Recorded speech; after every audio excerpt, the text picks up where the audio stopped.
Showtime.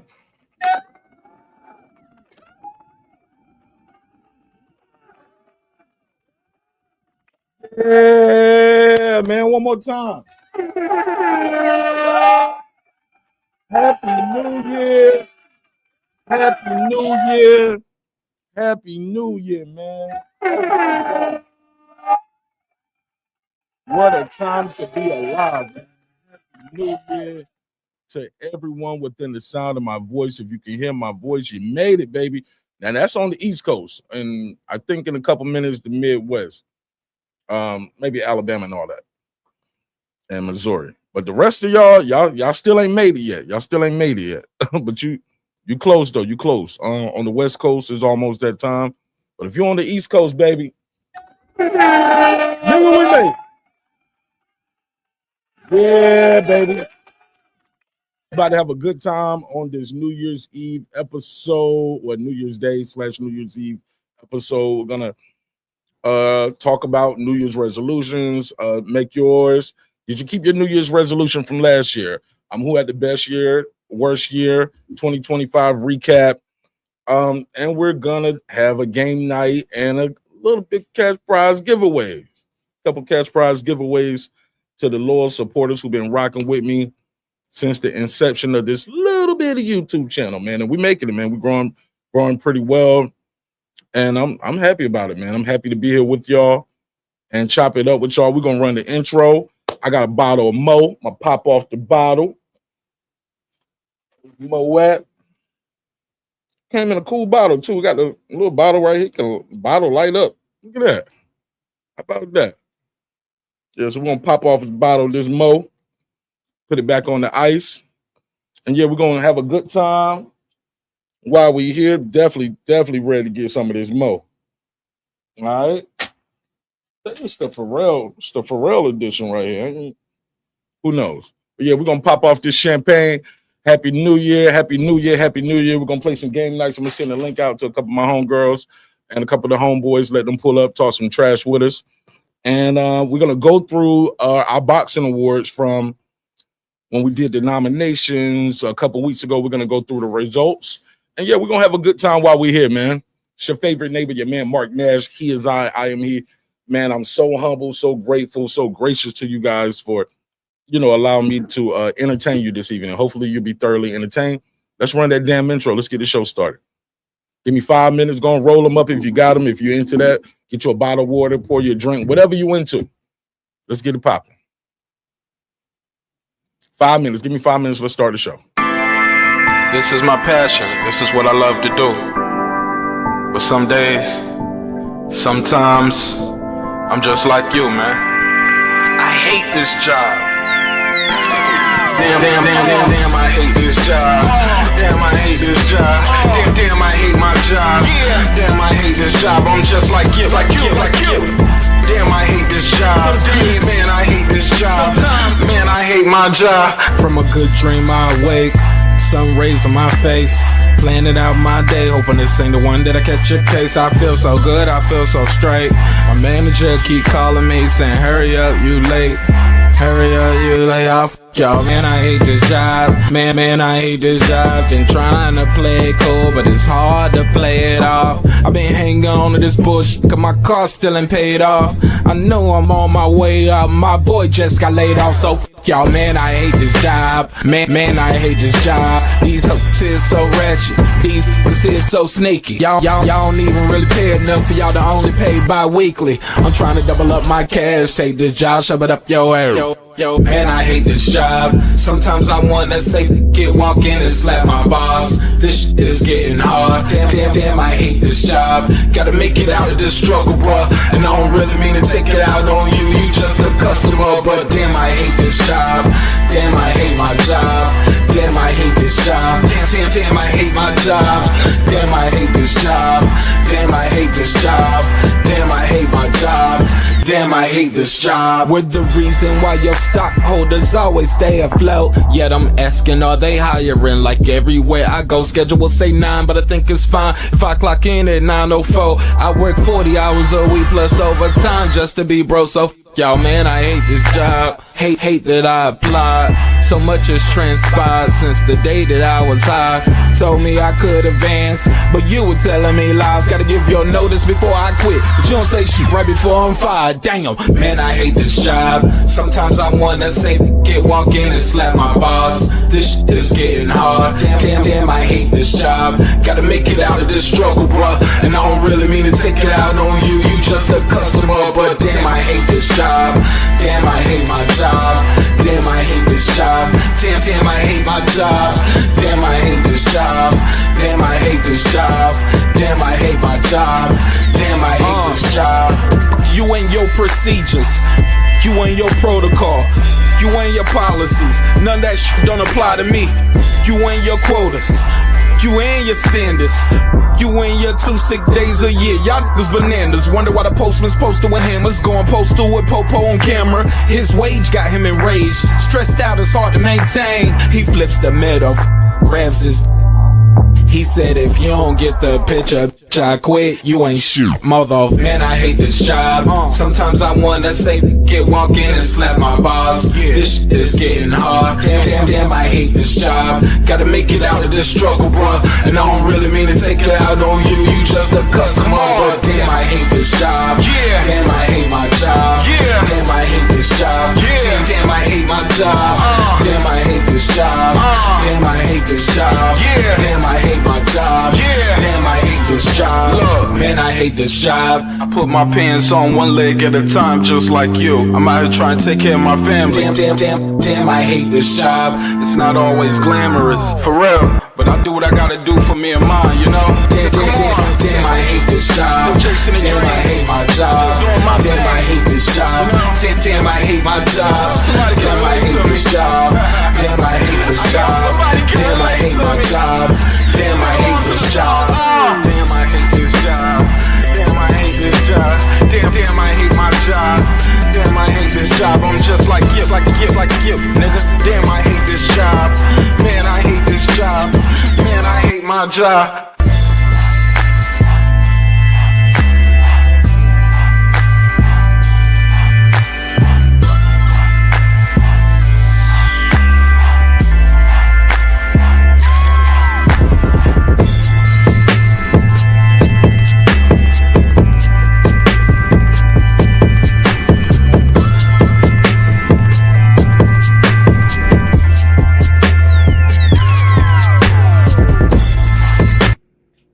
The views and opinions expressed in this program are those of the speakers, commentators, experts, and or the hosts. They do not explicitly nor necessarily reflect nor represent the channel's policy or the views held by the channel or broadcaster. The broadcaster or its channel cannot be held accountable for all or any views expressed during the program. Basically, if I didn't say it, don't come for me. You come for the person who said it. And please don't sue me for somebody else's words. With that said, let's start the show, motherfucker.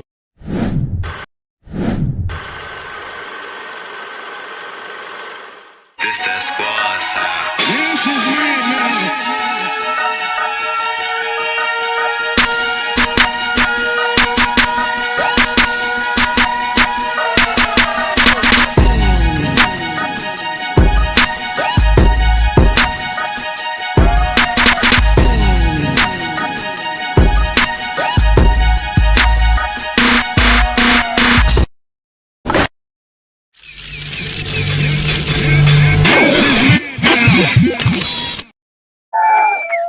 Yeah, man. What's good, neighborhood? How y'all feel? What's the damn deal? Back in the lab with your favorite neighbor, your man Martin Ash. My background music good. There we go. What's good, baby? Another year, man. Another year, man. Man, God is so amazing, man. God is good, man. Feel good to be here. Consider the alternative.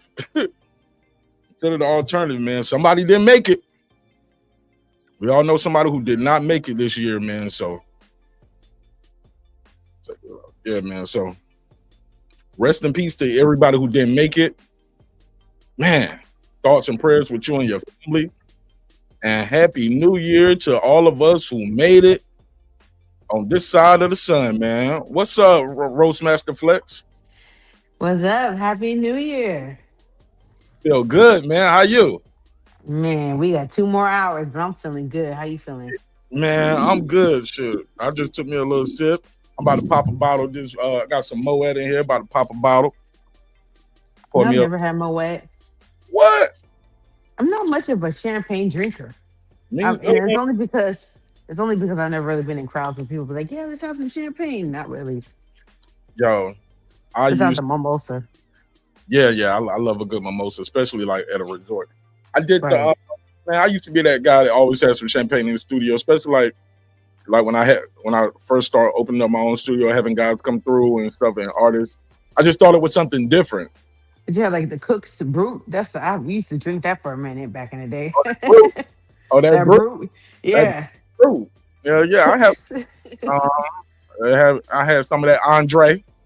In the Andre, yep. That brew. This was like $5 a bottle back then. Yeah, but Shit. but seriously, I was getting some. I would get some whatever champagne, whatever was cool.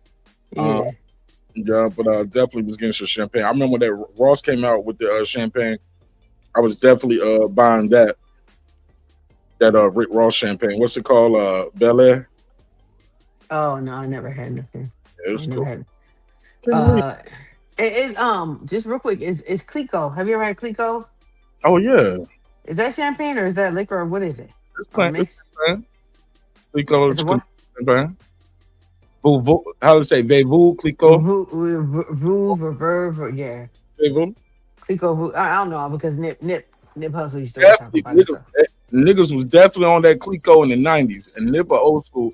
He was a young dude, yeah. old soul, so he definitely probably was on that I Clico. think I think he kind of like they had like a rebrand or something like that, like in the late 2000s. Like that's when he got on like or 2009, 10, 11, something like that. I'm like, really? I think I seen that shit. That sound kind of like around the Alizé era. Remember everybody was drinking Alizé in the late 90s, that Thug Oh, Passion and shit. oh my god, terrible, terrible. Terrible. Ugh, I did not like that shit. I heard it's the bomb, and And he got it going on. We was drinking that nasty shit, listening to that song, bumping that shit in my room, like, ugh. Hey, bring some of that thug passion over here. Ugh, no. Niggas wasted their money. It's disgusting. also too, they used to drink that Incredible Hope, that Hennessy. And I hate hypnotic. Ugh. I don't drink Hennessy at all, man. I don't. You can start a car with Hennessy, man. I don't see how niggas drink that. Hurricane, strong enough to start an engine. Have you ever had hurricane? Years and years and years ago. That's the E40 shit. But yeah, I don't like brown, period. Back in the day, I was too young to drink. I probably had a sip of it or something, oh yeah, but back in the day, we used to have a grocery store out here called Alpha Beta, and they had like zero security and a whole bunch of liquor. You know, like 16 years old. They like you walk up in the store with your backpack in, and I'm like, shit, my sister out of the town this weekend. Come over to my house. My sister gonna be out of town. She was, going down there to Oceanside. That's when her and her husband was courting. And so I was like, it's my 16th birthday. Went over there, just filled that shit with whatever, just whatever. Christian Brothers, fucking that shit, anything we could get, absolute chicken wings, just filled my backpack up and just went and just fucking had a party. That shit was disgusting. Ugh, I don't like nothing brown. Nothing brown. yeah, I don't do no. I can't do it. I'm good. I'm good. That and I drink. we should I'm we used to having drink E&J Irk and Jerk. That's what we had back in the day. That was a shame on you. ugh. Shame on you. That is terrible. You know what's coming back into trend? Yes, okay. I'm gonna give you three guesses. Thunderbird, aka Thunder Chicken, Mad Dog 2020, and E&J. Which one do you think is coming into trend with the Gen Alphas or Gen Zs? Between Mad Dog 2020, Thunderbird, and you said what was you say? Thunderbird, Mad Dog, and Easy Jeezy. E&J, yeah. I'll say They doing challenges on TikTok I'll say and it's gonna be between the first two because you can buy them at gas stations and they usually have looser laws. So I'll say between Thunderbird and Mad Dog 2020, Thunderbird. I'll say Mad Dog 2020. yep, you're right. For real? Yep. I'm winning game night already. I'm gonna fire you, nigga. I'm gonna fire you with the dang knife. They doing that shit, and Gen X and then millennials is talking about, hey man, listen, this we got some stories about that shit. You don't want to fuck with that shit. That shit's horrible. Don't do it. I'm gonna put the panel. Don't do it. I'm gonna put Go the ahead. panel link on my community page too. If any of you guys want to pull up and share some any of the stories from 2025, your resolutions for 2026. If you want to participate in the game night, let me know, and I'll more than. Lisa, Happy New Year, everyone. I'm just looking at the chats. My bad. No, you good. No, you good. That's all I had to say. I ain't tripping. What? Well, let's start here. Up. Did you have a New Year's resolution in 2025? I ain't had a New Year's resolution since fucking probably 2012 or something. Really? What was Whatever it? happens, happens. I don't remember. Just whatever happens, happens. I stopped. Usually, with every year, it was like, I'm gonna lose some weight. I'm gonna do this. I'm gonna do that. I'm gonna get in perfect shape. But you know what? You very small though, Foodie. Respectful. Well, I'm smaller now than when you saw me in September, and I'm working on it. Now, it's not about weight; it's about strength at my age. You know what I'm saying? I don't want to be one of them old people falling down and can't get up. I gotta get my mama a medic alert bracelet and shit. I don't want to be one of them people. You better. But yeah, it's just about building my body and sculpting at this point. But thank you. But that was always what it was. Growing up in the '90s, it was all about being slim and all that kind of stuff. And I never thought I was slim. Now I look back at pictures like, damn, I was so small. Like, and I still wanted to be smaller. I remember looking at some pictures of me and I was chiseled. I'm like, nigga, you got them abs popping, nigga. I look like Ja Rule. Holla, holla. Holla. I was like, man, and you thought you was fat back then, nigga. Yeah, exactly. I'm like 15, 16, slim. I was like always had like a little bit of like a. I'm talking about a few years back, Foodie. I ain't talking. Even in my 20s, even in my like decades now, you cheating. Well, in my early 20s, I had to have some kids, so you didn't have no babies. So I went through a transition. But in my late 20s, I got right back on that shit. I got down to like a size 2 mark. I don't even know what that is. That's something like a bar. It's like, very small. Oh, right. Like my scrub sizes were like extra, extra small. I don't know what happened. I just like lost a bunch of weight, and then I started like kind of getting thicker again. I've always been like a slim, thick build, but who? But me. Who? I met you, man. No, you're not. I'm fat. No, you're a little joint, man. You're a little joint. Or I didn't feel nigga say you're a little John. You're a small joint. I'm trying to get back to my slim, thick, like that perfect little like. No jiggle. That's all. Just jiggle only in the right places. Yeah, because when you getting older and you driving in a car and you hit a speed bump and you feeling your body jiggle a little bit, it's time to hit that treadmill, dog.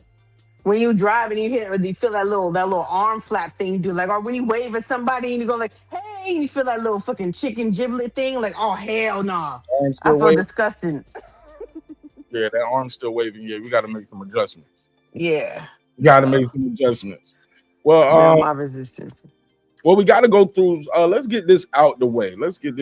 So you say you don't do New Year's resolutions, right? Nah. What was the most? Tell me some of the most, and I want the audience in the chat to tell me as well. What was something impactful that you experienced in 2025? Whether it was something super amazing. Yeah, let's do that. Cause I don't want to bring us down. It's too early in the show to bring us down. So give me something that you experienced in 2025 was like, wow, that's kind of dope. Amazing. I experienced that. I'm glad I experienced it. Being able to go out there to Vegas and see Terrence Bud Crawford beat Canelo Alvarez, move up 2 weight classes. I thought you were gonna say come to Vegas and you met me, nigga. Why would I say that? Because it's nice. It ain't true. But no, go ahead. Yeah, that was pretty hard. I like that shit was fucking the best. That was like the top of the top of my year. And then also I did finally get to go to Breezy Bowl. You know what I'm saying? That was a great experience. That's your first time seeing Chris Brown? Yeah. First and last. I won't do a live concert with him no more. He did all the songs, and I felt like, I mean, even though they had like they had a kind of a mix, but it was mostly like, late 20, early 30s. I kind of felt like an old ass bitch. What? At Chris Brown concert? Yeah. You go with? Huh? You went solo, right? Yeah, solo dolo. See that, and that's part of the problem. So you should have went with somebody. Well, I had to the right of me there was a young woman. She was like in her probably late 20s, early 30s, and her mom was there having a good time. Dad was just standing there looking like stoic, like I'm just here for security. And then there was this other chick. And then there was this other chick, these two chicks that they were like, next to me.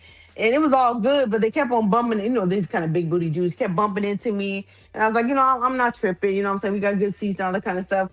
But then old girl got too drunk and started trying to twerk on me. I'm like, oh hell no, this is not. Now, which girl was this? The one to the left of me that came with her friend. I'm like, twerk on your fucking friend, don't twerk on me, bitch. I don't like that shit. And she was ugly too, so if she was cuter, maybe no.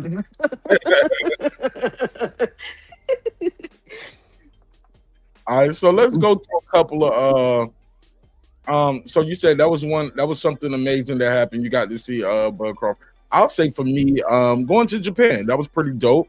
Last year I went to Japan and I had a good time. That was kind of dope. So that was a different experience, something that I probably won't do again. You know what I'm saying? Japan was cool, but I'm cool on Japan because it was too hard to try to find some weed in Japan. I'm good. No, not that. Not for that reason. Japan is just too strict. Yeah, I would think so. And I appreciate being an American. Like if I want to go outside and tap a black a mile or something like that. Now I know I shouldn't smoke. Don't judge me. All right, but let's say I was going outside and I want to tap a black. You can't just go outside and smoke in Japan. You got to go into a smoking closet, my nigga. That's crazy because they still smoke heavy over there, huh? Yeah, just not China. Not on the street. Well, they're used to it over there.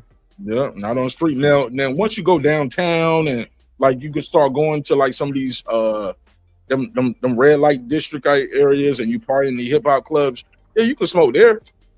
California's strict. I live in a smokeless apartment complex. Y'all can't even go outside and smoke. I'm not even supposed to be able to go out on my balcony that I'm about to go out and smoke on right now. You can't go on your balcony? No, it's smokeless. Completely, you cannot smoke anywhere on the property whatsoever. I wish a nigga would tell me I can't do some shit on shit. When I first moved in here, my neighbors downstairs were some haters, and they called the leasing office talking about my dog is barking too much. I was like, well, he's used to not, he's not used to like this place. He got to get used to it. So I got the Furbo, fine, no problem. And also, this is a smokeless thing. I was like, well, I don't remember signing anything like that in my lease because I probably wouldn't have done that shit. And again, you can't smoke. I probably wouldn't have done that shit. Fuck y'all. As much as I pay for fucking rent, hell no. But it's like, and so your neighbors downstairs said that you were smoking. So for like a couple of months, I just stopped smoking. But then they moved on. I'm like, fuck it. So these neighbors downstairs, they cool. But you made them niggas move? Hell yeah. He was some fucking. There was some haters. I can't stand them motherfuckers. But I'm glad they gone. Never wanted to say they were not friendly. They was just looking for bullshit. They were Mexican but white. They were white Mexicans. Oh, so they weren't like Puro. They weren't like black Mexicans. No, they weren't cool Mexicans. Like these Mexicans downstairs, they cool. They don't give a fuck. My dog be barking at them. They be like, hi. Like, they don't care. They be tripping. They don't be tripping. But these motherfuckers is like, her dog barks too much and she's smoking on her own balcony. A dog is going to bark, man. That's what they going to do. Because they can't talk. Right. Yeah, they can't talk. Let me go to the phone. We got a phone call. First caller of the night, 908. Your turn to be great. Tell them your name, where you from, family. Hey, what's up? My name's Lisa. What's good? Happy New Year. Lisa. Happy New Year. No, you're chilling. Happy New Year to you too, sis. Happy New Year, Mark, to you. Man. To you all and your families and everything. Happy, healthy, prosperous New Year. To you and yours as well. Talk to us, Lisa. Huh? Talk to us. How did you bring? No, I don't live in Georgia. No, I said, how did you bring the New Year? Oh, Nothing. I was home. You know what? Like I was just sitting listening to Foodie talk, and I was laughing because I could relate. Um, I went to a concert. I'm gonna tell you how my New Year's was, but I was just home, just chilling, took a shower and just chill. I went to a concert a few years back at the what's the name of that place downtown, the Prudential Center. You know where Shakur or whatever. And I went to go see. I'm trying to think of who it was. It was what's the guy's name from Canada? What's his name? Not Drake. The other, The Weeknd. Okay. And it was a nice show. Don't get me wrong. The Weeknd did a great. It was a great show, but I felt so old. Me and my friend went, and there was all these young people there, and they was lighting up, getting their smoke on or whatever. And Travis Scott, I didn't know who he was. I knew his song at the time. Looking through my window, I was like, "Who is that?" I said, "I am officially old." I kept asking the people, "Who is that?" And there was another girl. I kept asking the people in the audience, "Who is?" I felt old. I was like, "Oh my God!" I was like, Yeah. "Wow." I feel you, sis. Like fucking the openers for the Chris Brown. The openers were Summer Walker, who I'm not a fan of. I liked the one song when she first came out, Oh, I know and that's her. it. Yeah. Y'all don't like Yeah, Walker? with her lazy. No, I'm not a fan of her music. I mean, I prefer like Kehlani and like Coco Brown or Coco Jones and like that type of her era. What's her name? Tiana Taylor. I don't like Summer Walker. She's too negative. You know what I'm saying? Just all about, oh, you fucked me over. I don't want to hear that stupid ass shit. But and then it had Bryson Tiller, and I like some of Bryson Tiller's shit. I like some of it, but the shit he was performing wasn't good. I just like that Don't, and I like Girl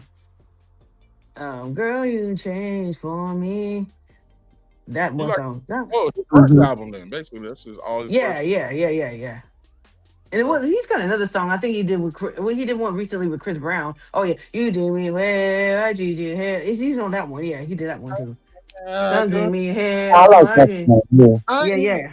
look, I'm gonna let you know. I think we was at the club. I told that nigga Two Tone. I said, "Yo, I don't want to see no niggas out there eating up The, the. the, the, the little TikTok dance, yeah. Yeah, nigga, I don't want to see you eating the imaginary plate in the Yeah, air." yeah. Hey, That's stupid. I told Two Tone, I said, "Hey, bro, stop doing You that." look like you eat that. I was like, "What?" I said, "And you, nigga, and you in here eating imaginary plate? You better stop." Yeah. It was a joke, bro. It was a joke. Right. But actually, Bryson didn't do that one. Chris did it in his set, but he didn't bring Bryson out, which was goofy to me. And then he brought Tyga out. Mm-hmm. Chris brought Tyga out for what song was it? I don't know. I think was it Strip? I don't know. But I like that song. No, he's not on Strip. I just want you strip right now, cause it's late, babe. I can't remember what song they did, but yeah. Yeah. Yeah, he didn't bring out. Oh yeah, I know he didn't bring him out. Never mind. No, he didn't bring that dude out. Kevin McCall. Nah, he ain't bring him out at all. He should, but he made the song kind of good though. But I can't remember what song was the I can't remember what song Tyga and Chris did, but anyway. But go ahead. Right. Go ahead, Right. Alice. Yeah. So I just listen. I'm not no chippy anymore. That's an old school saying. I don't know if y'all ever heard it before. Chippy? You know what I mean? A chippy, a youngster. You know what I mean? Oh, So I mean, and yeah. I'm not knocking. Yeah, and I'm not knocking. Hey, do your thing. Hey, I've done my thing. You know what I mean? Right. I've been to see the ball drop. I've been to see the ball drop in New York, and that was a horrible experience that night. I Too was many just people? glad I made it home.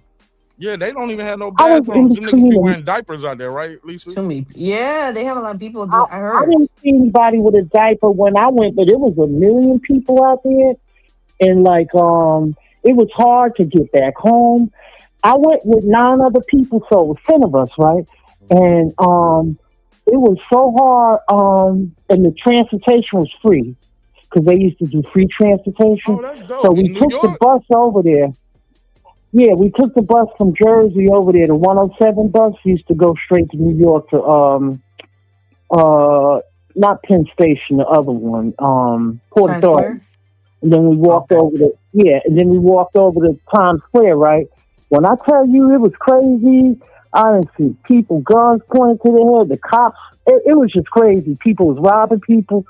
It was just. I was just glad to make it home. And then it was so many people trying to get on the train, right, to come back.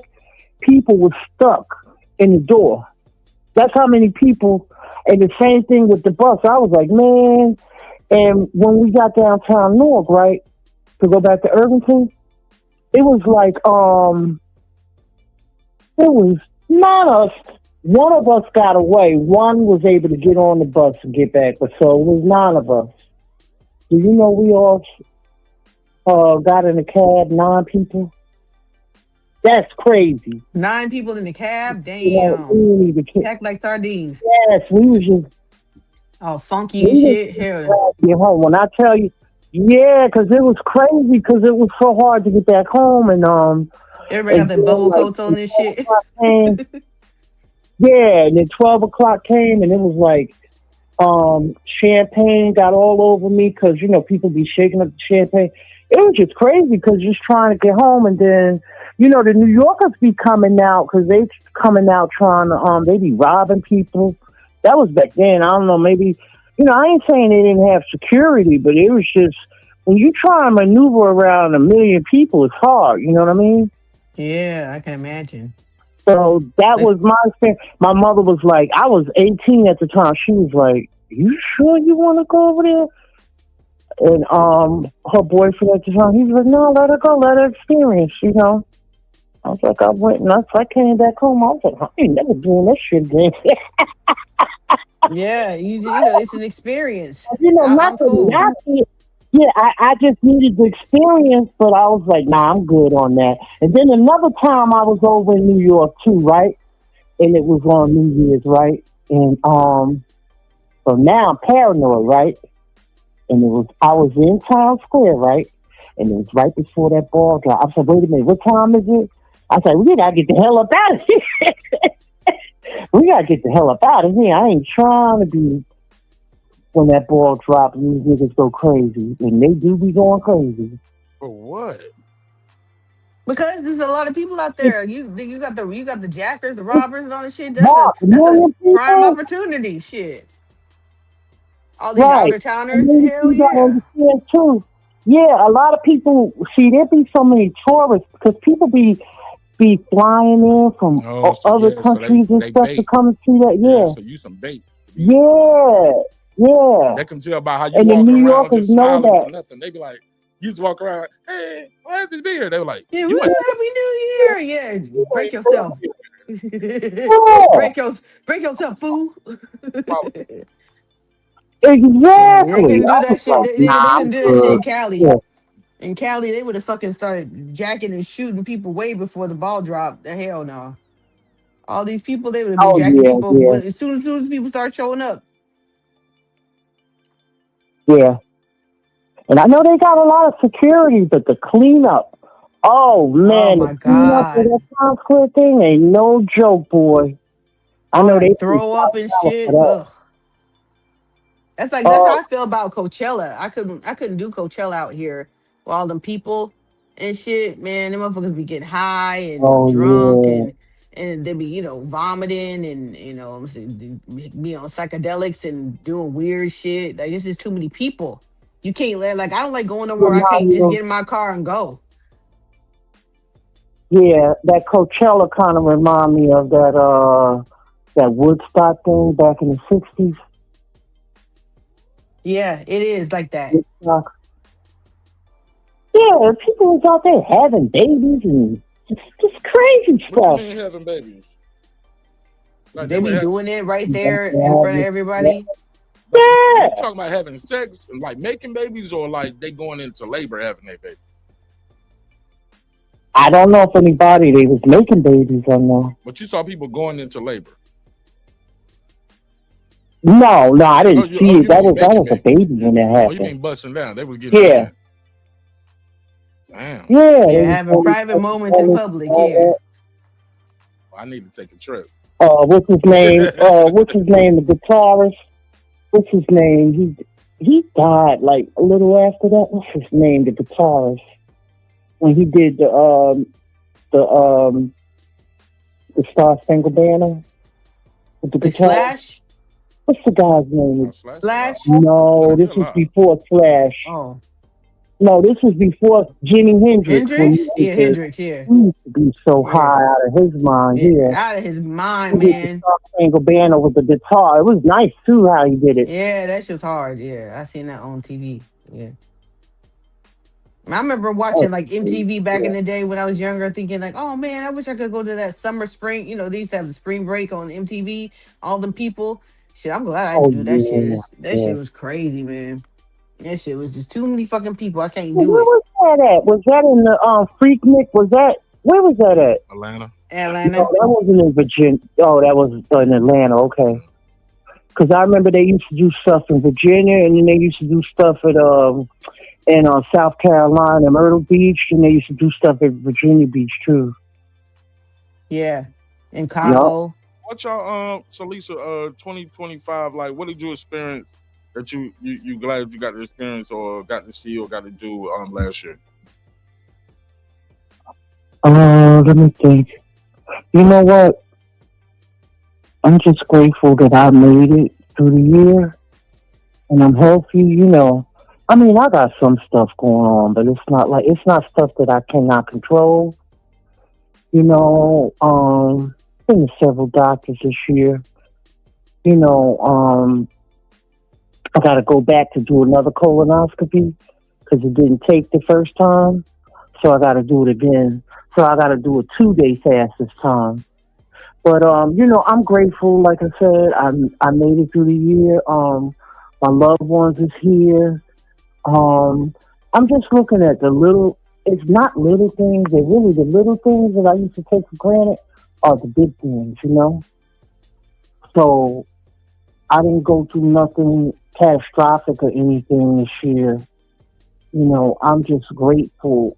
Like I said. Like now, times are different for me. I don't really go out and party like I used to or none of that. So I just I need to get more into nature. You know what I mean? But like other than that, like I'm just grateful. I truly am. I am grateful.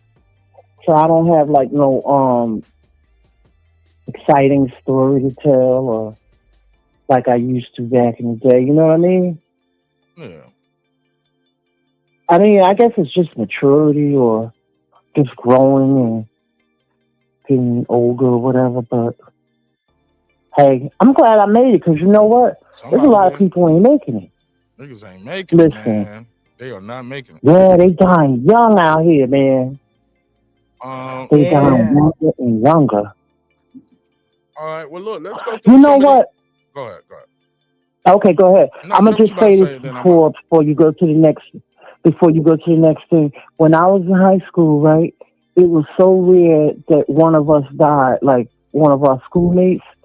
And if it did happen, they would put it on a loudspeaker and they would say like, you know, moment of silence or whatever, a prayer. But it was so rare. Nowadays, when I see kids, it's like so normal for them. And that's the scary part. And like kids was just so used to seeing people dying and stuff, you know, like it's nothing. But yeah. Okay. Shout out to my boy Transcendent Sports Channel, man. Good to see you. Shout out to Frankie Blanco. I think this would be a good. What up, Frankie? I think this would be a good as time as any. Let me go and spin the wheel for the first time of the night for all the members. We're gonna do a little game night. We're gonna do go through the boxing awards, who won, who lost, and we're gonna start this game night, man. And some viral video reactions, all that good stuff. Let me share the screen so y'all will know what I mean when I say these things. And I think I got all the members up there as of now.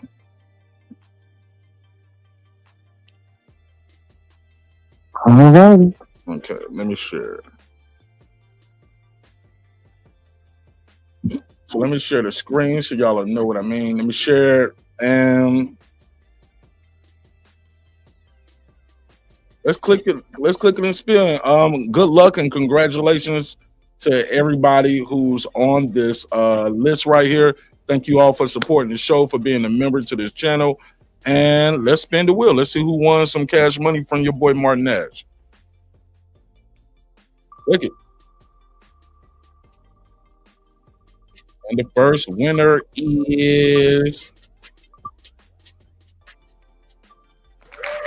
yeah. Oh, I just typed shorthand. I'm shorthanded. Let me scroll into my member list. Who's that? I can't see it. Oh, y'all can't see the wheel? Now I'm on my phone. I Everything can is see really it, but I small. can't see the name It says Kev. because it's on the. I'm sorry. All right. What was you saying, Lisa? Because it's on the it's on the vertical, so Oh, it's not it's a showing little it? smaller. Yeah, it's showing it, but on the vertical screen, it's smaller. Mm-hmm. You know what I'm trying to say? Mm-hmm. I see the wheel or That's the colorful wheel That's here. players. I just Okay, that's don't see Kev it. from Players Only TV. That's my guy Kev right Oh, okay. here. Let me share the screen. I will be sending Kev, my homie Kev. What's up, Hero? Congratulations. Kev, What up? let me make sure I keep a note real quick so I What's can. up, What Hero? up? Happy New Year. And y'all make sure y'all go holler at my boy Kev. This Kev right here from Players Only TV right here. So y'all can go subscribe to Kev. Kev, you are the winner, Playboy. Shout out to my boy Kev right All here. right, congratulations. Let me just take a picture of this real quick so I Congratulations. don't forget to get his Cash App and Zelle information. Working so hard to Mm-hmm. forgot to have vacation. All right. Now, once you win, I'm gonna take your name Hmm. off because you can't win twice. So, Kev, I'm gonna take your name off, and I'm gonna spin this wheel a couple other times tonight throughout the show. But congratulations to Kev for your cash prize, man.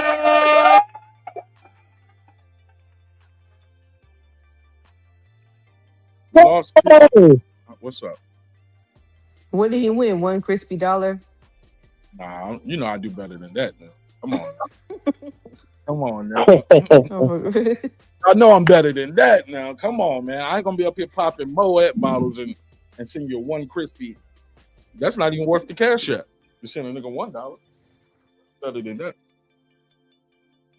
no, Moet, I never tasted that. I tried Don Perignon. That's really good. Yeah, I had some. But I never had Moet. Well, I'm about to have some right Yeah, now. that stuff is good. I don't like bubbly stuff. And look, and now I'm thinking about Uh-huh. it. As you said, I'm about to open up, and I thought about it. I was like, man, this shit gonna give me gas, man. Yeah, this should be making me bloated. I'm old. Yeah, I don't like. I don't drink beer. Man. I can't drink beer. Yeah, I can't drink none of that shit.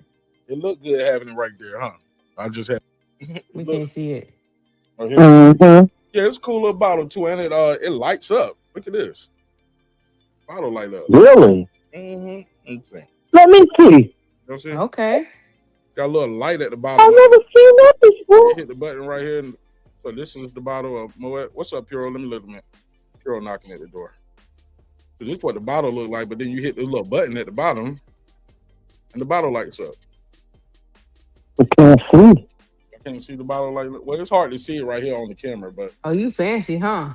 you can Oh. see what it looked like without the bottle light up. Yeah, it's Oh, okay. I see it lighting up now. Oh, nice. Little bottle of Mo. Oh, okay. All right, let's rap about it. What's up, Puro? How you feel? Feeling good. What up? What's up, Foodie? Hey, Lise. What up, Hey, girl? Happy New Year. Happy New Year's to y'all. Happy New Year. Before we go into this, before we go into the boxing wars and the game night, something you experienced, do you in 2025 that you you're excited about? You glad you got the experience and see it? Nothing comes to mind, to be honest. He said, "My life is boring, Mark. Fuck it." Yeah, pretty much, brother. Well, not boring, like the time when my daughter's cool. Lisa said, I'm a pops now, so it is what it is. Nah, no excuses. Fuck that.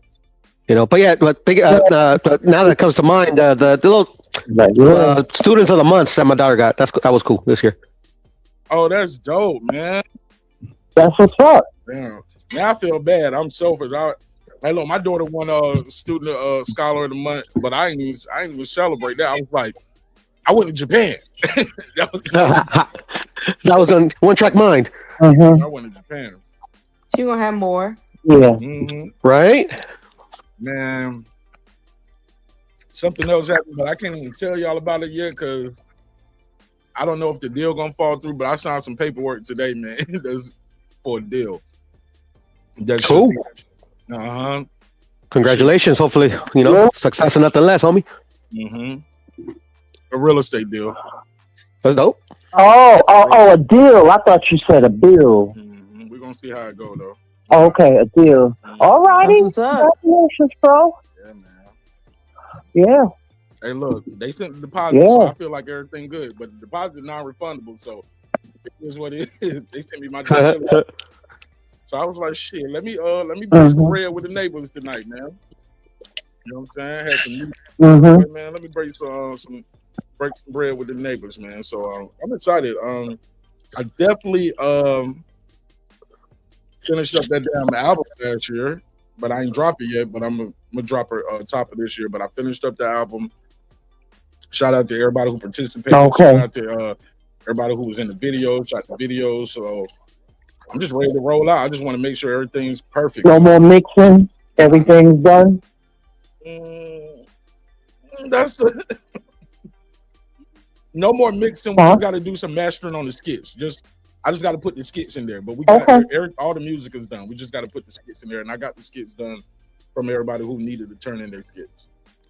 Yeah, I miss the days when they had skits and albums. Them used to be the hardest parts of the album. Yeah.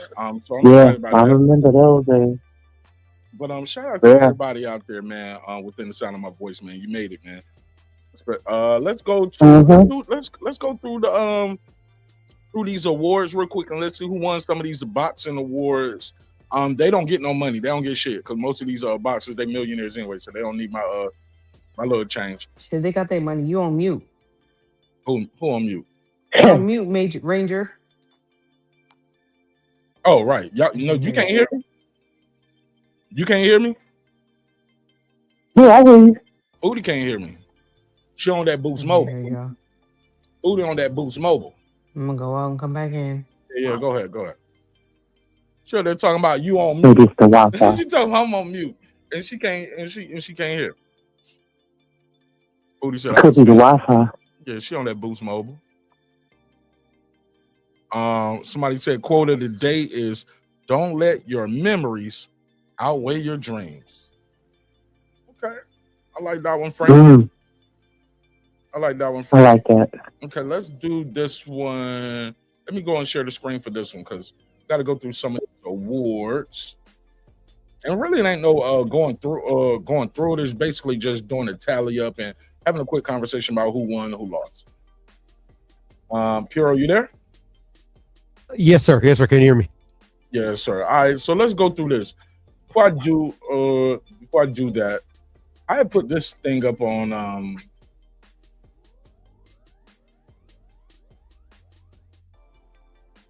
I skipped that. Let's go through some of these awards real quick. I had a survey of breakout stars to watch in boxing in 2026. It was Abdullah Mason, Moses, Xander, and Polanco. Abdullah Mason won this award 42%. It was close between him and Xander. Breakout stars to watch. And I ain't gonna lie, Xander kind of looked a little shaky his last performance. I'm like, damn, I don't know how long you gonna stay champ, bro. Something like that. But yeah, talk to me about y'all can't see the screen. Let me share the screen. Cody said boring. Okay, there you go. There she is. Yeah, let's go through these real quick. And these were the best and worst of boxing in 2025. Let's just go through these and just see who won and who lost. Abdullah Mason, and y'all can comment if y'all have any comments. 77 votes. Abdullah Mason won 42% of the vote. Moses had 8%, Xander 35%, Rohan Polanco 16%. So it looks like people are really paying attention to Abdullah Mason and Xander. I just think people probably ain't familiar with Moses because he in the UK. But anybody got anything to say about this one before I go to the next one? I just wanted to comment on. I agree with you about Xander. I'm still not convinced about him. He looks like he has a, good base and everything. It's just, I don't see. I just don't see it yet. Just want to add to that. And then Abdullah, yeah, that's why I picked Abdullah. But I've been on Abdullah for a cool minute. I like Abdullah Mason. It seems like people just. It's like they're funny. Like it's funny, like who people like and who they lift up and who they praise versus who people just. They don't give a fair shake to and they shit on. Because I'm like, people been praising him as the second coming for a while. But anybody else, if they got dropped by that guy, they would say he was shinny. He just now winning his first world title. You get what I'm saying? But people are just... And that was a hard fight for him. Yeah. People giving him the crown already as the second coming. I was like, he just won his first title. Yeah, hey, look, and people that love Abdullah Mason shit on Shakur. Love Abdullah Mason shit on Haney. I'm like, yo, that don't even make sense. Why doesn't it? Because you shitting on guys who been here. Like he's never been a champion. I mean, well, now he is, but you shitting on guys who are 3 and 4, 5-time world champions. Yeah, but they're not very well liked. Yeah, I was about to say it's a popularity vote. You ain't gotta like them, but you gotta respect it. It's like they used to tell me in the army, you ain't gotta like me, but you gonna respect the rank. Absolutely. But people don't see it like that. Mm-hmm. They're looking at Abdullah like maybe he's... Go ahead. I'm saying they're looking at Abdullah like maybe he's gonna be better than these guys because they don't like him. Simply because they don't like him. They're not looking at the skill level. And that's goofy, but that's how they go. Like, you can't shit on Boots. Like, okay, Boots could be the same thing, but Boots at least is a world champion. He's accomplished something. He's a world champion where? Mm-hmm. Well, he was a world champion. He had 2 belts and he had the ring belt. So he's a 3-time champion. Yeah. Gotta realize the fans ain't find nobody. He fought more people than Abdullah Mason. Well, shit, so did a lot of people fight a lot of people. I'm sticking with apples and oranges, Foodie. I'm talking about Abdullah Mason. You can fight as many people as you want to, but who did you fight? Like, I mean, you ain't showed us nothing yet. Now we've reached. I'm talking about Abdullah Mason compared to his contemporaries. You can't say Abdullah Mason. You can't lift him up and say Boots ain't fought nobody. You can't lift him up and say Shakur ain't shit. You can't lift him up and say Haney ain't shit. It just doesn't make sense unless you are being a hater. Well, because Abdullah Mason is younger than him. Abdullah is younger than him in their eyes. He's done more because look at how old Boots is. He ain't fight nobody. And they've been talking all this shit, propping him up, putting him on a pedestal. Mm-hmm. Go ahead, Lisa. Or it could be just the style. I think that people like Abdullah's style more. Some, you got boxing purists that like boxers. Then you have pure boxers. You have people that just don't like the pure boxing style. That's what I think it could be too. I agree. Say it's boring. Well, Abdullah, you're gonna get some action. You know what I mean? Mm-hmm. You also gotta take into account the opinions that where they're coming from. You appreciate all of it to be a boxing fan, but some people are not like that, huh? Fair enough. Styles, yeah, you're right.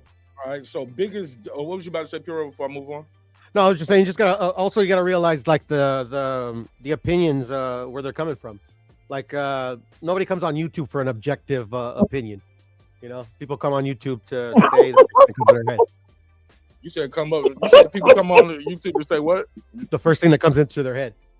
Oh yeah. No research, no. Right. Yeah, I had to tell one of the homies the other day. He was like, "Mark, they gonna tell me." They said, "AJ," I was like, "Hold on, stop. Who said that?"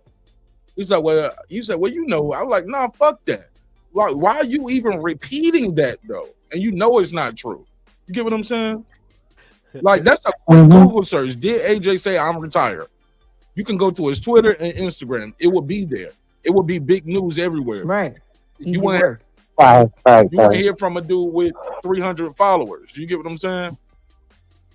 With no connections to nobody, never been to an event in his life, but he got all the answers. Never, you know what I'm saying? Telling you how contracts work. He never seen a contract in his life. So like, so it just be kind of weird. I'm like, but you entertain that. I was like, bro, why do you even follow those dudes? I ain't trying to tell you not to support whoever you like, but when you talking to me about that shit, I kind of got to. I can't even let my brain have fun with that conversation with you because it's based in any kind of truth. Right, exactly. I be on panels. I be on panels on YouTube, and be reacting to certain things, and then I'll be like, "But you didn't hear about this, like the person that the channel is like they haven't done their research, and so I've had to give people like pointers, like just do your research first and then react to it. Like you need to watch the whole thing you're reacting to, and then like give your opinion based on facts, because people are gonna come at you about that shit. Like you gotta have your facts in place. Because you can't be a slave to the commenters. You know what I'm saying? You can't be a slave to the whatever people are watching. Man, like Kellyanne Conway, alternative facts, yo. Right. They gonna come up with all kinds of shit. Well, I was on this channel, and I saw this, and I was on their channel. Well, that's the thing. It's nearly impossible to fact check anything, especially on YouTube, especially when most of the information that comes out from people that just are saying things that they hearsay, Right, hearsay. Yeah, telephone game. But here's the thing, you know how it was all over the news when Anthony and Joshua got in that accident? Yeah, that was verifiable. It was everywhere.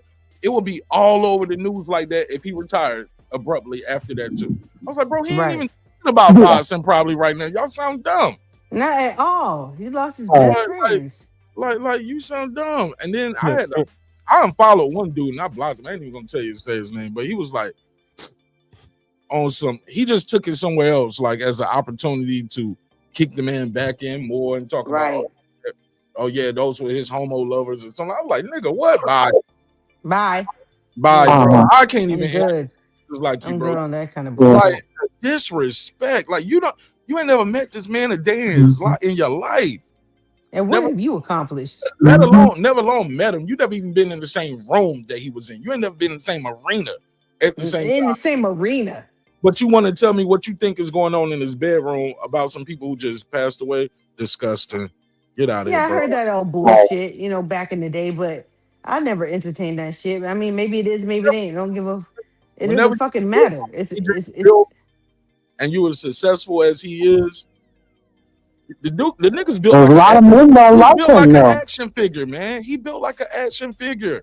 Like, listen, I'm so happy that like the American women are finally like catching on him. Like they're loving AJ. Like, but even for me, but people who like me, I've been in the boxing circles. Like, I mean, I've been on AJ. He been fine as fuck. But all the American women are like, just because of the Jake Paul shit. But yeah, I don't entertain a lot of conversations when it's just about like you could tell somebody just trying to find something to hate on somebody because you jealous. Yeah, see, I ain't no hater. See, I've been told I look like a short, chubby version of AJ, so I'm cool. You're a motherfucking lie.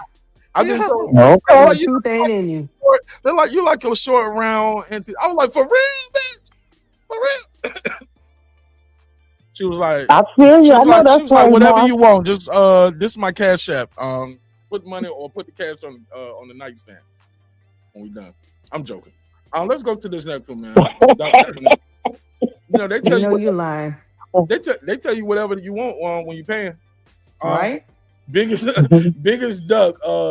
Schofield pulled out of another big fight. Davis for not rematching, bro. Because he got injured.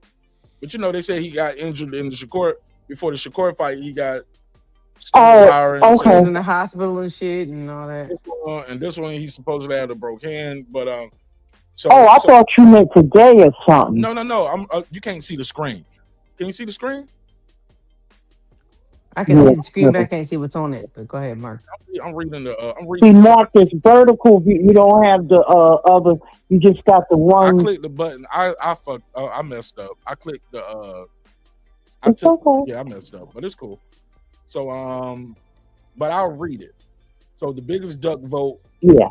It was Schofield pulled out of another big fight. B. Davis for not rematching Lamont Roach. C. Canelo, because they say he ducked Benavidez again to fight Bud, and it backfired. And Boots Ennis, for asking Turkey Al-Sheikh for 2 tune-up fights at 154 before he. And the winner is Tank Davis, man. People said Tank Davis should have fought Roach. That's at 44%. Right behind that, I agree. 8%. Canelo, people said Canelo, you should have fought Benavidez. Could have fought Benavidez then Bud, or I was like, shit. I fought Bud first, but you should have fought Benavidez when he went to PBC anyway. A long time ago, right? And it was at 168. Unfortunately, yeah. Yeah. It sounded like Puro said a long time ago. I thought you said Benavidez didn't deserve to fight. He did. I don't think I ever said that. Yeah, you did plenty of times. No. I've been misquoted all the time. But like for this particular category, like I call it like me, I don't believe in ducks. I've said that before. But like this is like a clickbait category, so I didn't really vote on it. Absolutely. Yeah, I got you. But like this ties into like the conversation we were just having. Like none of these things could be verified. Like beyond the shadow of a doubt. You know, it's all like it's opinions, it's an opinion poll. You know? So it's like Davis not rematching Roach. Like that fight was already signed. Like that fight should have happened. But then he got into his legal trouble, and then he ended up fighting nobody. He didn't get into legal trouble before that. Paul, you know, so like literally, like he didn't duck Roach. Like that fight was already signed. Shit happens.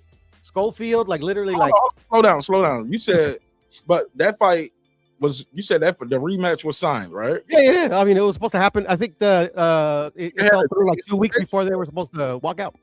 They never had a date and a location for that. They never. They did. No, bro. They did. No, they did not. No, they did. They never said it. It was never announced.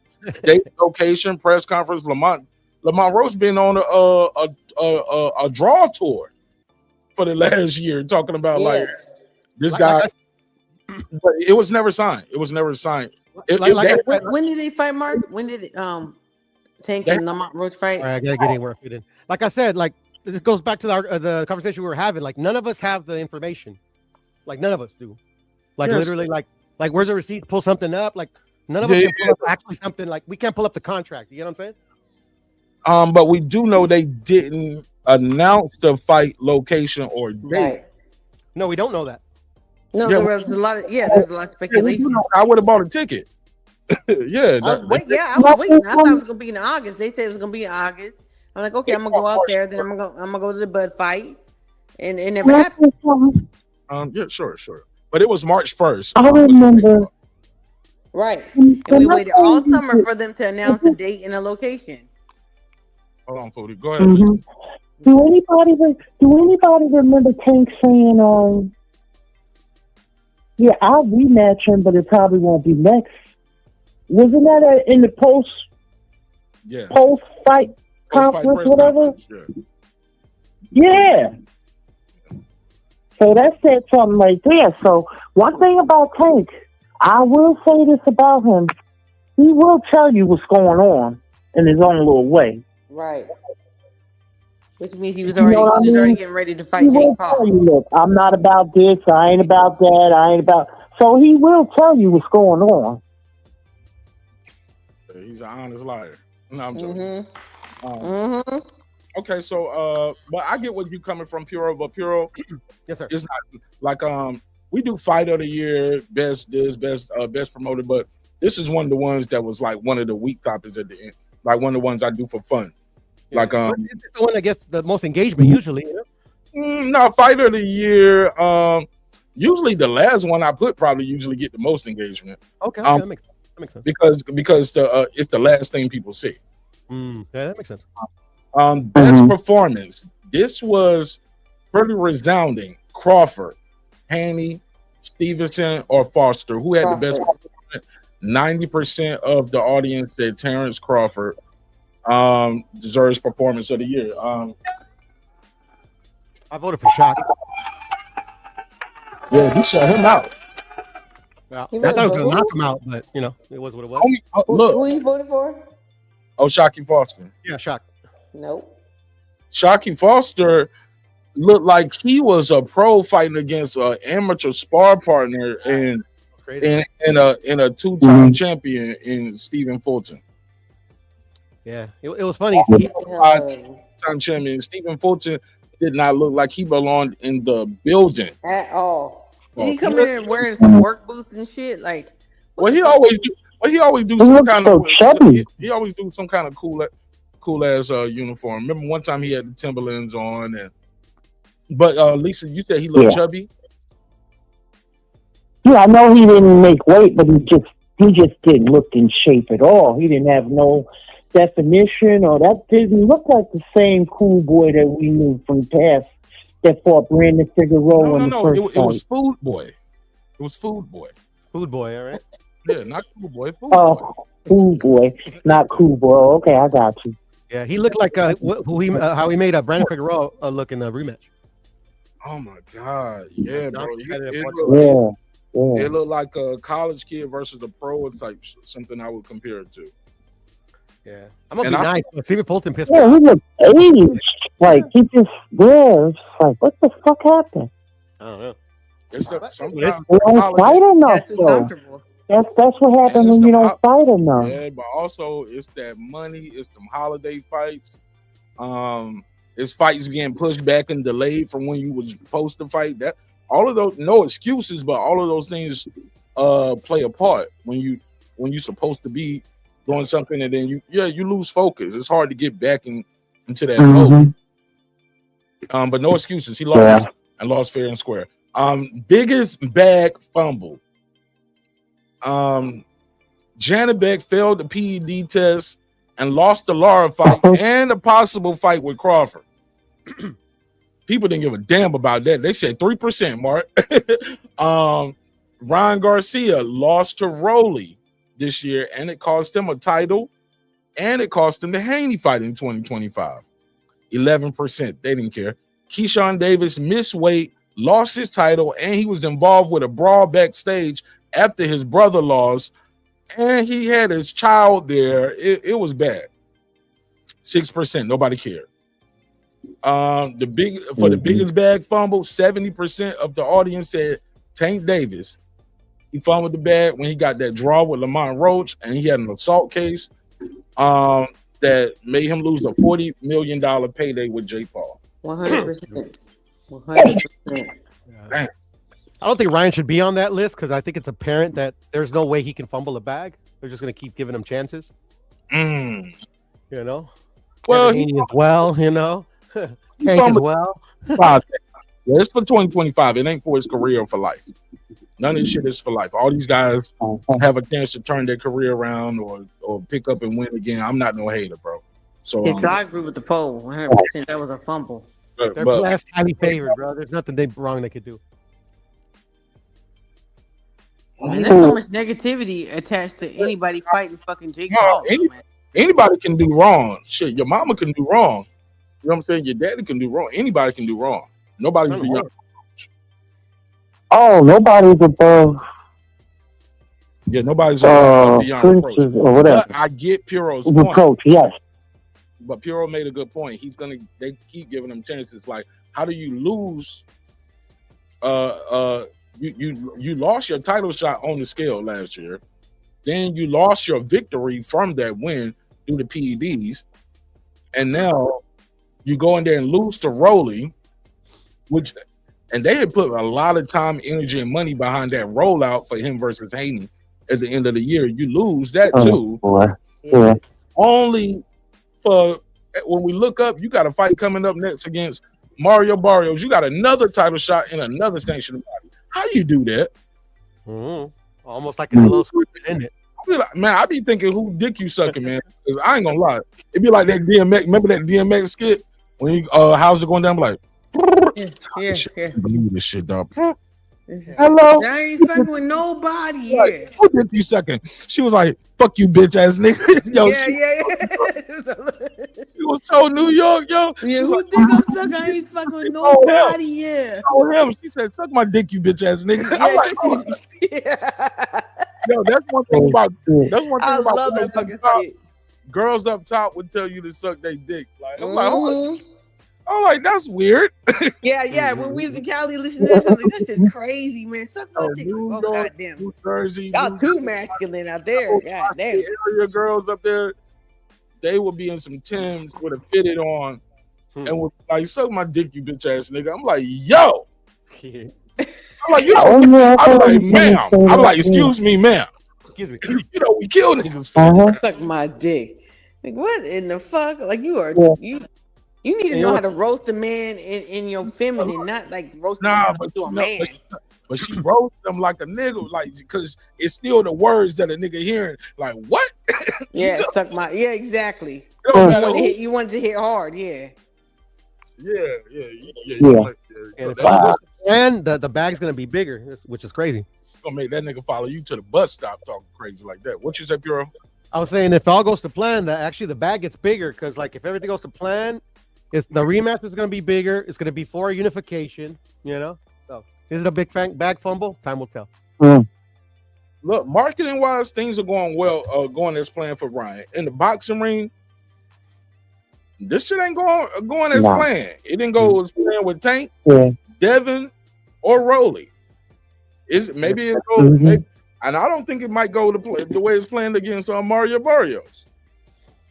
And if you ask me, the marketing is horrible. Oh yeah, that's right. Because I used to be my favorite fighter, bro. Like, Ryan's like weird. Nah, the marketing is good. You just ain't on like YouTube and TikTok and this. Huh? Yeah, it was. Yeah, Tank and Ryan were my favorite fighters. Ryan was your favorite fighter, though? Yeah, Tank and Ryan. That's weird. But these guys like turn goofy, so like literally turn goofy. Like, I'm too old for their games, bro. I'm good, man. Oh wow. It's like wasting talent, bro. You know. Ooh, moving forward. Okay, I feel you. Sorry, go ahead. No, you good. Trainer of the year, Bomac. Robert Garcia, Manny Robles, or the great Bill Haney. Manny Robles came last, shockingly. Robert Garcia tied with Bill Haney. I can see it. Robert Garcia tied with Bill Haney at 12%. Robert Garcia tied with Bill Haney at 12%. Maybe because Robert Garcia took a couple losses this year, right? Right. Bill Haney. Okay. Bill Haney was undefeated. He only has one fighter, but yeah. Puro, right? That's I know. I had to slide in the bell. To me. They said no Bozy. That is the most ridiculous poll right there. Not your poll, but no. See, I'm glad you said that, Lisa, because the homie aircraft carrier in the chat said no Bozy. This right here is the reveal. We did a whole episode where we had more names and we had to limit it down to 4. So we did a nomination episode. You can go back and look that up. We did a nomination episode. So based off. Yeah, I remember. I was on it. So and after out of the nominees, we had to break it down to 4. And it was an ugly show that night, man. Brim got mad at Brim ain't been back on the show since. That nigga Brim still mad at me. Yeah, I remember that show. I think Bomac should be replaced by Shinzo Inoue, Garcia as well. Of course you do. Of course you do. Yeah, people like Robert Garcia. Of course you do, because you beat your guy Canelo. People outside of the USA, but we got to take into account people outside of the USA. Yeah, or people that live in the USA but be repping other countries like Puro. No, but like you pointed out though, Mark, is like Robert Garcia took a couple losses, so did Bomac. You know, they had some big wins too, but that has to be taken into account. You know. Yeah, bro. Like, but but these guys have these titles are international titles. These titles say world, international. Yeah, you know what I'm saying? And it don't get no bigger than being the face of the sport in Canelo. Or right. Or if you consider him the face, or it's either him or Anthony Joshua. Like you had to give it to either one of those two. No, You not Joshua, because I Joshua didn't. oh man, No, because Joshua didn't. Because Crawford went up two weight classes. No. I ain't talking about. yeah. Crawford. I'm talking about like guys who was the face of the sport. I think Terrence Crawford definitely took that this year. He took it, got that Definitely. accolade, and like that, Mm-hmm. he was gone. You know what I'm saying? And went out on high. Yeah, Went out on top. he kind of went out, kind of like how Andre Ward did, but different. He went out on his own terms and went out on a high. I think it's if you know what I mean. Yeah, good, but better though. I ain't gonna lie. Yeah, but he fought a boxer who's not even a boxer. Because and so what? You talking about Joshua? But nobody knew he was going to retire. She said Andre Ward. He went out better than Andre Ward. Nobody knew. Who went out better than Andre Ward? I said Crawford went out better than Andre. No, I didn't Okay, say that's what I'm Ward. saying. I just want You to gotta get focused. Foodie, you gotta get focused. No, that's what I'm saying. You got motherfuckers No. talking about Crawford and all ain't- different people. I'm looking No. at the poll. Y'all talking about all these other people. I'm trying to figure out who the fuck you talking about. Because you ain't listening. Pay attention. Go ahead, Lisa. I was saying, no, Foodie, this is what I was saying. I was saying that he kind of remind me, he went out on a high like how Andre Ward did, but he went out quietly like Andre Ward didn't make any noise. He just did a retirement thing and turned his back, and he was going kind of like how Crawford did, but it was just in a bigger way. That's all. Right. Okay. You're talking about Crawford and Ward. Okay, I got you. That nigga had a whole YouTube promo video. That shit was dope too. That nigga was like, Yeah, it was nice. Yeah, it was nice. like, I came from the mud of Omaha. Yeah, I like that shit. I was tipping cows as a teen. No, I'm joking. Let's go right here. Trainer of the year, Bomac. So Bomac got 71%. That's pretty resounding. Robert Garcia, Bill Haney tied at 12%. You guys said y'all didn't like the fact that Bill Haney and Robert Garcia was tied. They like how? You only got one. Yeah, that Puro said that. I didn't say I didn't like it. I just pointed out the obvious. No, Lisa said It makes no sense. Lisa said how? Excuse me. Robert Garcia got a lot of fighters. I just. Yeah, I thought. I mean, good. I thought maybe Bill has other fighters, but I don't know. I just know Devin. That's his pride. Did you guys have any honorable mention for this one before we go to the next one? Did you guys think like, man, this Like guy? Trainer? Yeah, like I mentioned before, Shinzo Inoue. Who else has been a really good trainer this year? The Usyk trainer was Usyk's trainer. I forget his name. That's Loma's dad. And Loma's daddy, Papachenko here. No, Loma's dad don't train him no more. Oh, he doesn't. He doesn't. I thought he did. Well, he did. Well, first he did, and he didn't, and then he did. So I'm not sure. Yeah, Shinzo should be on that list, man. Mark, you're doing them dirty. I don't know the name. Look, but bro, I'm hosting the show. I don't make the list, and I don't cast all the votes. Oh, where'd you copy the list from? Right. No, the audience made the list. We did an episode. Oh, okay. Yeah, you need to get a better audience, bro. Respect. I'm gonna tell you why I just told Foodie. You need to listen, cause I just said that to somebody. Like I don't make the list. Like we did an episode. The panel and the chat helped me come up with just 4. My bad. My fault. Some of these categories we had 6 and 7 people, but we had to come down to 4. So it's honorable mention. But it's okay. It's okay. Knockout of the year. Shiraz versus Berlanga, 9%. I thought that was a great knockout.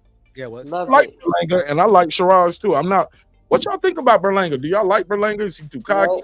He's not cocky. I'm indifferent. It's just not very good. Yeah, I agree. What you mean? You said like I said, I don't like him. I don't hate him. I'm just indifferent. It's just like at the pro level, he just hasn't been any good. Yeah, he's a. I wish him the best. But I just think I wish he would retire. Hold on. Several first round knockouts or whatever. But when the level of competition went up, just I don't know. He's a bit delusional, but that's just me. But I wish the young man was the best. Yeah, fuck all that wishing niggas the best right now. Kicking niggas back in if they got knocked out. But go ahead. No, I'm joking. Go ahead, Foodie. Yeah, and that motherfucker's trash. I mean, when he came out with the first 15 knockouts and shit, like people who don't follow boxing, they don't realize your first 15 to 20 fights is fucking Jake Paul. build a fight. Yeah, you know, they're fucking, you know, casual. Not, nigga. And JJ Gillingham. I don't even know who the hell Gillingham is. There's somebody out there named JJ Gillingham, and that's who you got your first knockout. I get you. Go ahead, food. So your first 15 knockouts, they usually not the best. Right, exactly. So everybody talking about, oh, he knocked him on. Well, yeah, that's what you should expect. They're resume builders. You know what I'm saying? So people are making a big deal out of that, and they got Terror Squad and fucking Tracy Morgan behind them and shit. Like, of course, they're from New York, and they want to see they people win. And then, you know, I was like, well, let's see what he does when he steps up in competition. And we saw exactly what happened. I mean, I didn't even know who Shiraz was at the time. But he's sitting there talking about he's a nobody. Terror Squad. I'm like, who the fuck in this day is repping Terror Squad? Hold of it. Bad Joe be wearing. Walking through the streets. I'm from New York. Dude, get the fuck out. Nah, Pootie. I'm about to kick you off. Trash. You back hating on that song from the last episode. Fuck you. It's a corny ass fucking song with some corny ass. Hey, Lisa, why I got you up here? You from Jersey. Can you tell Pootie how not big? From New York. She's not from New York. I'm not from New York. But can you tell Foodie how big that record was? He can't tell you ain't from New York. You don't. Yeah, it was a big song. It was a big song. I know it was, and I still don't care. You had your turn. Let Lisa talk. You trying to? Hell no, it was still my turn. You trying to bring other people in to jump me, nigga? I see what you do. You was finished. I wasn't finished. You tried to finish me. You jumped in the whole time I was talking. You finished or you done? Are you finished or you done? This nigga drinking that motherfucking Clico or what are you drinking? That light up bottle and shit. This nigga is trying to. I'm drinking life. He drunk on the night train, bro. I'm drunk off of life and prosperity. Nigga got his lokes on and shit, drinking the motherfucking light up bottle. Talk about, oh no, Lisa, no, hell no. I can't even get my perspective until you ready to come indoors, bro. Who does that? First of all, because I'm from this area. Because I'm from the tri-state area. Thank you. And you blonde-headed demon. I know your little motherfucking bug-eyed, light-skinned ass ain't trying to talk about me. Not me. Well, you gotta get Jasmine Crockett they with look it. like Lokes, nigga. You look like you're trying to be a West Coast. Nigga. With your fucking 1989, looking like you got a motherfucking Coke. What was that Pepsi hat on it? What is that? Is that Pepsi? What's it say? It looked like a Pepsi bottle. Your joke didn't land. I was thinking just that too. I know you wasn't thinking that shit. Talking about I could tell y'all I had a favorite fighter. Fuck out of here.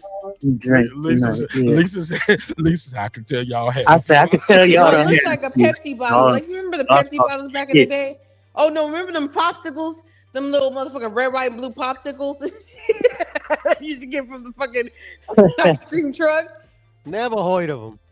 Thank you, Piro. That's my point. Okay, because it was the Mexican ones. Oh, that's racist. Which Mexican ones are you referring to? The ones that had the motherfucking little salsa on it and shit that we used to get. I had Papitos. I don't even know which one you're talking about. I don't know. But you were trying to think of an Astropop. The motherfuckers had chamoy, yeah, exactly. Chamoy on that shit, yeah. No, Astropop is the one that you're saying Mark looked like.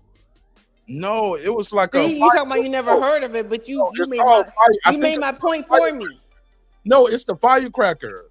I think they call firecracker with the blue. Yeah, I know the white. Is that the one that had the little two popsicles? You could break it apart and like share it with your friend and shit. That was twin pops. Oh yeah. This is how we know that joke like literally like fell off the wall. We gotta explain it for like 15 minutes. Your joke ain't landing, Foodie. We gotta do all that. But y'all keep talking about it. We trying to help you, nigga. You drowning. Nigga, I was trying to make the fucking point. You look like a Pepsi cap. Yeah, Michael Phelps. We need Michael Phelps. And you look like an avatar, and that's okay. It's okay. That's okay. I look like an avatar, like the movie. You look like how you look last time. Niggas with an avatar. You can't call me for how I look and you avatar. And a cotton picking hair. You know I'm a beautiful specimen of a black man. Come on now, stop. We're not even gonna go there. Yeah, you AJ 2.0, yeah. No. I'm AJ like 0.25. 0.25. Look, genetically, I'm not tall enough, and I ain't got enough discipline to drink creatine and just lift weights and work out all day. No, he AJ 2 puff. I've never made it a 1. I'm 0.25. 0.25. You a puff cast version. Yeah. Mark, use it. Do I got dimples? No, I got creases in my cheeks. Dimples? I got creases in my cheeks from when I smile. I got fat creases right here. See? Okay, then you Shakur then. Shakur. No, Shakur got dimples on it. I got like he got them deep ass dimples. Yeah, I say you Shakur then. And Shakur finally got his teeth fixed. Oh, he look cute. I got half a dimple right here, but I gotta lose some more weight so y'all can see it. See? Got a little half dimples right here. When I lose more weight, I got you. Yeah. Hating ass niggas, man. Now I got the creases.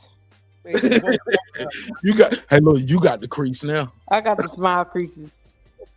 All right, comeback kid of the year, Fabio Worley, 2%. Gary Antoine Russell, 4%. I said, and let me explain this. Fabio Worley, he became a champion. He beat a drug cheat, and our guy, Joseph Parker. Joseph Parker, right here. Yep. Joseph Parker was on that. Ooh. Gary Antoine Russell at 4% became a champion again, beat and got back in the winner's circle and became a champion. Especially after having lost to their father and losing the fight that many of us thought he should have won. Came back in there and dominated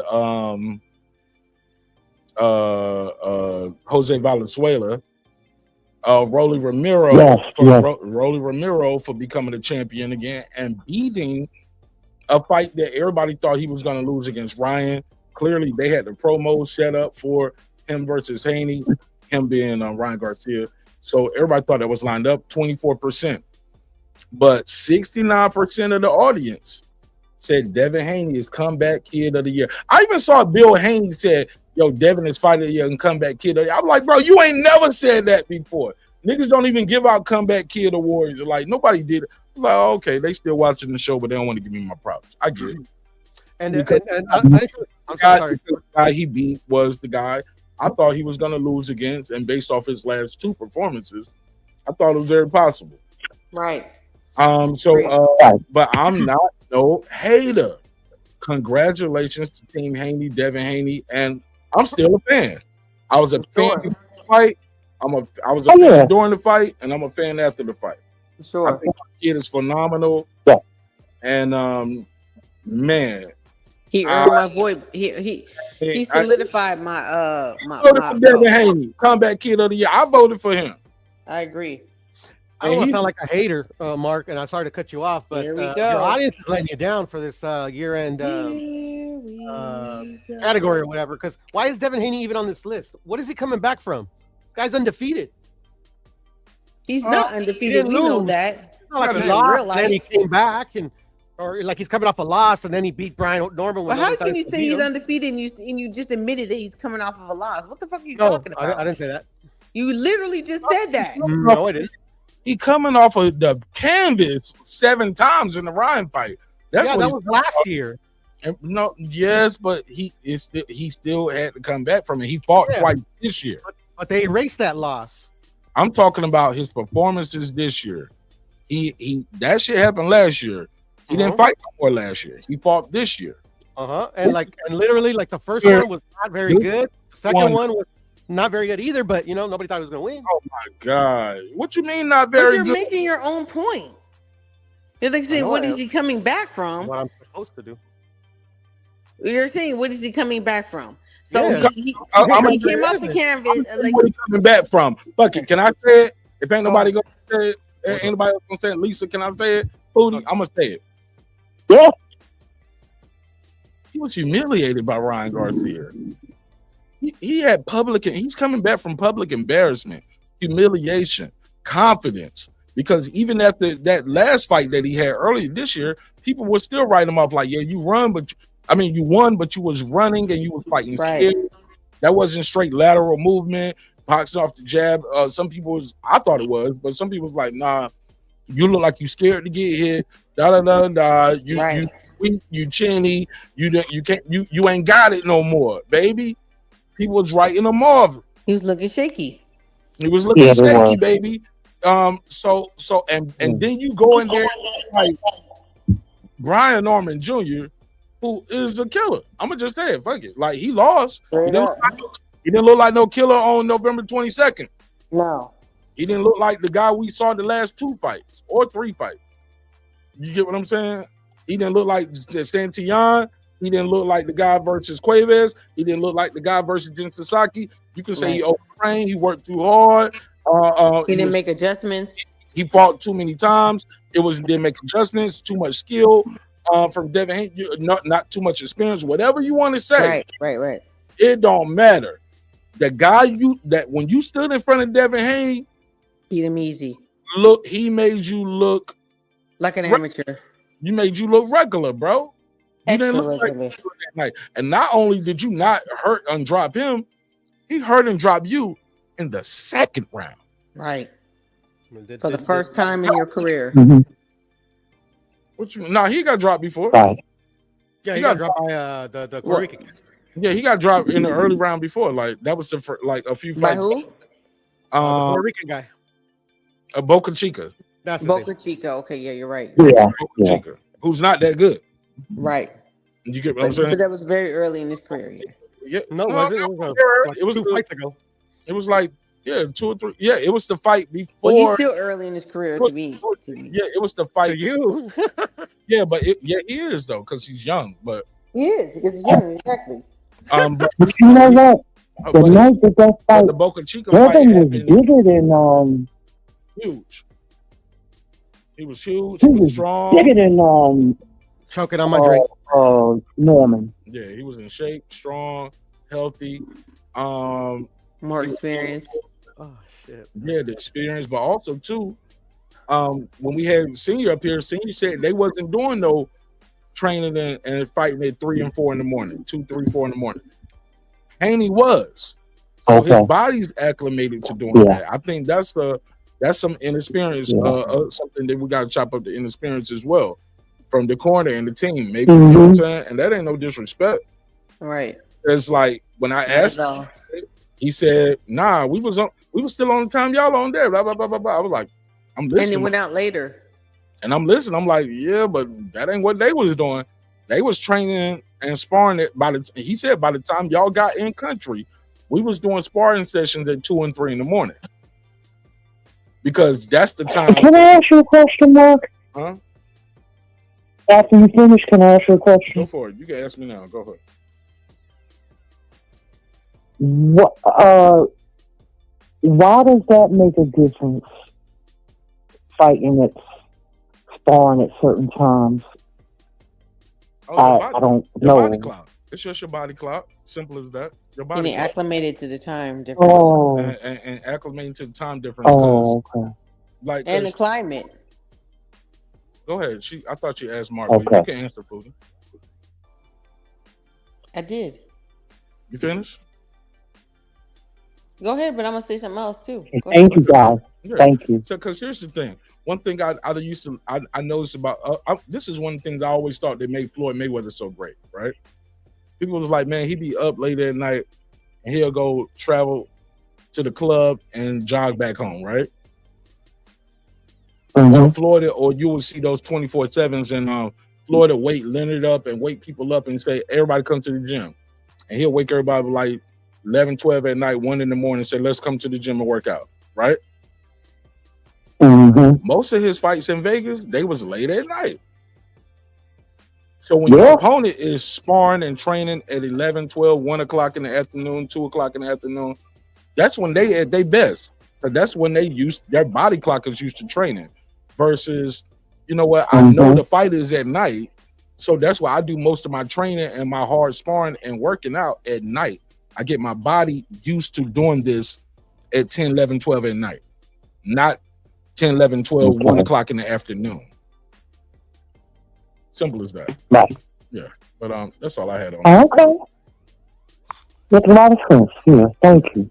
Even though I And thought, what I was gonna add is that when they were before they went out to Saudi Arabia, and I'm talking about Team Norman, and I said I sent a message to him. I was like, you guys should have came out here to where I am out here in the Coachella Valley, the Palm Springs area, simply because we have a lot of hills and the temperature out here is almost exactly the same temperature that it is out there in Saudi Arabia at the same time. Like probably right now, I was just looking right now. I think that the temperature is 55 degrees out here. It's probably 55 degrees out there right now. We almost have the exact same. When it's 125 out here, it's 125 out there. So he said, yeah, that's a good idea. He said, but Brian was tired of traveling. He wanted to train at home this time because he had fought 2 fights earlier that year. And I get that. And I get that too. But that traveling, and that's another thing too that I saw in the gym that how do I say this without Devin definitely had better sparring. Brown was beating the fuck out of a lot of these dudes, man. I got some footage of him stopping the dude in like 45 seconds. And that was the end of the sparring for the day. We didn't have anybody else lined up. You get what I'm saying? Versus like if you was somewhere else, you would have been in a gym where there's more bodies there. He didn't have enough. I don't think he had enough bodies to get him ready for Devin Haney. I get it. He sparred bigger guys. I'll say this guy name because this ain't no disrespect. Justin Figueroa. He's a middleweight, right?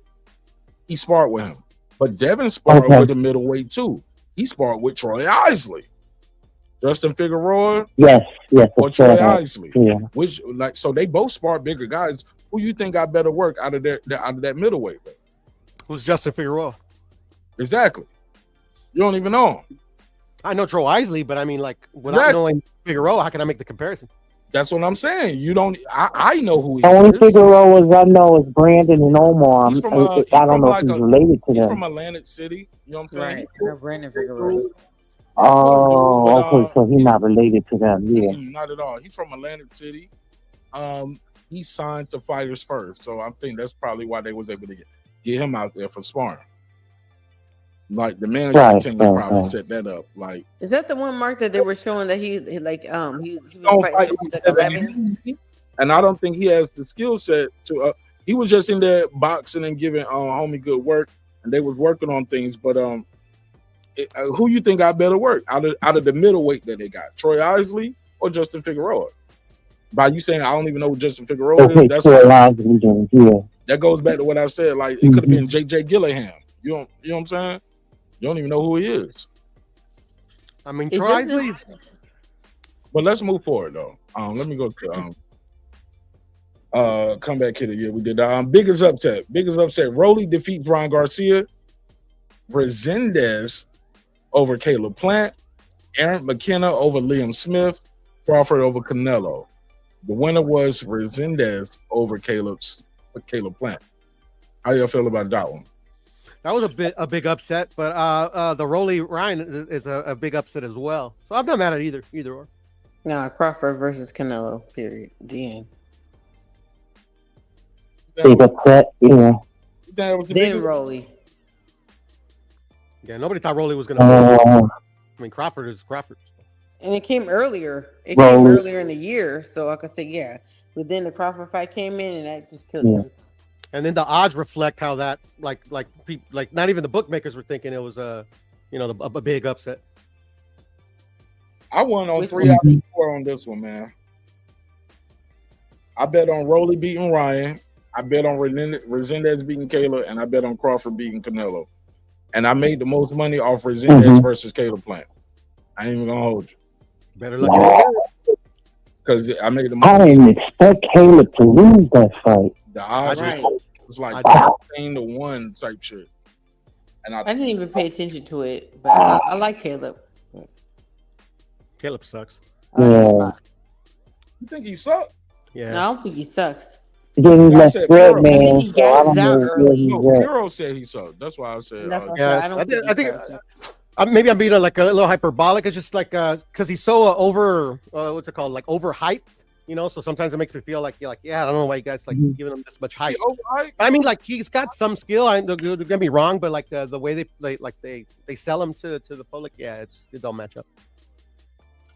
I don't think he gets sold to He's the a public. beautiful boxer to watch.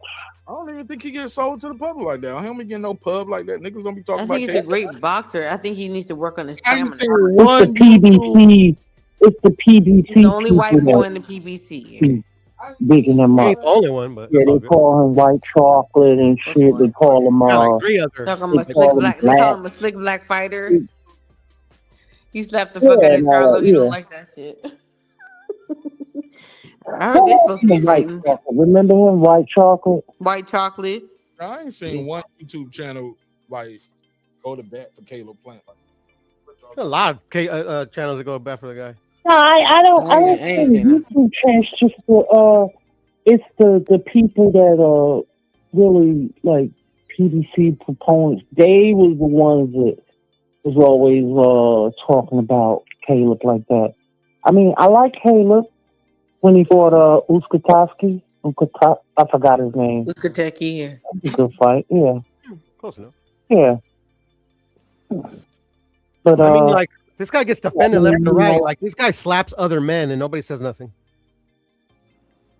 Well, why would they say anything? Shit, the Because nigga- that's like the all biggest. the men should have Hold on, said hold on. something. Yeah, That's the worst thing to do. thank you, Why Lisa. would they? That's between two men. Why would No, they say that's anything? not. about Men that? don't slap other men. Yes, they do. All No, the they time. don't. You ain't a Slap in man. your You fucking wouldn't know mouth. that. Yeah. Yeah. If you disrespect somebody, you're gonna get slapped in your mouth. Yeah, you will. It ain't. Ain't no man slapping other men because you can get All killed the over it. time, girl. What the fuck are you Oh, talking Not all the about? time. How come the other man didn't say nothing? The He other gets man, bitch made like that. He made that motherfucker look bitch made. Everybody Yeah. over talking. Y'all over talking. Go ahead. No, I mean like men. Like when's the last time you slapped somebody, Mark? Man, I'm not, bro. I don't Thank slap. I ain't had to do that. In a long time. I've never slapped a man either. I'm trying to He think. gets have I- slapped though, right? No, of course not. Men don't slap other men. That's just Yes, doesn't they happen. do all the fucking time, and that's the You way. are not a man. That's the How would you know easiest this? way. How would That's you know the that? easiest way to make a motherfucker look like a bitch. No, Not that's the even easiest punch way. him, That's just the easiest slap way to him. get killed. That's the easiest way Or to he get killed. didn't get killed, did he? Yes, because like literally, like he like No, he didn't get No, killed. he did not. Girl, he did not get killed. Like, yeah, no. because he's Not slapping literally. like And he's motherfucker didn't slapping, even do nothing. He he's just stood there slapping and got dudes slapped. on camera. He's doing it like He stood there and got like- slapped. You gotta let him respond, Foodie, though. You gotta let him respond. It's like being a little reactionary. Let him talk. no, like he's slapping other dudes on camera for whatever the reason. It's not like to make them like look and anybody look. To me, he's the only one that looks very very bad.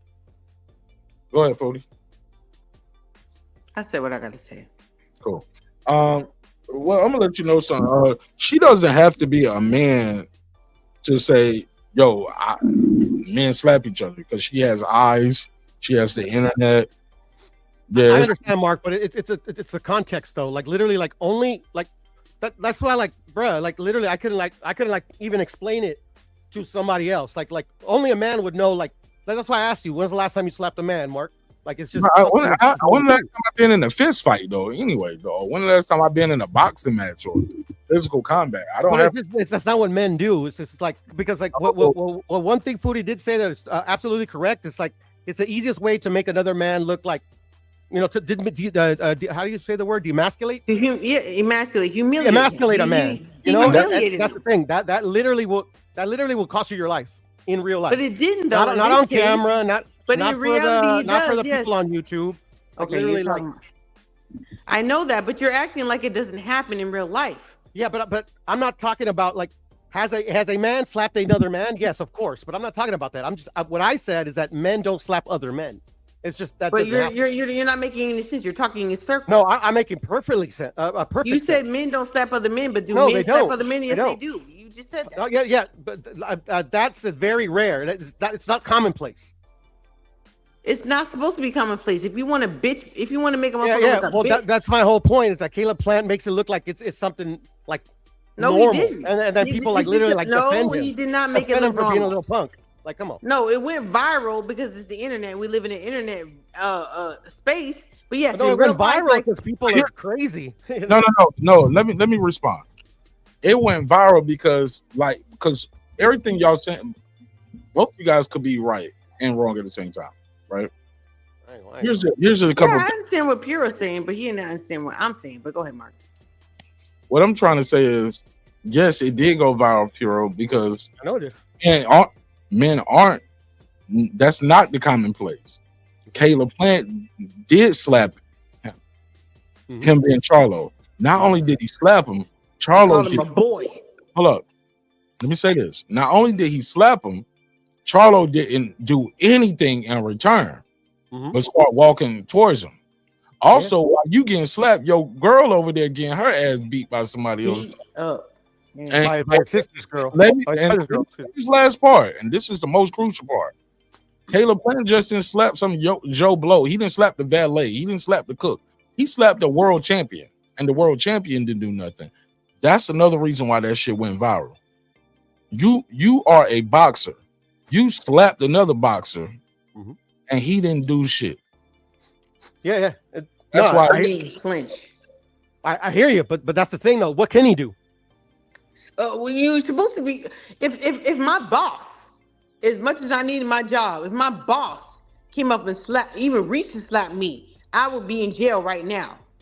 Like that's just a regular reaction. But that motherfucker be on so many drugs, he didn't even know how to fucking react. In my mind, he had to be high as fuck in order to not react. It's just it's a knee jerk reaction for anybody. A baby, if you fucking hit them, they gonna hit back. A cat, if you fucking hit them, they gonna hit back. You know, just out of reaction. You might lose your job, you might go to jail, but that's the average reaction of an average human being that's not inebriated or on drugs. You know what I'm saying? So I don't know what you're talking about. But you're not a public figure, by the way. You're not a public figure, and it doesn't. Public figure, regular figure, man. It doesn't matter what kind of matters. figure you are. No, it matters. A human being, it definitely matters. A human being's natural response, if you're being attacked, is to attack back, whether you're gonna win, lose, or draw. It doesn't matter. That's what people do. Motherfucker didn't even do nothing. I mean, but that's the thing, though. Like, literally, you're not a public figure, and then also, like, if you slap your boss or your boss slaps you and you hit him back or whatever, it won't get filmed. Ain't nobody gonna be putting their camera out filming it. Like, literally, every part of the interaction was on camera. Though there'll still be consequences. He wasn't thinking about he was being filmed at the time, so I'm not gonna hit nobody back. That's not what was going through his mind. But we don't know what was going through his mind. That's the thing. He's a trained boxer. He's a trained fighter. Yeah, that's what you do. He wasn't in the ring. He wasn't in the ring. It doesn't matter. Yes, it does matter. Hold up, the guy that hit you wasn't in the ring neither. Right. Yeah, exactly. I know exactly. So, like, at the end of the day, like, both reactions were well, for Caleb Plant is commonplace. I think the first time he tried to slap another man. But like the reaction that he had, of course, I get that. Like, what man won't, like, what any person, I agree with Foodie, would not have any reaction. At the end of the day, my whole point is that Caleb Plant is like literally doing stuff that's like out of pocket in my opinion, and he gets defended hand and foot. The other dudes get criticized. And he got into that situation for not minding his own fucking business. Excuse my language. All right, let's move forward. Because somebody made a good point. They was like, "Oh, was that this year or last year?" Right. Actually, that was 2023 for the people in the chat. That was the weekend of the Bud Crawford versus at the weigh-in. It was at the weigh-in backstage with Spence fight. Yeah. Best event: Canelo versus Crawford, Benavidez versus Jard, which was also called Night of Champions. They had the Haney Norman card up there as well. The Abdullah Mason fight, that was a good card. Bivol versus Beterbiev 2. That was the last crescendo. That was a damn good card. Berlanga versus Shiraz, which was also Stevenson putting the beats on Zepeda, and that was ring 3. The winner was Canelo versus Crawford. How y'all feel about that? Best event of the year. I agree. I agree. Because and the reason why I say that is because for the Bivol versus Yard. Nobody even remembered that was the fucking card. Everybody was looking for Devin Haney versus Brian Norman Jr. on that card. That's the fight everybody was looking for. That was the build up, and they weren't even the fucking the main event. Go ahead, Puro. Lisa. I was looking forward to the Shockey Faster and Fulton fight, but that's just me. I wasn't really impressed with none of those events, to be honest. I mean, Canelo Crawford would probably be my pick because, you know, of the sheer, you know, like the how much it sold. You know, like it was an event. You know, all the stars were out. You know, there was like 80 million people there, watched by like 30 million people around the world. So yeah, I mean, definitely. You know, I think that was the biggest event. The other ones, it's like whatever. Lisa. My favorite card was the one with Devin Haney and Norman Jr. I enjoyed that card.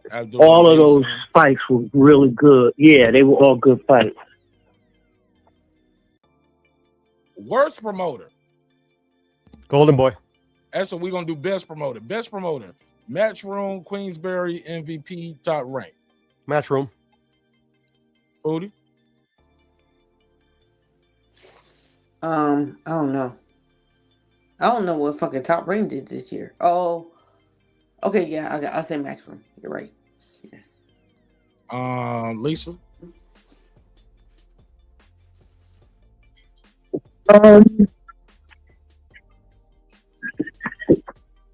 MVP. Gave it an MVP. Okay, Lisa. I ain't mad. Tell me why. Riyadh should be on there, to be honest. They're not the promoter. They promoted. They co-promoted. Just like what they're doing for women's boxing, man. Yeah, they've been doing their thing. Yeah. Go ahead. Okay, so MVP. Mm-hmm. Worst promoter. Golden Boy. We got Golden Boy, TGB, Mayweather Promotions, Star Boxing. Mayweather didn't promote any cards this year, so I don't even know why they're on there. They'll promote. Well, they got Camille Morton. Yeah, he fought like twice, and not even under Mayweather promotion. That means he's the worst. Nigga, he's still out here trying to promote. You promote his events too. Shit, worst. I mean, I would say probably PBC would be the worst promoter, to be honest. That would be TGB. PBC is a TV show. Oh, okay, yeah. So then, I mean, at the end, so you would have Tom Brown. This is like these are the worst categories in the history of boxing, bro. Sue me. No, not you, bro. You already put the blame on your fans, so it's all good. Yeah. Worst from like I mean, it is what it is. It's opinion based. You want to save them? Save them. You ain't got nothing to save them with? Because most people really should say it really, to me, it becomes down to Golden Boy, because out of them other names, they the other big fish. Out of Matchroom, Queensberry, MVP, Top Rank, Golden Boy, Tom Brown, those are like the six big fish. Mayweather Promotion, Star Boxing, they're smaller. Right? Yeah, and like literally promoters in name only. I mean, but yeah, you're right. And for the stable that Golden Boy, Tom Brown, Matchroom, Queensberry, MVP, Top Rank has, shit, Golden Boy is right there in the mix, man. They got to be one, and Tom Brown got to be right there in the mix, like as the worst promoters. Yeah, for me, it's Golden Boy. I mean, like Oscar is a horrendous promoter. Like you literally have some really huge stars and you lose them all. I mean, come on, bro. It's like they like okay, here's the cheat codes. Let me find a way how I can like ruin this. How can I lose? You know, like how can I lose? What can I do? So like literally my players fight nobody. He just run out of bounds. I could just run out of bounds and let the clock get shot clock violations. Yeah. That guy's delusional, man. I don't know, Mark, if I told you or if I told somebody else. Like, I don't know if you saw the interview with him and Akim Barak, I believe, and he literally denied he was ever a drug addict, that he ever went to rehab. He says this. He says this on live TV. On live TV, bruh. But he had a documentary and a book talking about his drug use. Bruh, like, what do you want me to say, bruh? Like, Lynn says it with a straight face. That's what I'm saying, bro. And what did But what did the interviewer say when he said it? They didn't say shit. They just moved on. They just said nothing. They just like, oh, really? No, you were never on drugs? Really, That's Oscar? why, that's why It's lies. It's all lies. I have other business ventures, and I thank God for my father. Thank God for my family. Thank God for freedom. Thank God for my upbringing, my military background, where I don't have to do that to make money. You get what I'm saying? And when I say make money, I mean make good money for the rest of my life and live comfortable. I don't have to do that because I'm never gonna do that. You get what I'm saying? Like, I gotta say it. I definitely get you. Yeah, I'm not gonna. Y'all seen how I give it up on interviews, man? We laugh and joke, but shit, I laugh and joke to say some shit that might be borderline inappropriate sometimes that most people wouldn't say because it's right there. I gotta say it. I'm like, Oscar, but you said you was on cocaine. We've heard you say that. What you mean you never did cocaine? I would have to say it. I would have to say it. Yeah. And anyway, I just thought that was. I'll probably never get another interview. It might scare me off from getting interviews with other fighters, but I couldn't do it, bro. Robbery of the year. Ooh, that's a good one. Robbery of the year. We got Tank versus Roach, Cruz versus Roach, Manny versus Barrios, Crocker versus Donovan 2. I don't think a lot of people saying Crocker versus Donovan 2. That's probably why it's only at 2%. But Crocker versus Donovan 2, I'm like, come on, fam. It's hard. You said what? I said this is a hard one. I'm trying to remember the it's fighters. difficult. I'm not gonna say hard. Pause. Yeah. Oh yes, yeah, for sure. Because it just happened too, and it was like a card that like nobody even knows about. It happened in Costa Rica. Like literally, they had this kid in tears, bro. When did it happen? This happened like a month ago, man. Oh man, this poll was this survey, was 9 days ago. So I might have missed that one. Do you know the guy's name? I'll let you know right now because it's like an old, maybe like an old champion or an old contender, but like literally, like this one kid literally beats him pillar to post. They gave it to the old man, and they gave it to the Costa Rican cat, and like literally the own Costa Rican fans because it was in Costa Rica were booing him. They're about to throw tomatoes at him. They real fans. Those are real fans right there. Shout out. No, for sure. Imagine like literally like like they could be easily be like no it's the judges saw what they saw, but they're like nah boo. And while you thinking of that one, let's go to Foodie. Robbery of the year: Tank versus Roach, Roach versus Cruz, Manny versus Barrios, Crocker versus Donovan 2. What was your vote for this one? I never saw the Crocker versus Donovan 2. So Let's be watching that shit one day. They gave it to Crocker, but Donovan, a lot of people think I don't know who either one of them fighters are. UK guys. Yeah, we got to go global with this shit next year, man. We got to go global. Got to cover more UK fights. Yeah, for sure. So I'd have to go with the grease got in my hair. The Tank versus Roach. That's fucked up. Never heard of it. That nigga said grease in my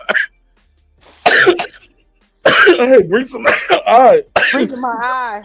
Y'all boy. Why y'all boy? These are true facts. Huh? He said, why y'all born? These are true facts. Yeah. Right. He's back on him in the ring. Grease got in his eye. He just got his hair braided, freshly braided. And what you gonna do when blood get in your eye, though? You get what I'm saying? Right. Wait a minute, they can't just wipe your eye with some grease. But like they put Vaseline all over your fucking face when you're in the corner. With broken jaws, bloody nose, broken nose, like orbitable. Like, bro, remember Hassan Rahman had an elbow growing out of his forehead? The referee had that shit was gruesome. That nigga was not trying to quit that fight. He's a warrior, bro. Like, I'm like, damn. So there's all kind of fights that motherfuckers don't be trying to lose. I mean, trying to quit it, and they don't even know where they are. Me in call your own time out in a box. Mm-hmm. Yeah, it's crazy, man. Hey, Lisa,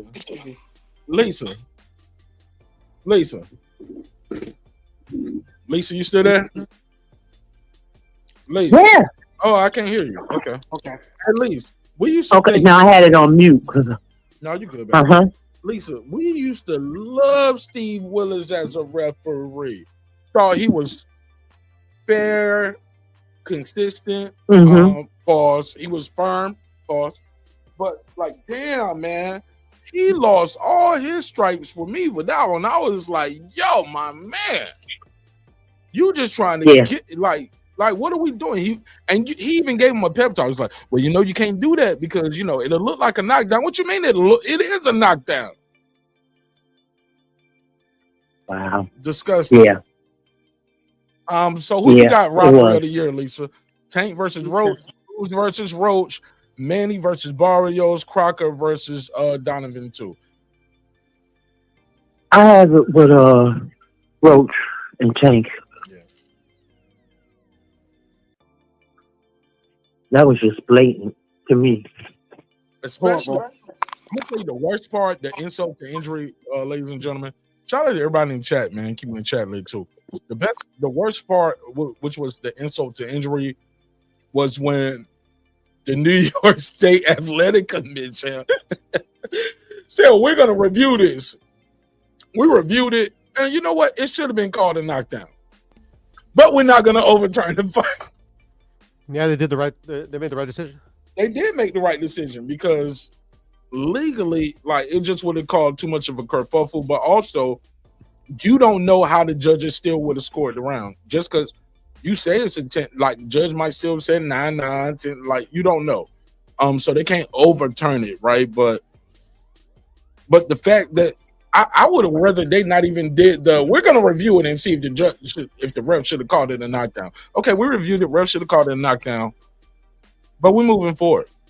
Well, for peace of mind, I mean, I didn't mind that they they gave their opinion on whether they thought it was a knockdown or not. The thing is, where I thought they made the right decision is that, like, literally the who determines a knockdown is the sole discretion of the referee and the referee alone. So they have to back their referee. Like, he made a bad judgment call. That's it. That's the bullshit in boxing. Hold on, Foodie. I gotta give him a He's pushback. a human being. Little pushback. Pause. New York is one of those states that have the replay, correct? Yes. They could have and should have did the replay right now. Yeah, because went up for having the replay rule if you don't correct it in real time. That shows the money. That shows that the whole shit just be looking corrupt. But we can I digress on that. But y'all got a replay rule in New York for shit like this, and y'all didn't exercise it. Well, that's the thing, though. It's I think it's that would be going a little bit like too out there, though, because like. No, they've done it before, though. They've done it before with knockdowns, bro. They got to do it. Like, what's the point of it? That's all I'm saying. I ain't mean to cut you off. I'm sorry. No, it's all good, Mark. No, I'm just saying is that if it was an inexperienced referee or a referee that has kind of like that reputation where he's like always like kind of like fumbling decisions, okay, that's one thing. But like, this is Steve Willis. Like, he doesn't have that reputation of making bad calls or being a bad ref. Like, he doesn't have like what's that one, Lawrence Cole type of, so like you have to take all those things into account, I think. Hey, sorry for the all caps. The aircraft carrier, he said the replay doesn't matter if the ref doesn't call the ruler. Bro, they've done that before, though. They've had times where the ref, well, that's a good point. You know what? Let me slow down, because now I'm saying that out loud. I'm thinking. The replays I've seen before, it was like, okay, yeah, where the ref, yeah, matter of fact, no, I'm right.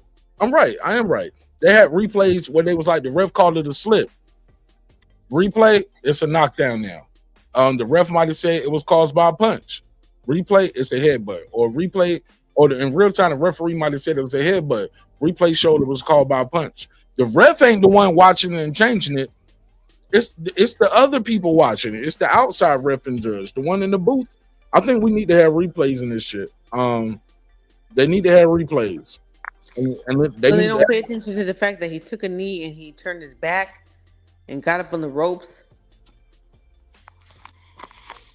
It really should have been a disqualification because your corner jumped on the apron. Disqualification, absolutely. Jumped on the apron and interfered with the fight. Now, if you're not going to disqualify him, okay, we at least got to do something. But it's too much money. But you're right.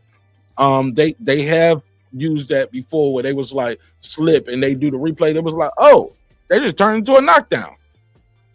And that's why we don't make these decisions, Mark. Like I think it's kind of a stretch too to say he should have been disqualified. You know, that's why we don't make these decisions. We got the only one that has to live and die on this decision is Steve Willits. That's it. We could say this, we could say that. It's his decision whether he could have docked a point, he could have warned him, he could have done this, he could have done that. I trust Steve Willits because like literally Steve Willits has been doing this like this is what he does. That's his profession. He's a professional referee. You could be a professional driver for 40 years. You get in a car accident, you at fault. You at fault. No, and I'm not arguing. Murder. Hello, if you commit murder, you're a murderer now, baby. If you can live your whole life a good person, 80 years old, you killed somebody, you're a murderer now, baby. Yeah, because Piro, it's not just up to the referee. It's up to the referee based on the laws, the bylaws that are written. It's up to the referee. That's it. Nobody else. And the referee breaks the bylaws. That's all I'm trying to say. What's the point of having that second? Look, you got the ref there, but when somebody go down, 9 times out of 10, what the ref's supposed to do is supposed to look over there to the outside person, the outside ref, and pick up the count from there. 5, 6. He don't got to start at 1. No, he don't supposed to start. He's supposed to look over there and pick up the count, because that person is the one who says he's down. No, that's the referee says if the fighter's down. You don't look over. Hold up, bro. Look at the fights. A lot of times, I know the rules, Mark. I've been watching the sport for a long time. I'm not a professional referee, but I know the process. So am I tripping? Tell me, I'm not saying what I'm saying. A little bit. Guys go down. The referee sometimes look over to the outside judge. Well, I'm sorry, the outside ref, and he's already counting. The ref looks at him and picks up the count. 3, 4. After a knockdown has already been established, though, Mark. No, sometimes the ref don't even know if it's the ref will look over and they telling the ref. The ref is the only one that could determine if it's a knockdown or not. He has no say, but a lot of times though, but that's what that other guy is there for. Because the ref, the other guy's the timekeeper. The guy's looking at is the timekeeper. Also, the timekeeper, but no, the timekeeper, yes. But so I'm tripping. You ain't never seen the ref look over, the referee is always supposed to look over. I've seen times where the ref look over, and the ref, that guy is waving it off. The ref thought it was a knockdown. The timekeeper guy is saying no, it's not good, and then he'll shake his head, wipe your gloves off, and then y'all got to keep fighting. The timekeeper cannot determine if it's a knockdown or not. I'm not talking about. I'm talking about that guy. Okay, maybe I'm wrong. The timekeeper, Mark. That's what I'm saying. You know, like none of this information is secret. It's not kept or locked in key. All these procedures on what refs are supposed to do during a fight is out there, and like literally, like that's all you got to do. Literally, look it up a little bit. And no. I gotta go because it's New Year's. I'll be right back. Sure, I get. Is he joking? What do you say? Happy New Year! We finally hit New Year. Hey, it's can I Happy New say Year. something right quick? Happy New Year! Second. Finally on the West Coast. Yep. Second, Lisa. Happy New Year to everybody. At this point, everybody in America now. Happy New Year to the West Coast. Happy New Year, everyone. Let me take me a quick drink with Foodie real quick. Puro probably had to go in there and kiss his wife real quick. I ain't mad at that.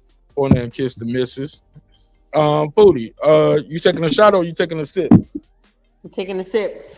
I got my Coke Hero. All right, I'm gonna take a shot. I'm gonna take a shot. Small shot, baby shot. That's still a little too much. I'm gonna pour some of this in my drink. I'm gonna take that. Still a little too much. I'm gonna take a very tiny baby shot. All right. Happy New Year to all my folks out there. And look, this is a big shot. I got the tiniest bit at the bottom. This big shot glass. I got the tiniest sip at the bottom. I still got work to do. Happy New Year's to all of my people all over the world, all over America. It's already 8 a.m. in the UK. It's 3 in the afternoon in Japan. It should be like 4 in the afternoon for my people over there in Australia. Like, if y'all fucking with me, man, globally, man. We've been doing this shit now almost 5 years, man. Like, well, I think we just hit 5 years. We're about to hit 5 years when I really started doing it.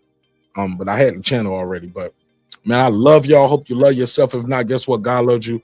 Throw this Martin Asher neighborhood. I'm about to spin this wheel again while Lisa telling me what she want to tell me. Cheers, baby. Let's take a shot. Happy New Year. Happy New Year's. So that shit like some cough medicine. That shit was tiny, very tiny drops. Go ahead, and I still need to chase it. No, I'm good.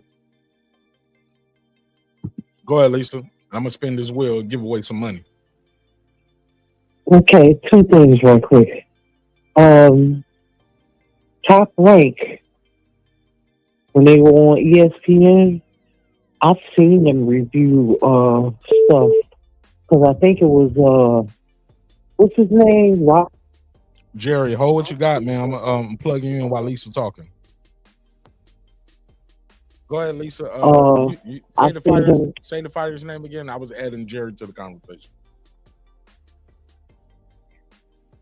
I don't remember the fighter.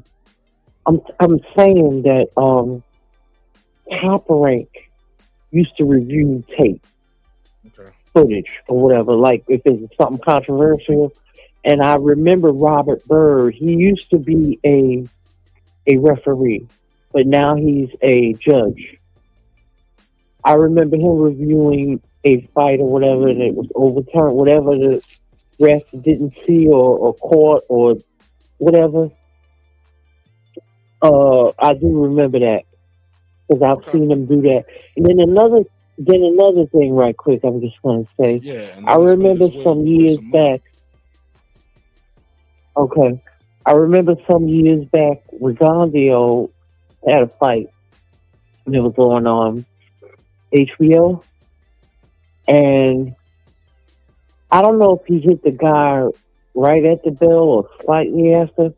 He knocked the guy out or whatever. They deemed it a no contest or whatever because not Larry Merchant, the other guy. Oh, what's his name? Jim Lampley. Yeah, what about him? Raised so much hell about this. You know what I'm saying? Oh, he was complaining. Jim Lampley raised. Oh yeah, they would be swaying shit, man. They had too much. Look, HBO, Jim Lampley and Larry Merchant had too much power, bro. I don't mean to call you bro, sister. I'm sorry. They had too much power. It's fine. They was matchmaking and everything. I'm like, what the fuck? Like, come on, man. Yeah. They was letting them niggas. So that decision got. Yeah, that decision became a no. I'm gonna send that to you. Hey, look, I just gotta find it. Yeah. Why you looking it up? I'm gonna go to Jerry. I want to say something. I heard they was trying to bring Larry Merchant back, and I said, please no. When I heard they was bringing Jim Lampley back, I said, no, please don't. He was like, oh, he kept it real. I said, no, he was it's his opinion, and his opinion was biased, and he was wrong so many times. It's times when you go back, and I'm gonna go to you, Jerry, in a second.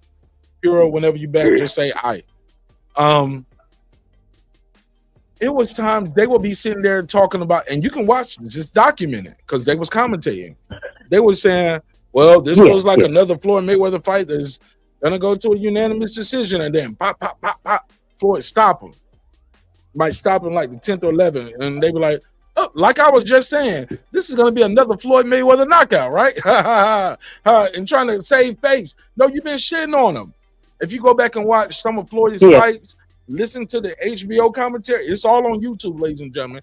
Go back and watch Floyd fight versus Larry. Versus God bless the dead, Ricky Hatton. The HBO commentary is talking about he's doing good and he's winning. Floyd versus Oscar. HBO commentary saying he's doing good and he's winning. He being the opponent to Floyd, right? When you go back and watch the UK, watch boxing, or what's the Box TV? What's the UK shit that you show the boxing? Box Nation. Box Nation. Listen to the Box Nation. Hey, it's the Colonel, whatever his name is, the Colonel, and it's escaping me right now, and I apologize to those brothers. But man, they calling the fight straight down the middle, no bias, and they calling what we watching. HBO had the Oscar fight close. The other people was like, man, Floyd is beating them. The HBO said, well, Ricky's winning the fight. They don't make Emmanuel Stewart change his mind. God bless his dad. But if you watch the Box Nation fight, I'll tell y'all the one to watch. Watch the Ricky Hatton HBO version. Watch the Ricky Hatton Box Nation version on YouTube. Here, two different versions. One guy is just saying, hey, he ain't doing this, and Floyd is doing this, right? They hating on Floyd. When you watch that Box Nation version, that Box Nation be like, Rick, they breaking down the science for you. They say Ricky has a tail, almost like with poker, ladies and gentlemen. Before he leaps in with his left foot, he dips his left shoulder. Floyd has picked up on that very early in this fight. And when Ricky launches, Floyd ducks under and he's grabbing. The refs got to reset him. I know y'all don't like it and it's boring right now, or you might not like it or whatever they said, right? But they was like, look what he's doing. Floyd said he don't watch tape. But somebody in his team is definitely watching tape because Ricky Hatton has the tail and Floyd has picked it up early. And once they said it, you can't unsee it no more. Ricky Hatton be doing all that bobbing and weaving, all that herky-jerky, and then he'll do this. When he dipped down to that left, he was launching up with that power left foot. It was like clockwork every time. Floyd beat the fuck out of Ricky Hatton, and the UK commentary called it more fair. They were like, we love Ricky, and he's doing a great job, but it's just not enough to beat the Money Man tonight. We still have it 10 rounds. We have it 9 rounds to 0. So, like, you watch the HBO commentary, bro, they was ruining boxing. They ruined it, man. They was telling, because look, we have a group thing, and if people don't know what they watching, they depend on the professionals to tell them. And the professionals are Larry Merchant and Harold Letterman. I'm sorry, not Harold, because Harold and Larry used to get into all the time on the air, especially over Floyd. He was like, beautiful. He was like, beautiful left hooks, Larry, Harold. He said, beautiful, Larry. You heard me? Like, they would go back into it. Like, they would argue. He was like, or they would argue with Harold because Harold would be telling them, man, Floyd is great, and look what he's doing. He's doing this, that, and the third. Even when they was cutting Ricky up, he was cutting Ricky up, and they had asked about the cuts. Harold tried to tell him, he said, well, the UK cutmen aren't familiar with adrenaline 1 to 1,000. They use this because in the UK, Harold, if he's fighting in America, wouldn't he make himself available to these things when the cut? He was like, no, because you have to know how to mix it because it doesn't come pre-mixed. It's a specific science. Harold Letterman was a pharmacist as his day job. They do all that asking Harold Letterman. He telling them the truth. He was like, well, this is boring me now. Let's go back to the fight. I'm like, oh, bitch ass nigga. Like, man, Larry Merchant was the worst. He was the worst. But I digress. Because we got a lot of people here that want to get their bars off. Got Roastmaster Flex is back. Puro still is on the champagne break with the wifey, which is all cool. And we got Jerry the Terror Tasker in the building. What's up, Jerry? Love y'all. Just want to wish everybody a happy and a healthy New Year. Happy New Year to you, your wife, and your daughter, sir. Happy New Year, Jerry. Happy New Year, Jerry. Everybody doing good, man. You know, thankful, blessed. Just glad to be in a warm house. It's cold here in Maryland tonight, man. Thinking about people that are sleeping outside. And, man, you know, got to count our blessings, huh?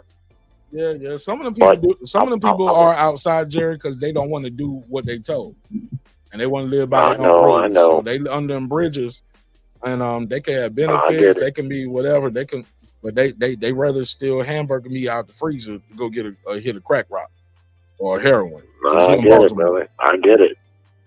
So you know, I don't feel so bad for them as I do the ones that are out there for different reasons, but nonetheless. Regardless why you might be out there. Well, you can save them, Jerry. You white. You got all the power. White power. No, I'm joking. Well, I want to say this about the Tank Davis fight. Come on, man. Why do we play with things and make them complicated? The guy took a knee.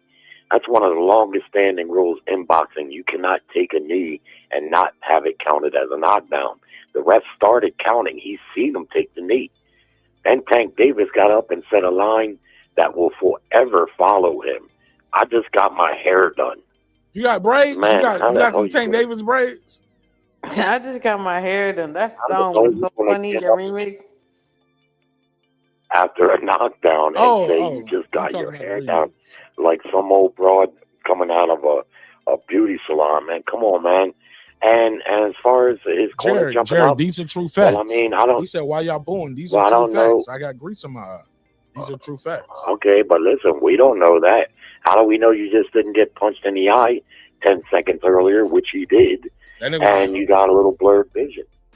We can't allow fighters. The reason they don't allow fighters to take a knee, and I know you know this, but some people, because you could go down for any reason and claim. Jerry, I don't need that much recovery time, too, Jerry. I just need a couple seconds.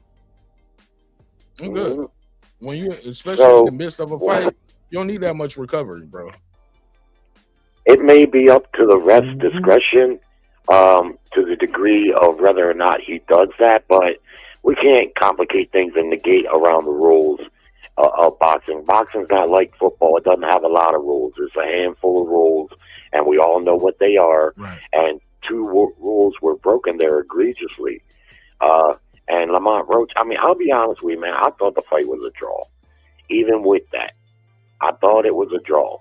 But if I had to pick a winner, I would say Roach.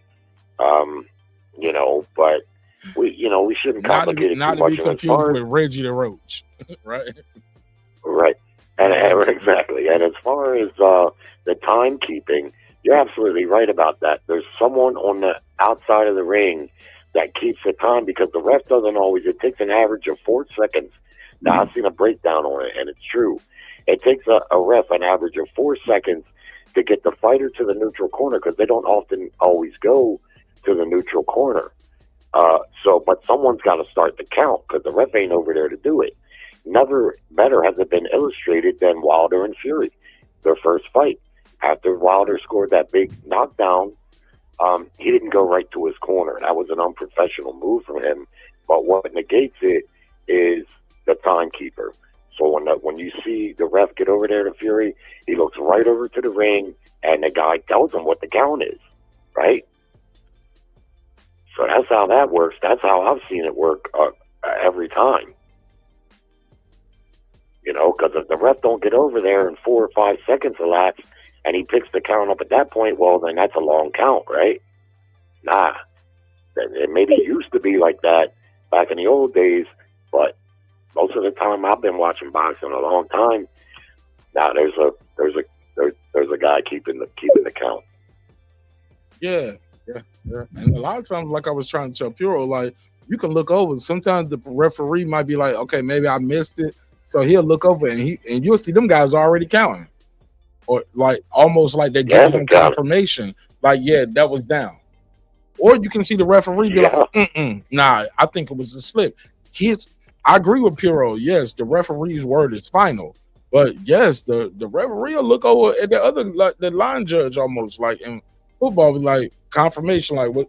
Okay, 1, or 5. Like he'll pick up in the middle. 5, 6. Right. And they don't even count at the same pace. I think that's another problem. If the ref rules that it's not a knockdown, well then whatever time the guy was keeping doesn't matter. But he's going to start the count as soon as the guy goes down, because if it's not a knockdown, it won't matter. But if it is a knockdown, it ensures that there's no long count. You see, they don't just leave that up to chance. And they still have long counts. Occasionally, but I watched a really good breakdown on YouTube. This guy did, and it was mostly based around that particular fight, Tyson Fury and Wilder. But he showed a lot of examples, and the Mike Tyson, right, they do the Mike Tyson versus. They do the Mike Tyson versus. Because the only other time I can really remember that in modern times was the Tyson versus Buster Douglas when Tyson dropped Buster early in the fight before he got knocked out. People always say that was a long count. Did he break that one down? Anytime a fighter gets up at 9, there's always going to be someone screaming it was a long count. always. But it's not a perfect science, I don't guess. But the best thing they can do is just like they do. They have that guy counting because the ref can't always get over there, especially if one fighter's not going to his corner. Now, I've seen fighters like Tyson Fury. He scores a knockdown. He runs to the neutral corner. That's the professional thing. Get over there as quick as you can. Yeah. That way the ref can pick up the count. Yeah. Wilder was celebrating. I know he looked like he scored a knockout. I get why he was up, but he should have went straight to the corner. But even still, when I think it was Reese, when he gets over there, he looks straight over and he picks the count up from the guy ringside.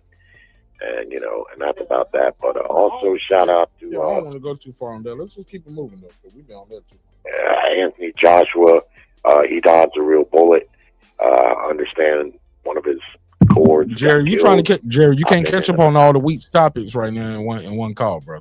Okay. All right. You trying to do all the recaps of everything all year.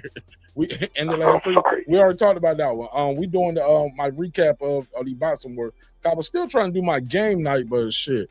I think Foodie said she had to go to sleep because she did work today. So I appreciate her pulling up. Well, let me just catch up quickly on that, and I'll make it quick.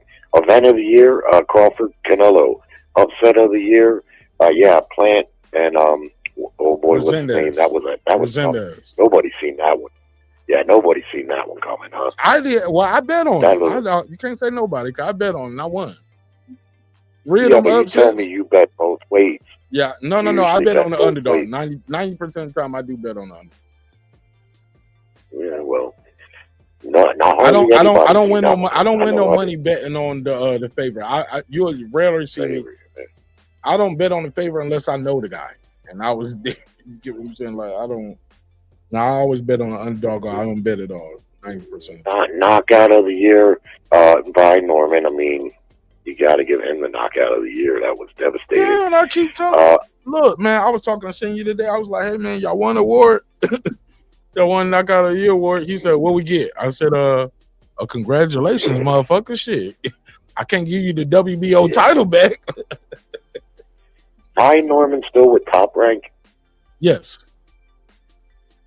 Yeah. Well, hopefully they invest in him because I don't think, despite the Haney fight, too many people are going to be jumping up wanting to fight him, and now he doesn't have his title. They're going to have to pay somebody to get him a significant fight. Hopefully they do because otherwise...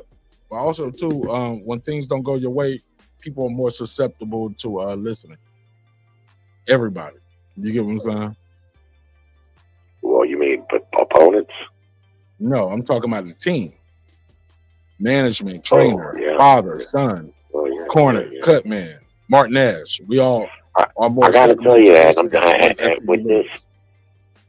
about to hang up because it's late here, but let me just say this. I know you're good friends with Brian and his dad, but when he came back to the corner after the first round, his dad told him, he said, I told you he can't punch, he can't counter punch. And then 15 seconds into the next round, Haney catches Brian with a left hook counter punch that makes him stutter step. Now, his dad knows boxing, I know, and he knows his son. But if he was told him that then like they through camp, he was telling him, I would have been telling him just the opposite. I would have been telling him, son, listen, don't believe what you heard about this guy can't punch. He didn't get here because he can't punch. He can punch some for sure. And now that's why Jerry, what you saying is what I've been saying. I said that to him, his dad, everybody. Anybody who would listen. I said it to you on the show. I was like, look, he has respectable power. If he didn't have no respectable power, everybody would walk through him. And nobody's walking through Devin Haney. I say power is relative. That boy got accuracy, he got a jab, and when I was saying jab, he was like, he ain't got no jab, and he was, and look, and keep in mind, at that point, homie don't gave out 28 L's. Everything they've ever tried to do has worked. Who am I? I'm not a pro fighter, not a pro trainer. You get what I'm saying? So who am I to tell them what they been doing since his son was a child is not gonna work tonight? I hear you. I'll be who the fuck am I? Tell him too. You know what I'm saying? But I didn't say. I was like, well, Devin Haney got a jab, man. No, he ain't got no, like, man, he got footwork. Well, Yeah, that's the only thing we worried about. I'm paraphrasing because he didn't say this directly, but Yeah. as far as like the footwork, yeah, he gonna try to run, but we got a plan for that. Okay, boom. Because the biggest thing we was planning for him to cut the ring off when he tried to run. Yeah. It was things that we was talking about, as far as like we was gonna do when Devin Haney tried to smother. That didn't work.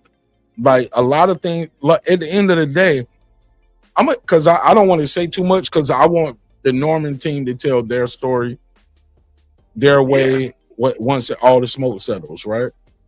What continues to settle. But bottom line in front, Team Haney executed their game plan better. That's it. It's like football. Like, okay, you're a great defense team, you're a great offense team. Somebody gonna win and lose this football game. Somebody and their game plan, they executed their game plan. They got. I even said that to him. I ain't gonna lie, bro. I even said that one time. I was like, Devin gonna. What about when Devin get up on the scorecard early, and now you're behind and you got to try to chase this knockout? That was with me not even anticipating him getting dropped in a second. I was just like, bro, you can't chase a knockout all night, bro. Anything and everything that y'all thinking, trust me, at some point, I said it to either Junior or his dad, whether on camera or off camera. Well, the good news, I think, for Brian is this. If you study the landscape of the welterweight division, who do you got? Barrios, he's easy money and maybe a favorite to beat Barrios. You got Rolly, same thing. For Ryan Garcia, who will likely never fight him, but he could be right back in the mix with one or two fights if Arum invested in him, because that's what it's going to take at this point. It's going to take his promoter investing in him. So hopefully Arum does that, and then he can be right back in the mix. Even if he doesn't get one of the champions, who he'd likely be even money or favorite, even just to get him a real credible opponent, they're probably going to have to overpay a little bit because who gonna have to overpay? Top Rank? Yeah. You think they're gonna? Man, no, they're not. Bro, they haven't invested. Bro, they never really. Bro, it was no big billboards going around with Brian Norman, and like a lot of shit that was happening with Brian Norman. That was after I was complaining about it live on there. Remember that? I was like, damn. I was like, man, we ain't got. I kept telling him, I was like, man, we ain't got no billboard here. Like, he's not at the Hall game. Like, I was saying, at the minimum, can we bring him to the radio station? Why he ain't at the local? Bro, we got like 3 or 4 local radio stations here that are big, and some of them are syndicated. 2 of them, one B103, Hot 107.9, 97.5, 99.1. These are urban markets. He's a boxer. He's black in a black city. Let's just keep it a buck. But damn, man, they should have him on the radio and bring him to the Hawks game. Well, I'm not saying Arum is going to do it. I'm saying, in my opinion, if they didn't do it when he had the title, they're not going to do it now, Jerry. That's what I'm just. Well, like I said, I'm not saying that Arum is going to do it. What I'm saying is that's what it's going to take to get him back to the top. Well, no, they ain't got to do all of that because his ranking is still high. So he's gonna get another opportunity because his ranking, he's still ranked pretty high. Because when you're a champion, you're not ranked at all, right? And then he's not a champion. He didn't drop down to number 13. You get what I'm saying? He didn't drop to 17 to 22 like they did. I don't put much faith into that because at the end of the day, someone's got to pay for it. Benavidez was number 1 ranked for 2+ years and still couldn't get the fight. And there's tons of examples. And that's because hold on. No. That's because he was putting all his eggs in one basket, which is the WBC, which is We Be Cricket. Well, that's because he was the number 1 contender in the WBC. But he could have contended in the WBO, WBA. He could have contended there, Jerry. He put all his eggs in one basket with his Mexican brother, Mauricio Suleiman. But he wasn't ranked number 1 in those divisions. He could have, but you don't think he could have gotten in the rankings? He could have fought and gotten those rankings. Does he make the rankings or do the? No, you got to put yourself in position. You gotta have your management and your team to put you in a position to fight for a slot against a guy in those rankings to Well, get we'll that see to how it works out. I'm hoping for the But you get best what I'm for saying, him. Jared? But in the end, someone's gonna Jared, have he to didn't pay. try. He was chasing the Canelo fight. He didn't try to get ranked in those other sanctioning bodies because he was a two-time WBC I don't know. champion. I'm telling you, I know he's a two-time WBC champion. Who But you he think doesn't make the ranking. He just fights in the sanctioning bodies. What was I about to ranking. say, Jared? You're about to say he didn't try. No, that's not what I was supposed about to do say, try? brother.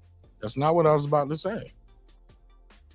What I was about to Well, say either is, way, let's not say either way. Let me say what I was going to say instead of just saying either way because you got it wrong.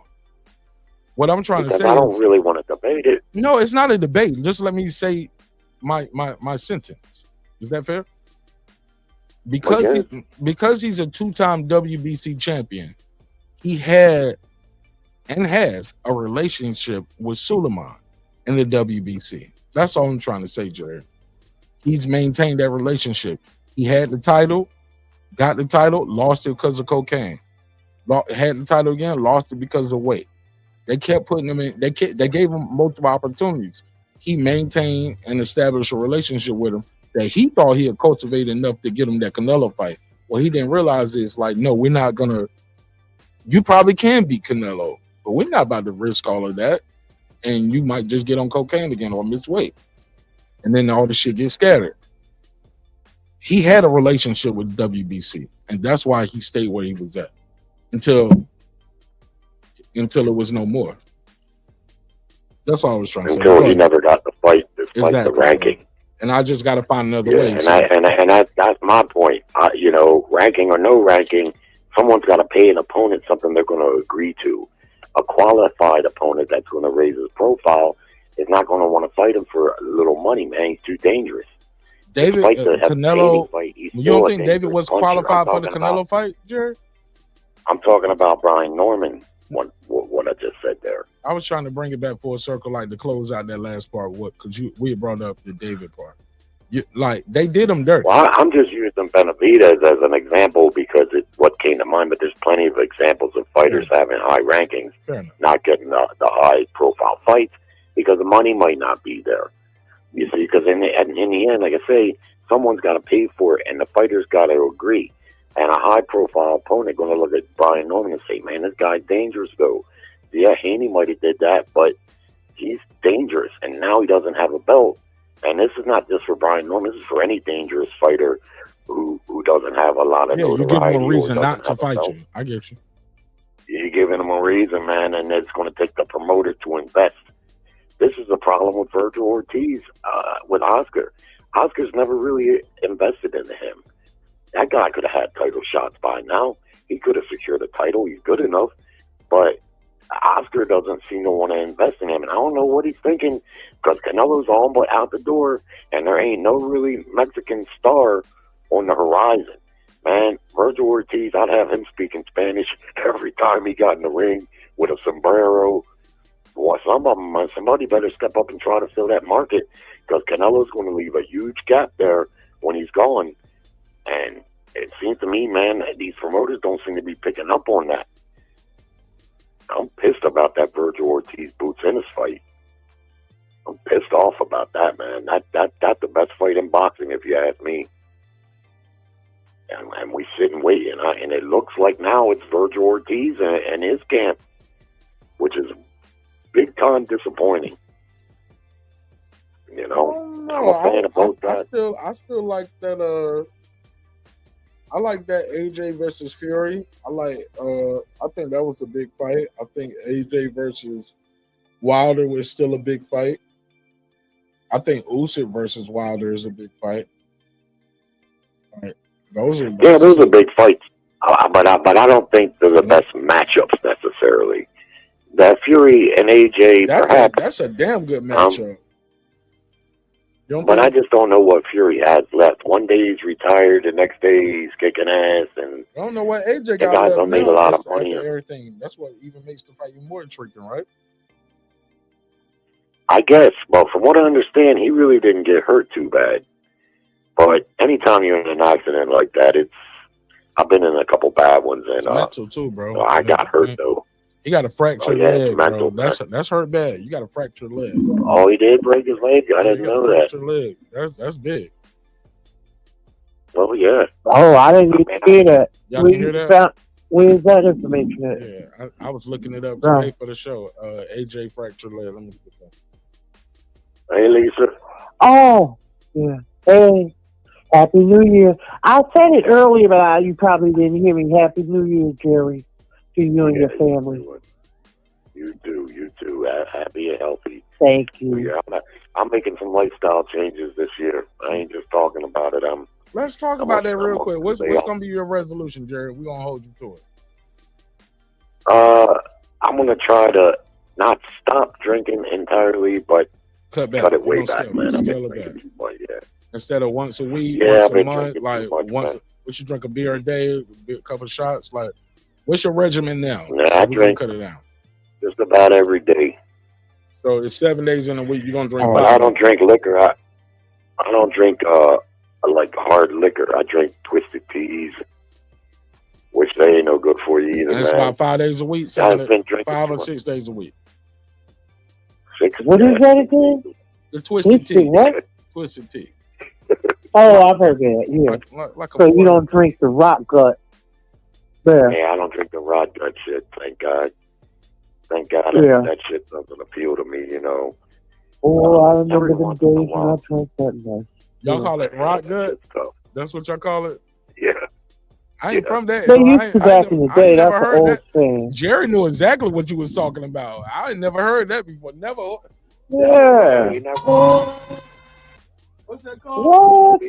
Small hats. You never heard What's of that it. cheap? What was that cheap, Jerry? What was that cheap vodka called? Taka Was vodka. it Smirnoff? Bunts. Cheap vodka? Burns or bunts. Yeah, burns. Yeah, I heard of that. No, I meant like Smirnoff and. Well, Smirnoff, that's Was mid shit. Smirnoff vodka? Yeah, Smirnoff made vodka, but it's Oh, stuff okay. cheaper than that.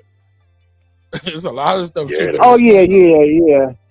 A whole bunch of vodka cheaper than Smirnoff. Man, They got some stuff Everclear. back in the day. They got Everclear, man.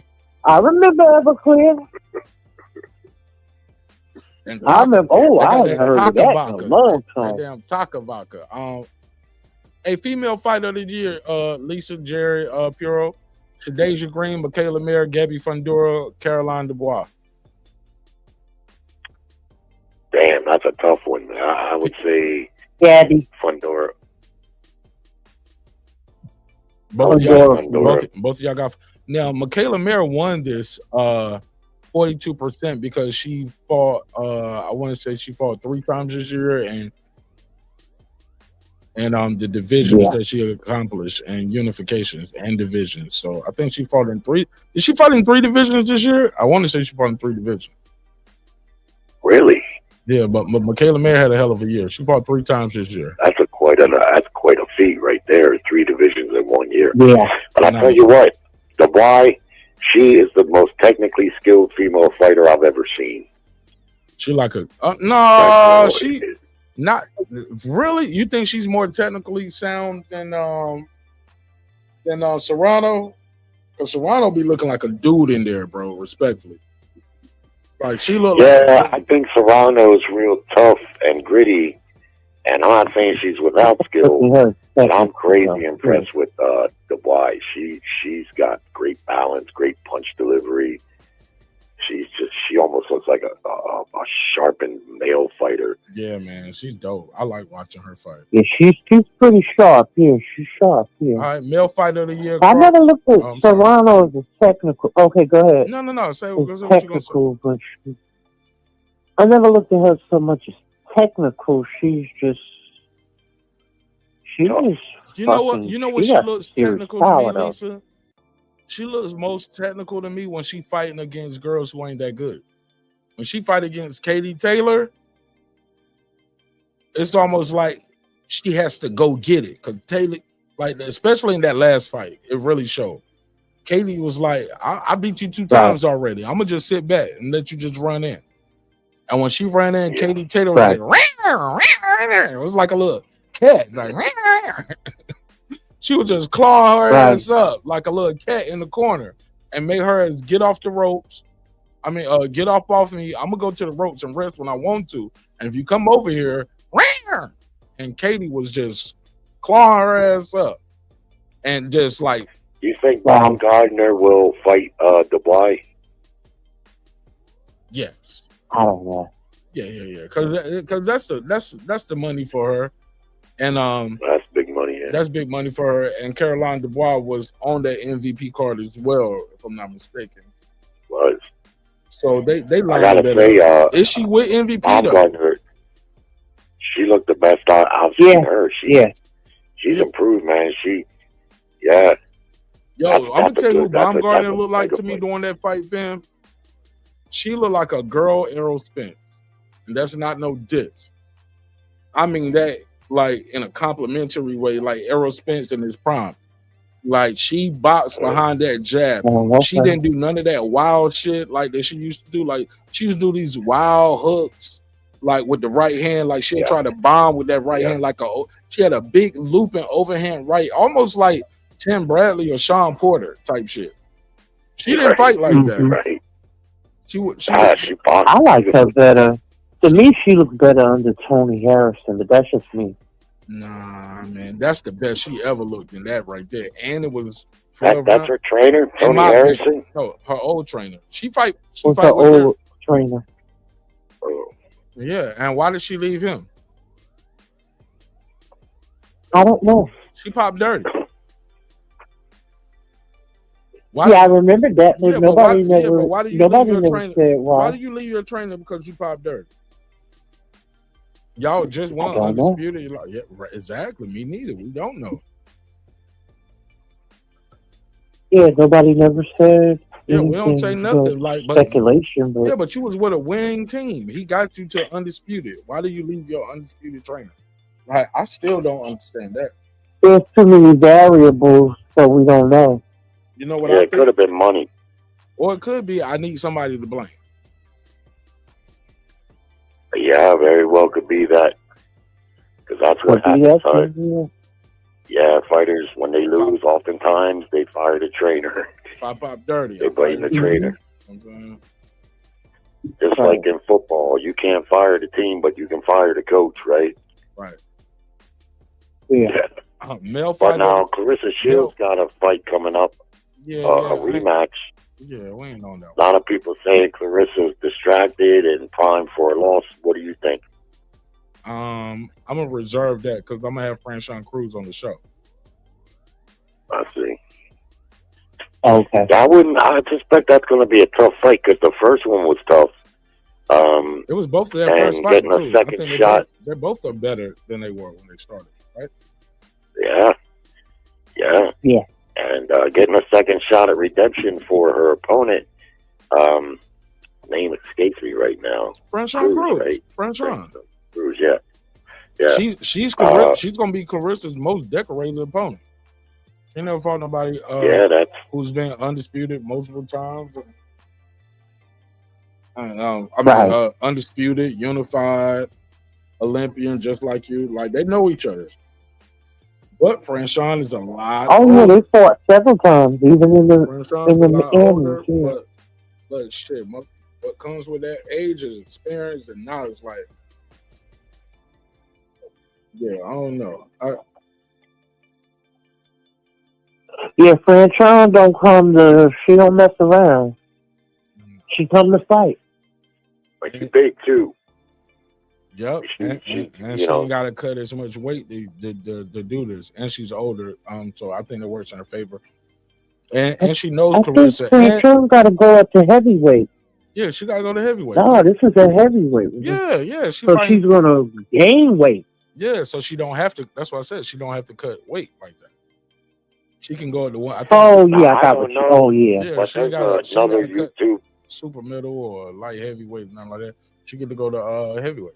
It's like, and heavyweight for the women is like 175, 169 and above, 75. Okay. 175, something like that. There's another YouTube content creator that his whole show is about Clarissa Shields every night. I don't care. And the women that call on it. But I'm just saying, they I don't know, but they keep talking about she's distracted. Some guy named Pap, or just all in her personal life, man, and saying that she's not paying attention to boxing anymore and shit like that. I'm like, I don't know, man. I don't know if I believe that. Clarissa Shields is a fierce competitor. I mean, she gets on people's nerves. I get that, but I don't think she sleeps when it comes to that in-ring stuff. I'd have to see that before I believe that. You know what I mean? Even if she struggles some in this fight, that ain't going to be because of that. It's going to be because her opponent is good. For sure. You know? For sure. I'm sorry. What was it? Male fight of the year: Crawford, Ben Rodriguez, Haney, anyway. Crawford won this by 69%. Ben Rodriguez was 22% in a very far second. Haney 2%. Damn, they don't like that guy. Anyway, was 6%. Damn, they don't know that guy. But between Bam and Crawford, they was the highest, but Crawford landslide 69%. What y'all think of that between Bam, Crawford, Haney, anyway, male fighter of the year?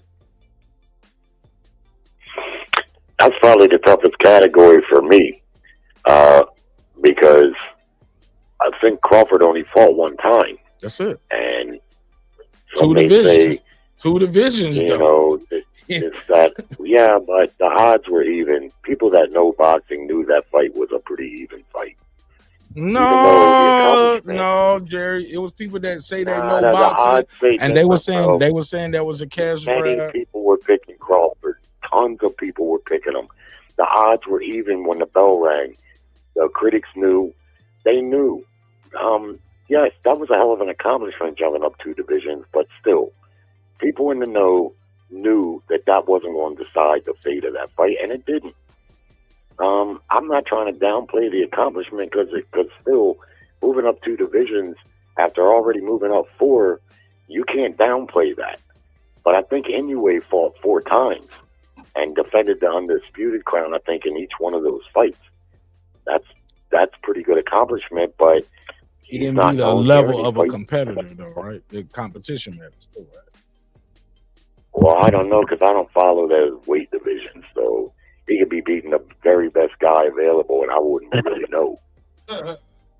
That's what his problem is. The Americans don't know him, and he doesn't fight outside of his homeland. So it's hard for him to catch any fire. Nah, he fought over here a couple times. Yeah, but that was early on before he was really getting the buzz. Well, no, he fought over here last year. He fought twice. Fought here twice. Once against Nonito, and then he fought here. Was earlier this year. Yeah. So he fought twice in America. Yeah. But so I get where you coming from, Jerry. And I definitely see what Lisa is talking about. Like, he has fought here, but Jerry, you got a good point. It's not enough where people are going to give him more than 6% of the vote. Right? Yeah, people don't know him here. People don't know the boxing. They really don't know Jerry. I don't think it's about him that much. They really don't know his opponents. You get what I'm saying? A lot of people don't know your opponent. So when you go in there and win, it looks like you're supposed to win. You feel me? Well, yeah, because I don't know his opponents either. I ain't seen him fight but 2 times. Oh, no. You sleep. And, no, I don't get up that early to be fucking with him. But, I remember when they was touting him, HBO, and they brought him on this show. It was when Chocolatito fought Swarongasai. Right. And Inoue was in the audience. He was really young. Because they had like a little tournament going on, a super flyweight series or something on a flyweight series. What about it though? No, I'm saying that's just when you knew him. That's when you knew him or something like. Yeah, what I'm trying to say is HBO was touting him then. He was in the audience. They was trying to build up a fight between him and Chocolatito, but then Chocolatito lost. Remember he lost to Rungaside twice, back to back? But what I'm saying is that he has been around. I don't know why people don't really know him. They don't know his opponent. Or act like they don't You're know. only as good as your opponent. Remember what they was talking about earlier with who he was talking about with Boots. She was like, who you fought? Right. You fought? And not only who you fought, like when did you fight him? Like I think that's the problem Bam gets too. Because Ben Rodriguez, they be like, yo, you be beating up old legends. Like you be what's the guy who fought Chocolatito like all them times? Estrada. Like, yeah, you bro, you beat Estrada. I get it. You beat Estrada, but bro, you didn't fight the Estrada that Chocolatito fought. You get what I'm saying? You fought an old man. Well, I mean, it's an age gap. Of course he I didn't. get it. I get it, Lisa. He got a Hall of Fame resume basically already. If you want to look at it, yeah, and he beat Quadras. Quadras was old. Like they're gonna say you beat mostly old dudes, and I get it. But if them old niggas still fighting and they still winning and they got the belts, who you supposed to fight? You fighting the guys at the top. He didn't fight all the Puma. What was his name? When he just fought? He wasn't old. Yeah, but he ain't no Estrada neither though. Like that ain't what he got his. Oh his no, clout of course off not. Yeah, like Bam got his clout off of the guys right. like them legends. He's the legend killer, man. If you follow that that's the thing. small... When you beat and fight a legend, then you beat an old guy. When you beat and fight a young dude, you beat an unproven guy. So there's always someone. There's always something for everybody. I know I've heard Canelo's resume ripped to shreds. Floyd's has been ripped to shreds. Bud Crawford's has been ripped to shreds. You know, if you're looking for a reason. Devin Haney, ripped to shreds. Devin Haney. Yeah. Right. And you can do Loma. that to any fighter. Even with Loma. Yeah. But they'll say, well, they kept Nicholas Walter, like, because when you see the record, you'll just say, damn, he beat Nicholas Walters. Before he beat Nicholas Walters, he beat what's the Cuban dude, the short dark skin dude? He got in a bad burn accident. Ugandia. Yeah, Rigo.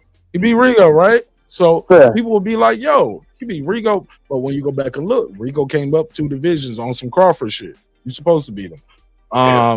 You had Nicholas Walters just chilling in Jamaica for like 18 months. And then he comes to America to fight Lomachenko. Like, nigga, you ain't ready to fight Lomachenko just kicking it and training and hanging out in Jamaica for 16 to 18 months. And he don't fought 3 times this year. Too. And he fought 3 times this year. He's a good fighter, that guy. It's your first fight in like a year or 18. It was like a year or maybe 18 months. But I know a year minimum. And Lomachenko had fought like 2 or 3 times. Yeah. I'm not ready. But if I say I can't take the fight, I don't know what Top Rank is doing with them guys. No, they was building one guy at the sacrifice of another. And I think that ship is sailed. You get what I'm saying? Like, and it's like, man, they historically bet on a lot of. I get it, man. These guys you don't know until you know when they get in there, man. But a lot of these promotional companies, they bet on the wrong guy for the wrong reasons. Say, hey, he's not marketable. Well, your job is to market him, sir. He's not promotable. Your job is to make him more promotable. And we've seen it happen over and over and over again with Top Rank. Top Rank gotta be the biggest success and biggest failure of where we at in boxing now. Because y'all had everybody at one point. Hold on a second, man. What has Oscar done to promote Zerto or Virgil Ortiz? Well, them guys' careers should be way before. I get you. You're right, but he learned from you Bob. Say the same thing about but he learned. But look, but Bob, they learned it. Oscar learned the game from who? Bob. Well, regardless of who he learned it from who? Bob. Nanny, he doesn't have Bob. to make the same mistake. All these Americans. But at the time, it wasn't a mistake. They were the biggest, They were the biggest promotional company and the longest promotional company in the history of the sport, bro. So they don't but know that it's a doesn't mean failure. everybody else has to do what they do. Just because they didn't do it right or did what they did, they supposed to learn from that. But Jerry, But they it's not thought just they was us. doing it right, Look though. at Eddie Hearn. How can you tell them they doing it was a wrong, teammate Jerry? of How ours. can you tell them they doing it wrong when after Oscar left, but he was still able to have a Manny Pacquiao? Clear, like, man, not bro. Tyrank had massive success after Oscar left. Massive success after Floyd left. Oh, You yeah. can't say they doing it wrong. Tyrank Hold had up, brother. all My stars. point is, when you say you should learn, you should learn from other people's mistakes. How do you know it's a mistake? They kept winning. It looked like they know what they doing. You just said they've done more damage than anybody. I'm saying it you're now saying in they had 2020. massive No, success. listen, bro. I'm saying it now in 2026.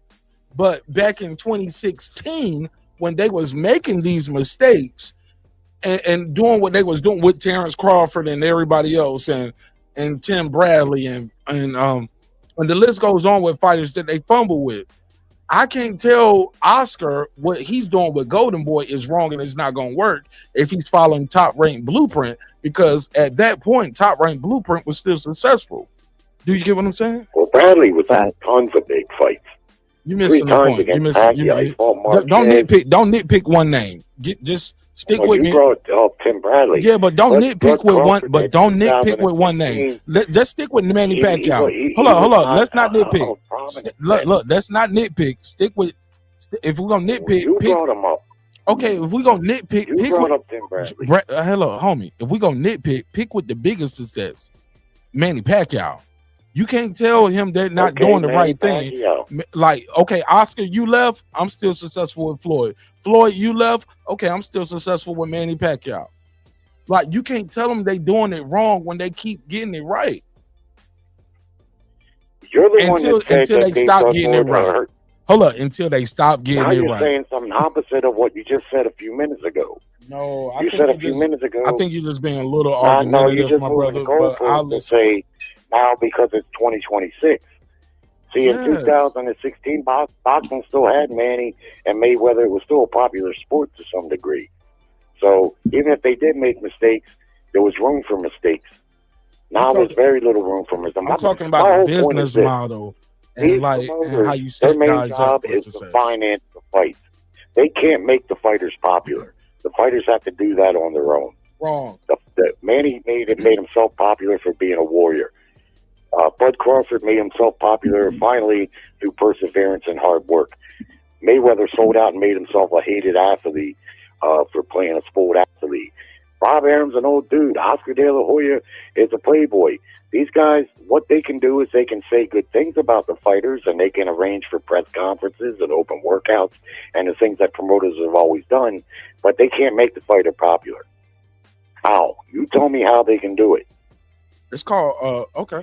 You late asked. night talk Was shows that a that have rhetorical? boxers. Was that a rhetorical question, or do you really want me? Man, y'all call in too, man. The phone lines are open. 446-927-1766. Happy New Year.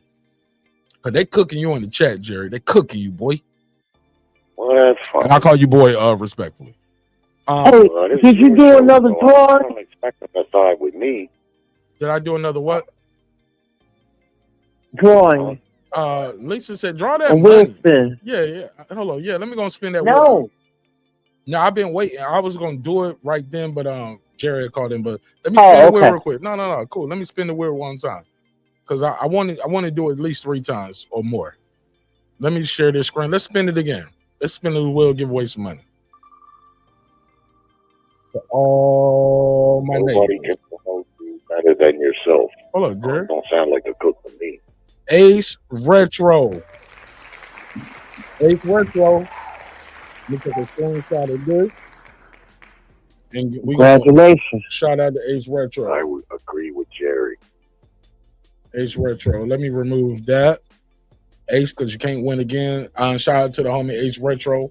Winning some cash over here with Martin Nash. But Jerry, if you don't speak English, should I market you? Okay, if you don't speak Japanese, should I be putting you in the Japanese marketplace?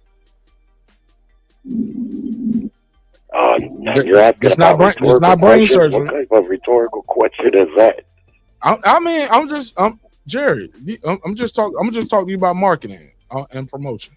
Just like this guy says in the chat. Ignore it, Jerry. Let me fuck with the chat. Them people don't want to call in. I got a number on the screen. You called in. Lisa called in. I got a link. These people can beam in when they want to beam in or call in. Don't try to use them for your escape hat. Well, you just brought them up, telling me I'm the host. What I'm saying. I'm the host, but I asked you an open, direct question. The chat, Mark. It's right there. What about the question I just asked you, though? I just asked you a question. It was so rhetorical. I don't even know what is it. If you don't, Jerry, because you said you can't make somebody a star. You can't make them popular. You can't do this. And you was talking about you just made it seem like the promoter has the hardest job in the world. Jerry, you live in Atlanta and you Brian Norman Jr. You're a world champion. Why Brian Norman Jr. ain't on all the hip hop stations here? He's a black fighter, right? In a black city with a black mayor and a black police chief. Why he's not? Why we don't have a billboard? Nowhere. Atlanta has a champion. We got all that with Tank Davis here. No, I ain't asking you about Baltimore. I'm asking you, and Tank Davis is a star, and he don't even talk. He barely can talk.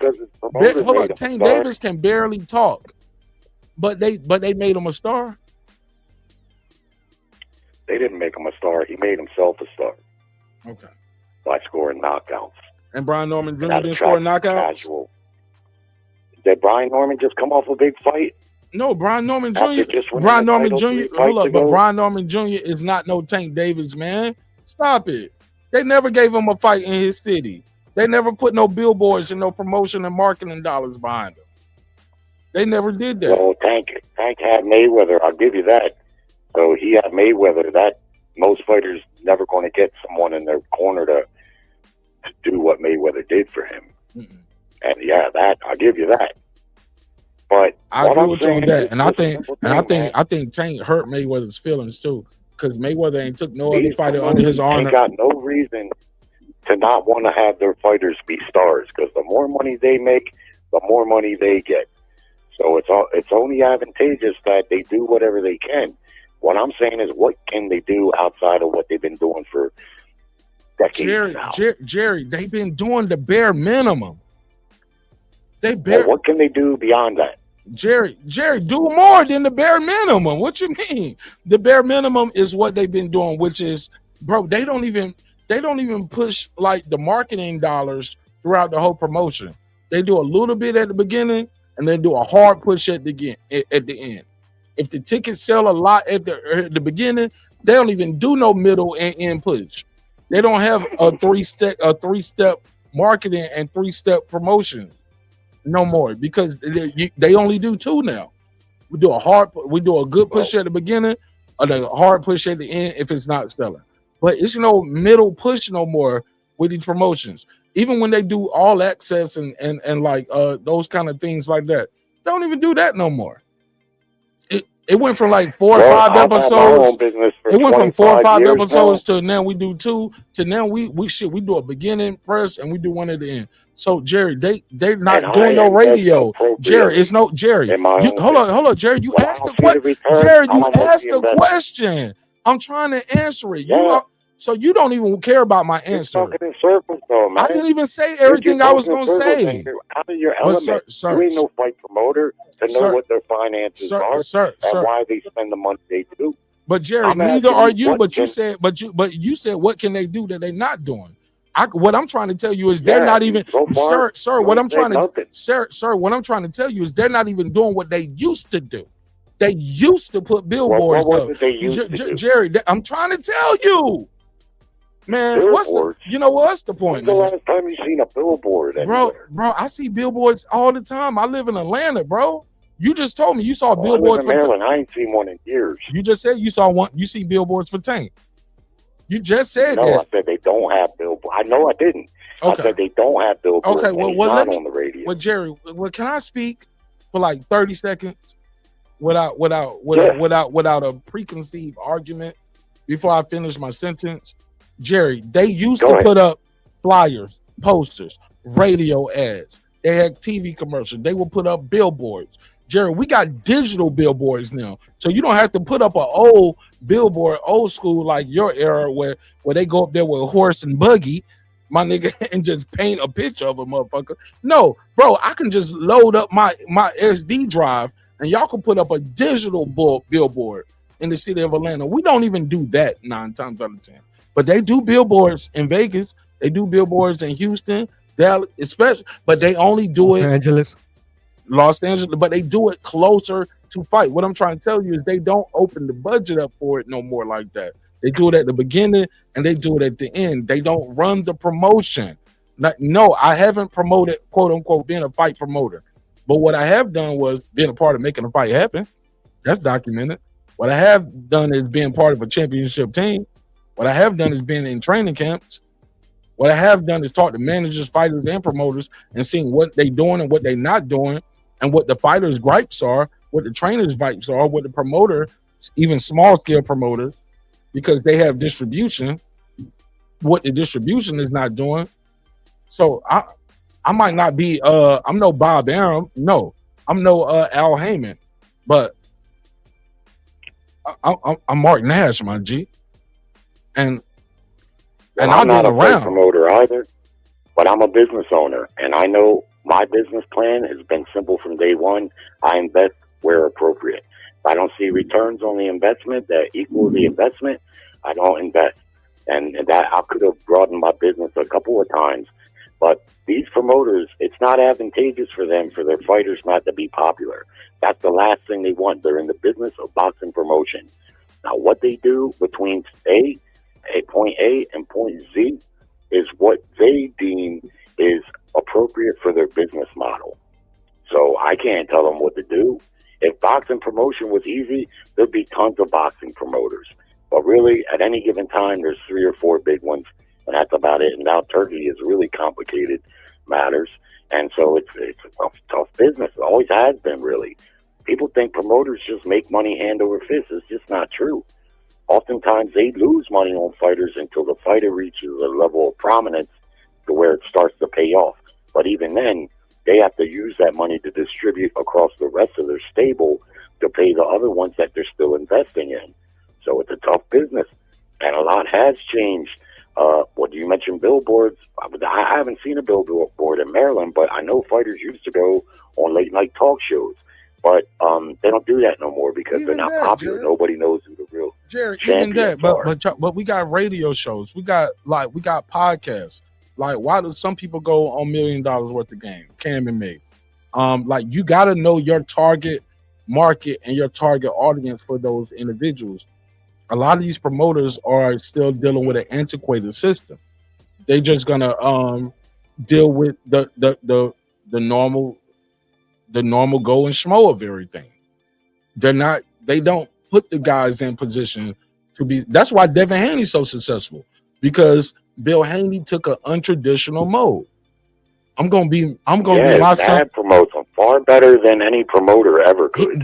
His dad is the promoter. Finance the fight. No, it's bigger than that. It's bigger than that. Because a promoter can finance it, but we got to still get people to want to come see you. Bob Arum ain't gonna go. That's where his dad. Bob Arum ain't gonna do all them interviews. Eddie Hearn ain't gonna do all them interviews talking great about you. He got other fighters. You get what I'm saying? So but even if Arum did do the interviews, it wouldn't get the reaction that his father gets, because his father gets on there and argues with people and stuff like that and spends hours and hours promoting his son, and he's benefited greatly from that. His dad's done a great job with him. That's why you never hear me fault any of these dads that get out there and capture. Some guys can do it they pick and choose. They pick and choose, because I've seen Bob Arum do shows like he was on the barbershop with Fred. Shout out to Fred and Barbershop Conversation. Sat up there with Fred and talked to Fred for hours. You get what I'm saying? About a multitude of things. And Bob Arum, I've seen him on there too. And I've seen him on Blue Blood Show. Same thing, talking about a multiple of fighters and things. Yeah, he got a lot of... It's only advantageous for him that his fighters be successful. That's how he makes his money. Now, how he chooses to invest in that... You think? Hold on. You think that's how you make his money? By having his fighters be popular? Yeah, of course. Man, it's more to it than that. No, that's not how Top Rank makes most of them. Yeah, that's how any promoter makes their money. No, They gotta have popular fighters. No, it's more to it than that, Jerry. It's more to it than that. Well, of course, there's more to it than that, but that's the main. You know thing. what? You know what? No, that's not their main thing. You know what Top Rank made most of their money from, bro? Fucking catalog. Fighters. The catalog. They own those fucking fights. They own the Ali fights. They own them Frazier fights. They own them Sugar Ray Leonard fights. They own the Mayweather fights. They get that license, bro. That shit pays like royalties forever and ever and ever. When Bob Arum dead and gone, whoever owns that license and that catalog got a multi-million-dollar lottery ticket because somebody somewhere is gonna want to watch Muhammad Ali fight. They're going to want to watch Sugar Ray Leonard fight. They're going to want to watch Mayweather, Oscar De La Hoya, Manny Pacquiao, Hearns Hagler. But that's you, Jerry. And that's free, and I get it. But you know what? They can. But you know what? No. They got their channel showing those fights, and at any time they can click a button and turn everybody water off. You can't put it on no more. They allow it, Jerry. Yeah, well, they have it. They do, Jerry. They That's do right, cut they a lot of people, Jerry. People get content strikes every day for showing fights from Top Rank, Muhammad Ali, and everybody. Bro, come, Jerry. I don't even want to argue about some shit with you on the business that you ain't never even tried to step into. Like I don't free in this world either, Mark. I feel like that. I feel like that would be disrespectful to you to introduce. And the basics of business dictate that in order for Bob Arum to have a successful promotional company, boxing, his fighters need to be popular. That's how he makes the money. Does he have other revenue sources? His catalog? Sure. I would imagine he does. They don't need to be popular. No, they just have. Jerry, do you know I can be a boxer? Bob Arum can have guys just sign to him, and they can be tax write-offs. Or I can just sign you, and I can feed you to other promoters. Promoters lock guys in all the time that they don't believe in, and they not popular. Ivan Redcatch got shout out to Ivan Redcatch. I ain't trying to diss him. That's the homie. But Ivan Redcatch isn't popular, but he keeps a promotional deal. You know why? Because he's going to fight. And people need a fighter. They need a pro fighter. Yeah, and Arum's going to get a paycheck when he fights. Okay, I think we're saying. How can we debate something that's so obvious? No, you said, you said he needs to be. But you just said he needs to be popular. Jerry, you said he needs to be popular, though, bro. Yeah, that's not true. Exactly what I said. All the fighters. So you think everybody on Top Rank that they sign is because they already popular? You think need to be? No, need to be. No, when I signed you, most of these guys, when they signed Abdullah Mason, was he already popular? No, he's not an Olympic gold medalist. Don't try to shift what I said. No, I can keep naming fighters. Not that they're going to be or that they are, but that's what they need to be for a successful outcome for both parties. I mean, how can you argue that? How can you say that's not the case? Why even bother? Every fighter that you sign isn't popular. They sign a whole bunch of people every year that's not popular. And they make money off of them. And they make money off of them without this guy being popular. Brian Norman is not wildly popular. You don't think, hold up, Brian Norman, that's my brother. I love him to death. He's not wildly popular when Top Rank signed him. And he wasn't wildly popular when Top Rank started making money off of him. Yeah, well, that's the thing. And like I said earlier, a lot of times these promoters aren't making money. They're breaking even, or they got a few fighters that make big money, and they got startup fighters that aren't making any money. They're coming out of pocket. Then they got mid-level guys that they're probably breaking even on. If boxing promotion was just this money-stacking business, there's tons of billionaires out there that love nothing more than to stack money. They would invest in boxing, but they don't. Yeah, because it's a tough business. No, it's not just as tough. It's such a corrupt business, Jerry.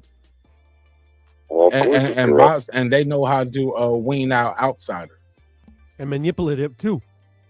They wean out outsiders with a lot of the bullshit, but it's all good though. I love my brother All Jerry. right. Very Man. very predatory business practices in boxing. Love you, Jerry. Happy New Year to you, bro. All right, you too, buddy. All right, my See man. ya. Yes, sir. Yeah, man. I like Jerry. Very predatory. Yeah, we disagree on certain times because maybe I'm so passionate about it because I'm in the gyms with these guys and I see some of the work they putting in, and sometimes they can't put out certain things because of management, because of promotions, or. And I ain't talking about Brian. I'm just talking about other fighters too, right? Because of management, because they're trying to get a promotional deal. Like people make it seem like it's just so easy, like to get a deal with this boxing shit, bro. That shit is hard. It's like I compare it to a rapper getting a record deal, right? A boxer getting a promotional deal. You get what I'm saying? And even then, you'll get a promotional deal. They don't pay for your training camp. Nope. Like you gotta ask for that. You gotta contract. That's fight by fight. You gotta work that in. Like, well, can y'all at least pay for camp? Like my hotel, my sparring partners. Like, nah. Promotional company ain't paying for that shit. Promoters don't even promote, bruh. Yeah, you there to promote. So if nothing else, motherfucker, you gotta promote. And Jerry just making excuses for him. He can call back in if he disagree. But I'm like, damn, Jerry, you want a promotion company just to get a free check. Promote the motherfucker. Put his face on the billboard. Well, I don't see billboards, Mark. Bro, it's billboards in your city, ain't it? Well, that fighter should be on that billboard. You got local radio stations. He's a black fighter. Put him on the black radio station. He's a Mexican fighter. Find some Tecate commercials for this nigga. Like, okay, you get what I'm saying? Promote him. And if you the manager, you should be finding him the endorsements. Find money for him. Hey, he like to wear Everlast gloves. The promoters nowadays are just put the money up. That's what it seems like. And I'm like, they don't even do that nowadays, Lisa. A lot of these dudes ain't even managers. They say they managers, but they manage what you already got coming in. They're not trying to find you money. Go find me some money, bro. Like, I like to drink this drink. Go find this company. Okay, I like to drink water, right? Boom. Okay, get me a deal with Aquafina. I like to drink Aquafina. Aquafina fucking with you. It's Coca-Cola, blah, blah, blah. Okay, all right, cool. Let's go over here to Dasani. Now, well, with Pepsi and fucking. All right, well, let's go to this other, like, find me a water company. I'm a boxer. Okay, you can't get me Gatorade. You can't give me this. It's somebody that sell water or some kind of mineral drink.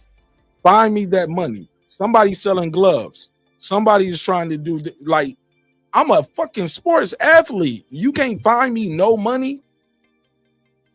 Cause I'm telling you, bro, I don't find there's a couple of times I don't find some money. I was able to get some niggas, but I knew I didn't have nothing in writing with these people to make sure I got cut into the deal. I cut all that shit off. I'm like, you know what? I got other shit I need to focus on, my real estate and my trucking company. You feel me? Let me focus on Mark Nash Trucking Company. That's not the name of my trucking company. You get what I'm saying? I'm like, let me focus on my money and my business and my employees and the people that I need to take care of, because you'll work hard as fuck for one of these athletes, get them a spot, a sport, and them niggas won't even give you a shout out, won't even wear your merch. So I'm like, nah, I'm not doing that shit. I'm good. I mean, why do you think these promoters love Turkey? I'm done. That's my new resolution. One of them. I'm not giving away no more free game, my nigga. No free game. No more free game. Game to be sold, not told. Fuck that. Because you'll help a nigga get paper, and they'll tell you the SMD the next day. You'll help a nigga get a $85,000 check, right? $85,000. You ain't never, bro. You just got $85,000. They looking at you funny when you ask them for a stack. Hold on, nigga, what you trying to do? You trying to pocket watch me, nigga? Like, what you doing? Like, bro, it's a little over 1%. Okay, well, give me 1%. $850. Nigga, like, well, I gotta give you $850. Nigga, that's 1%. I just helped you get $85,000. You can't give me $850? And then the relationship is ruined. Because first of all, I shouldn't even have to ask you for that. I just helped you get $85,000. You can't give me $850? I don't get 1% of the deal? Or out cash out me 20 grand and I'll give you 80%.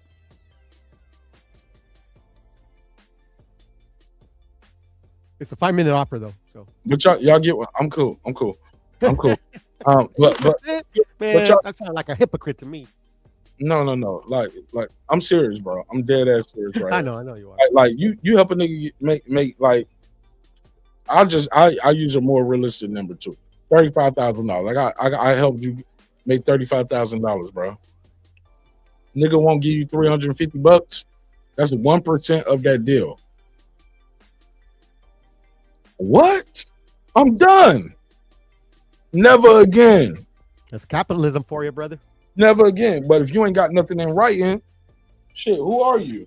And you know what? They 1,000% right. That's your man. But look, the manager is gonna get a cut though, and the manager ain't send no emails, ain't chat GPT. Like, look, nigga be over there chat GPT and the script of what to say to the people. Set up a meeting, get a meeting for you. Boom, got a meeting for you over here at Lexus, my nigga. Come over here to Lexus. They're gonna talk to you, take some pictures. Blah blah blah. Boom, 300,000.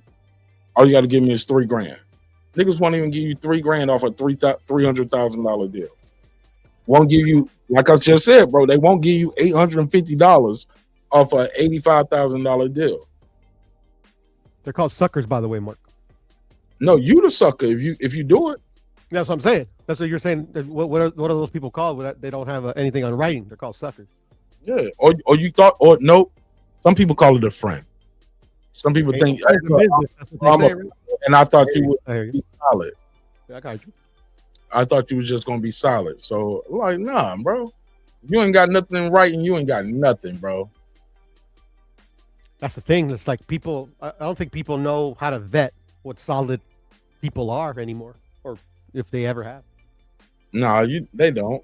Most of us don't, because we think if somebody you send somebody a Merry Christmas or a Happy New Year text, and they reply, "Oh, he's solid. That's my homie." Nah, he just he just had courteous time while he was in the back seat of the car, being polite. Yeah, he just had time while he was waiting for his order to come at the drive-through. Nigga. Don't cost nothing to be polite. Nah, it costs nothing. We spend this well. Let's spend this well. Let's give it away. Nah, don't give them nothing, bro. With those crap categories. No, it ain't because for yourself, bro. This is my Donnie. Who's that? Never seen him on a panel. Never seen him, but he's been a member for 10 months. For 10 months, huh? 10 fucking months. Tammy Diamonds. I saw that one. I think that says Lisa Bales, to be honest. I think you're reading it wrong. Nah. Let me take a picture of this. I'm gonna reach out to him. I tried, Lisa. Yeah, I removed that one. I'm gonna spend it again. Hey, look, if I don't get no response from this in 24 hours, I'm gonna put it on my page for the members only, so they will see it. And if they don't respond, my next episode, I'll spin the wheel again and get the money away to somebody else. It don't make me none. I'm already allotted for this. This was the plan, so it's cool. Where we at with it? Is that all the topics? You didn't spin the wheel. You said you want to spin it one more time. I just spun it. I just said. Oh, okay. I thought you meant you were going to spin it again. My bad. No, I just did it. That's 3. That's 3 right there. Shit, y'all know how much money I'm giving away. Shit, that might be enough. It might be enough for me. Yeah, man. And I'm serious too, man. I wouldn't give these. Most people don't. Most people don't. You're better than I am, bro. Yeah. Congratulations to the last one. Yeah. Lisa said, "Yeah, that's gonna be the last one." Yeah, that might be enough for me. Shit. And my fault for leaving quick. Some crazy shit just happened right now, bro. Winner that's live on air, because I wish they was one of the winners that's live watching. That's a member. But what was you saying, Puro? I said my bad for like kind of leaving real quick, because like as soon as like I left, I thought it was New Year's 12. I was like, I'm gonna give everybody a hug, and then some random dude showed up at my front door asking for help. So I got caught up a little bit because like I got a bad vibe, you know, but I still don't want to be a dick and I wanted to help him. But then at the end of the day, I got booked it. What happened? I don't know, man. Like literally, like he said that somebody attacked him, this and the other, and I'm like, What? okay, like so I called him an ambulance. Like What? this guy didn't want to wait, bro. So It was I bleeding? still got this metal pole right next to me, bro. I'm just thinking of my daughter. You said a metal pole. What Yeah, you mean? yeah. It's a metal crowbar, you know. Nigga, you don't get you a gun? You can't get a gun? Gun? I ain't trying to kill nobody, bro. I'm just trying to protect myself.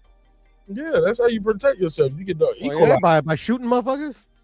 Hell yeah, that's the ultimate. Well, I'm a soldier, so I'm the wrong one to talk to about that. I'm an army vet. I'm a war vet. Bro. So yeah. I mean, guns are guns. This is just my particular thing. Like I'm not anti-gun or anything like that, but I like literally like I've never needed one, ever. I feel you. You know. No, we be saying. But I though, get it. I get it. You know, it's All right. funny because like my sister told me that she's planning to get one, and I'm like, "Are you sure?" I'm like, you might have to use it. He's like, "Yeah, but I'm really good at it." I'm like, "What does that even mean?" I was teasing her a little bit, but I'm just like, "Well, really think about it," because like, I don't know, man, guns. I grew up in South Central in the late '80s, early '90s, deep in the crap epidemic. Never had a gun. I was cool. Put myself in dumb situations. No gun. I was cool. I feel shit. I'm just. No. But you get. I mean, that's always been my thing. But I had that thought though. Like that thought has crossed my mind. Like, damn. Like, should I get a gun? You know. But then I start thinking. I'm like, damn. Now I got a kid though. My nigga, I had a gun before I was old, bro. I got my. At I think I was 16. Chris Silver sold me my first handgun at 16. I had a 25. And I paid $25 for a 25. Right. At age 16, 15, 16 years old. Chris Silver sold me my first handgun, bro. And I'll be 100%. Gun scared the hell out of me, bro. Because like, I ain't trying to use a gun, bro. Yeah, I'm from that gun culture, bro. I gotta have me a pistol, bro. I mean, I fight. I do all of that, but I got a black belt in Glock. You know what I'm saying? Like, I hear you. So I'd rather have it and not need it than to need it and not have it. You know what I'm saying? Yeah, I've heard that before, and I get it.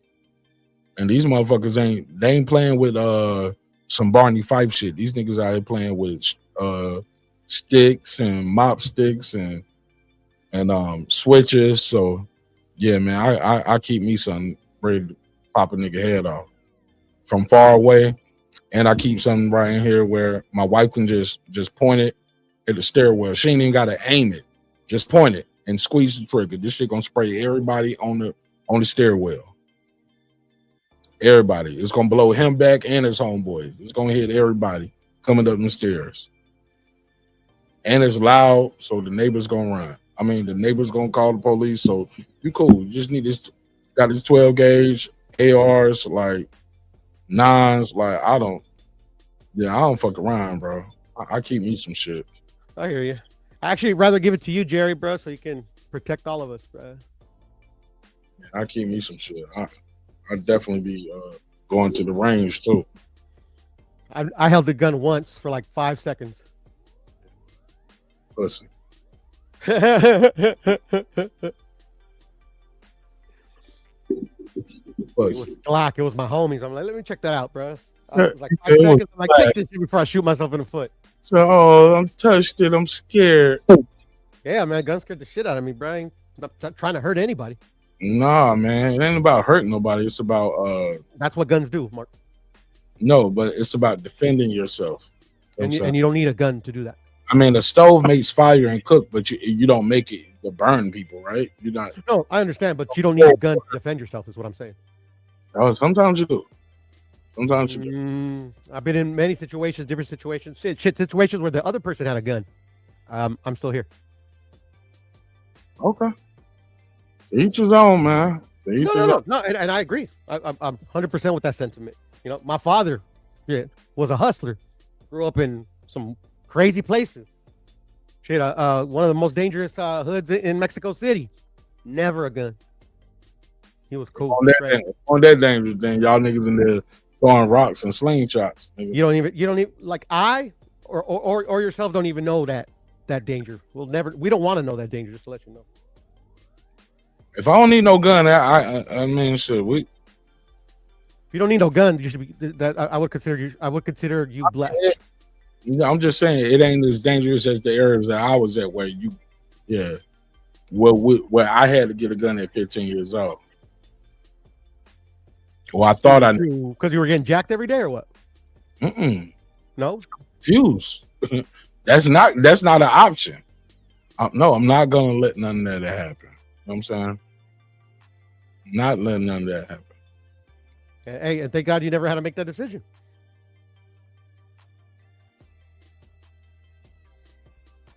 I made that decision when I got that gun, bro. I'm not gonna let that happen.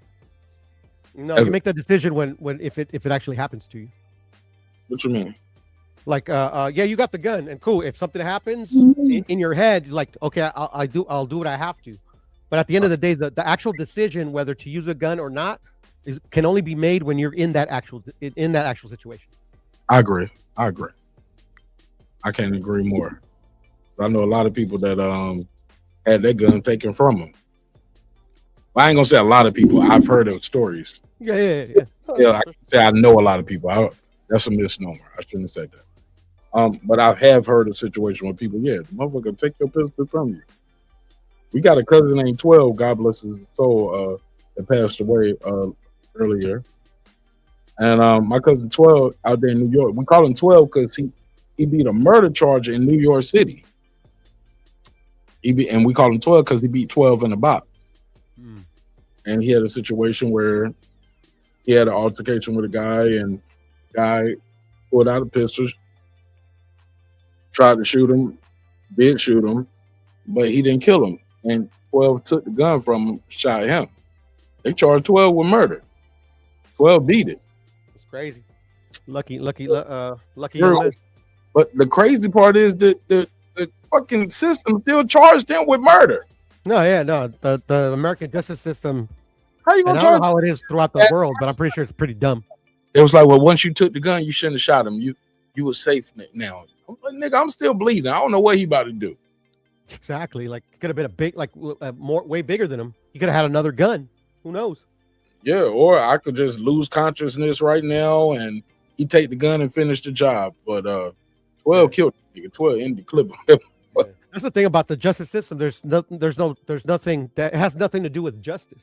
Because if I was in that same situation, and I don't like guns and I don't want to hurt anybody, but I would have done the same thing. Yeah, you would have gave the gun back to niggas like, I'm sorry. No, I would have done the same thing because that's understandable. Because at the end of the day, he wasn't. Like, this guy was trying to kill him. Like he wasn't. Like he was defending himself. You get what I'm saying? So like, if I was in that same situation, like I don't want to die. If I'm able to get the gun away from him, I'm shooting him. Personal property, sir. I'm sorry to take your gun from you after you just shot me in my shoulder or my abdomen. You know, because that situation, that obviously, like anybody with common sense, it's like, yeah, okay, this guy, yeah, it's like, who wouldn't? I'm just saying, it's like. Yeah, rest in peace to 12, man. Yeah, man, I want to spin this wheel again. I want somebody to win the money that we Well, I told you. I thought I told you. You said you were gonna spin it again. You're like, no, I already did it.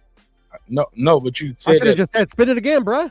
But you said that literally like 2 seconds after I just spun the wheel. But okay. Nah, bro, you already took the wheel off, you bro. Really trying to argue? Pure. I'm your friend, bro. That's what they're called. Pure, I'm your friend. Relax.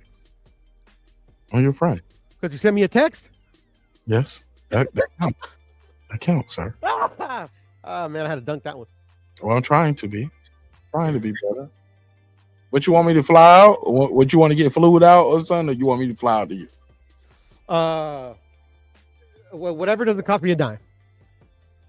With StreamYard, we got to keep it how we got it. It's gonna cost. We got to keep it how we got it. Like I said, bro, like I thought you were gonna be at the Norman fight, but shit happens, and I understand. Which fight? I've been at all the fights. The Santillan and B Norman Jr. Oh man, my father-in-law died. I couldn't go. Yeah, no, that's what I'm saying. Like, my wife's dad died. Like, he died on the 5th, and that fight was on the 10th. No, I got that. We just haven't made it yet, but we'll make it. We had the funeral on the 11th. Oh no, the fight might have been on 17th. So he died on the 5th. My wife's birthday was the 10th. Mother's Day was the 11th, and the fight was Saturday. I couldn't leave my lady. I couldn't leave my family here and go to San Diego. And No, for sure. God bless his dad too. Less than 7 days after he died, I just couldn't. And my wife was telling me to go though. I ain't gonna hold you though. My wife was telling me. I was telling you to go. Nigga, well, who the fuck is you? Like you said, you ain't spend. We ain't friends, according to what you just said. We ain't. No, that's what you said. I was just reiterating. Hurt my feelings. I thought I had a YouTube friend. Well, suck it up, Buttercup. You'll be all right. Hey, Lisa, you still there? Lisa, you still there? Most of my friends don't call me a pussy. Yeah, I shouldn't have said that. I know. I'm fucking with you, bro. I'm here. All right, shit. Yeah, what's up, Mark? Hey, Lisa, I was gonna ask you, did you want to do this Jeopardy game? The topic I had up was I had New Year's Disney movies. Actually, the topic I had up was Black History, but since it's just you and Puro, do you and Puro want to play a game, a Jeopardy round? So since I said I want to get somebody away to the Puro, it's up to you and Puro. So it takes. I clicked the link because it said game show night. So look, that's what I'm here for. Okay, cool. Okay, I'm down. Topic is gonna be Black History, Lisa. You gotta win. No, I'm joking. Okay. No, I ain't gonna do Puro. Like I ain't gonna do it like that. Well, that was more of an insult to Lisa than anybody else. Sure, I'm sure. I'm just saying, Brad. Man, I wanted 3 people for this Jeopardy. I'll say this Jeopardy. You're the third. No, cause I see that. Well, you see the answers. Oh, yeah. Okay, I got you. Well, I think I don't see the answers until I click it. I gotta click spacebar to see the answers. So I don't know if I want to play it though. I like hosting. I like talking shit hosting. But what we got? We got science, kids movies, animals, history. Are you smarter than the 5th grader? Funny, celebrities, science, 8th grade math, fast food, New Year's, Disney's movies, general trivia, and that's gonna be it. I'm not gonna say Minecraft because I don't know shit about Minecraft. How do y'all feel? Any of those topics? Lisa, pick a topic. Are you smarter than a what now? A 5th grader? A 5th grader? Probably not, but go ahead. Did you? That's the topic. I like that one. What you like? I said kids movies, What you Black like, history. Kira? Hold on, kids movies, Black histories, animals, history. Are you smarter than 5th grader? Funny, celebrities, science, 8th grade math, fast food, New Year's, Disney's movies, general trivia. Pick one between the two of y'all. I picked mine. She said hers. What's yours, Bureau? You agree with? Whichever one. I'm cool with all of them. All right, smarter than a 5th grader. That's the one. Cool.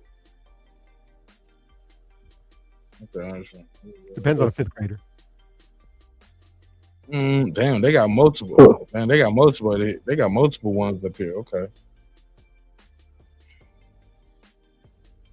I picked the first one. Boom. 2 teams, right? We're gonna do 2 teams. Lisa versus Puro. Cool. Okay. All right, let's click start. Let me share the screen. Shout out to Lake. Lake said guns don't hurt people. People hurt people with the guns. Don't get life sentences. Hold on, what do you say? Guns don't hurt people. People hurt people. Fortune cookie, bro. He said guns don't get life sentences. I get where you come from. Yeah, but I just hurt Mark's feelings. I didn't use a gun. You hurt my feelings. Ha, ha, ha, ha. Always. You always hurt my feelings, Bureau. Hey, bro, it's because I love you. Yeah, and it's because I have so much high hopes for you. But that's my fault. You always let me down. I let you let me down. Likewise, bro. All right, here we go. Are you smarter than the 5th grader? Oh, see, I don't even like. They ain't even got no topics. They just you just gotta pick. Pick one of these. I thought it was gonna have different lines right here. Can y'all see the screen? Yes, sir. It's 100 to 500, and there's three different. I'm sorry. It's let me pick a different. Let me see if they got. Let me see something. Hold on. Let me see. They got one right here that actually has category. Oh, that one ain't got no categories neither. I'm trying to find one that has categories. Okay, they don't have a category. They just have the columns. So you got to pick a dollar amount. And if you get it wrong, how does Jeopardy work? If you get it wrong, the other person get the money, right? I believe so. Yeah. Well, that's only if they get it right, I think, right? Or how does that go? They get it right. No, you lose the money if you get it wrong. Right, they take it, right? Because sometimes you see negative numbers. You can be negative. All right, so boom. Yeah, right. So go first. 100 to 500. Pick a number. Oh. Go ahead, Lisa. For me? Yeah, you go first. Ladies first. 100 to 500? Yeah. 49. No. I'm saying it's 100, 200, 300, 400, 500. Like it's five. Oh. It's 5 columns, and it's 5 choices of dollar. It's like Jeopardy, Lisa. Oh, okay. So just yeah. Mark Trebek. He's Mark Trebek. Right. I'm gonna just pick one for you. 100. Here we go. Lisa, what do you call scientists who study rocks? Who study rocks? Yeah. Oh, not geologists. I don't know what that is, so that's definitely gonna be wrong. Puro, do you trying to steal? I was gonna say, yeah. What is a geologist? Let's get the space bar. Puro is right. Lisa was right too. She said she didn't say geologist. She did. She said geologist. She did. Yeah, I did. I don't Yes, know. I said geologist. I don't know why I thought you said Google. I thought you said something with Google. Okay, my fault. She just didn't think that it was correct, but yeah, it was. I thought you said something with Google. All right, I Lisa. said not geologist. Yeah. Okay, I don't know why I thought you said something else, Lisa. All right, go ahead, Lisa. 100, 200, 3, 4, 5. What do you mean by that? Can you see the screen? You ever watch Jeopardy? You know how they got the columns? It's too small, yeah. Okay, so yeah, 100 100 is at the top. 500 is going to be harder questions. 100 is going to be easier questions. The more money at the bottom is the harder question. Okay, how about 200? All right, 200. Let's pick one.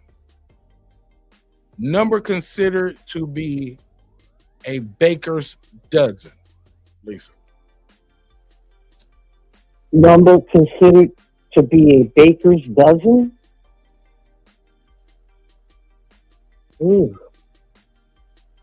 12? 13. I knew that. Okay. All right, so you down 200. Okay. Oh, it's minus. Oh, sorry. It won't let me minus 200. Oh, yeah.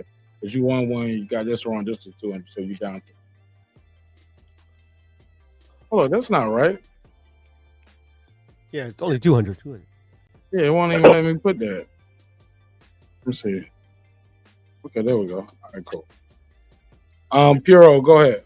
I'm just ask the questions. How about that? All right, I'll say. I'll take. Are you smarter than 5th grader for 500 mark? Which column? 1, 2, 3. The 5th column.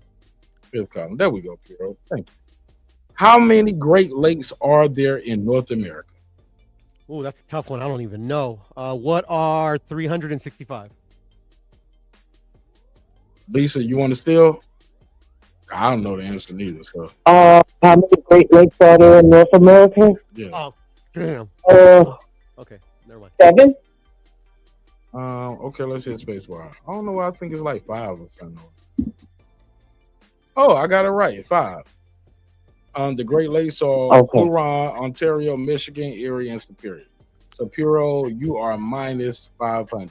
Yes, sir. And you know what's funny? I thought like, you read it to me a couple times, and I still answered it like how I thought it read. So they are right. So basically, all I got to do is hit the minus button. So they got the number already calculated when I hit that button. I thought it said how many lakes are there in America. Lisa, go ahead. Dummy. Go ahead, what?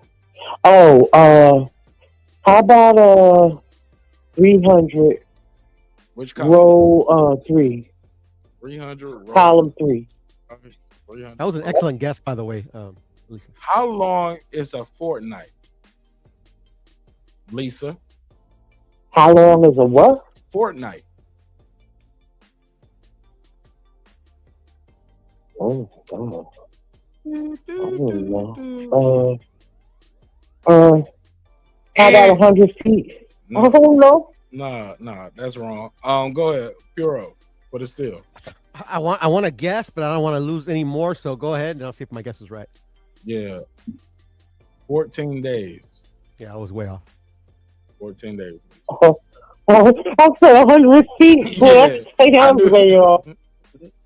He counting feet. They count days. I was gonna say 36 hours, bro. I was way off. Yeah. Go ahead, Puro. Let me get. Are you smarter? Fifth grader, 400, please, Mark. Which column? The first. No, excuse me. The second column. When is the next leap year, Puro? 2026. No, wait, hold on. Yeah, I'm gonna say 2026. Lisa, when's the next leap year? 2020. What is it now? 2026, 2028. 2028. Lisa wins. Yeah, Lisa was right. Damn. Minus the Puro plus the Lisa. Because my cousin's birthday was last year. Damn. Go ahead, Lisa. I don't know when my cousin's birthday was. Okay. 300 and row column 1. What is the tallest mammal on Earth, Lisa? What is the tallest mammal on Earth? Yes, ma'am. Ooh. Is it a giraffe? Puro. Don't know. Are you gonna Puro? Are you answering? No, I don't know. Okay. Let's see. Lisa for the win with giraffe. Go ahead, Lisa. For the lead, you got the lead now. You up 200, 90 minus 100. Go ahead, Lisa. Lisa. Okay. 400 column 1. 400 column 1. What is the process of a caterpillar turning into a butterfly called? Oh, I know this one. A metamorphosis? That is correct. Yeah, that's what I was gonna guess as well. That is correct. Congratulations. I knew that one. Lisa. I remember that from my 5th grade. But go ahead, Lisa. It's back on you. You up 600 points. Go ahead.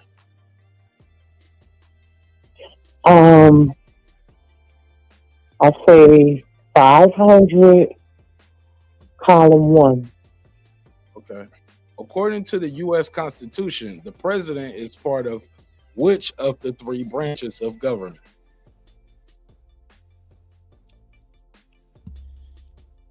Oh, fuck. I know that. Say that again. According to the U.S. Can Constitution. you read that again? According to the U.S. Constitution, the president is part of which of the 3 branches of government? You can't give Puro time to Google this shit neither, so we got to move fast. I wouldn't insult Lisa like that. I'm going to stay still on it. All right, Puro. I'm going to pass it. What is the executive? And you're bad at math, by the way. And the executive is correct. So she was up 1,500 points now. No, I'm looking at the score that they got on the screen, sir. They say she was negative before. Puro. Yeah, I know it was negative, but you said you're up on Puro by 600 points, and that was incorrect. Okay, whatever, man. Wow, I was just all right. I knew that, but I She's couldn't up. think You of in the it. negative. I insulted the host. I apologize. You in the negative, man. It don't matter. You still minus 400 points. You get no money if the game ends right now. Go ahead. you losing. Go ahead, I know Puro. basic math, so there. You wouldn't do this to Alice Trebek. God bless Alice Trebek. You would never in your life do this to Alice Trebek. But go ahead. Who Alice Trebek? And look, and y'all can't be cheating in the chat, man. Like if y'all can cheer people on, or y'all can call in and say, Mark, I want to play the next round. Let me get in the game. I'll put y'all in the game on the next round, but don't be cheating in the chat. Just be in the chat saying you can do it. Cheer for the host. He needs it. Fuck you.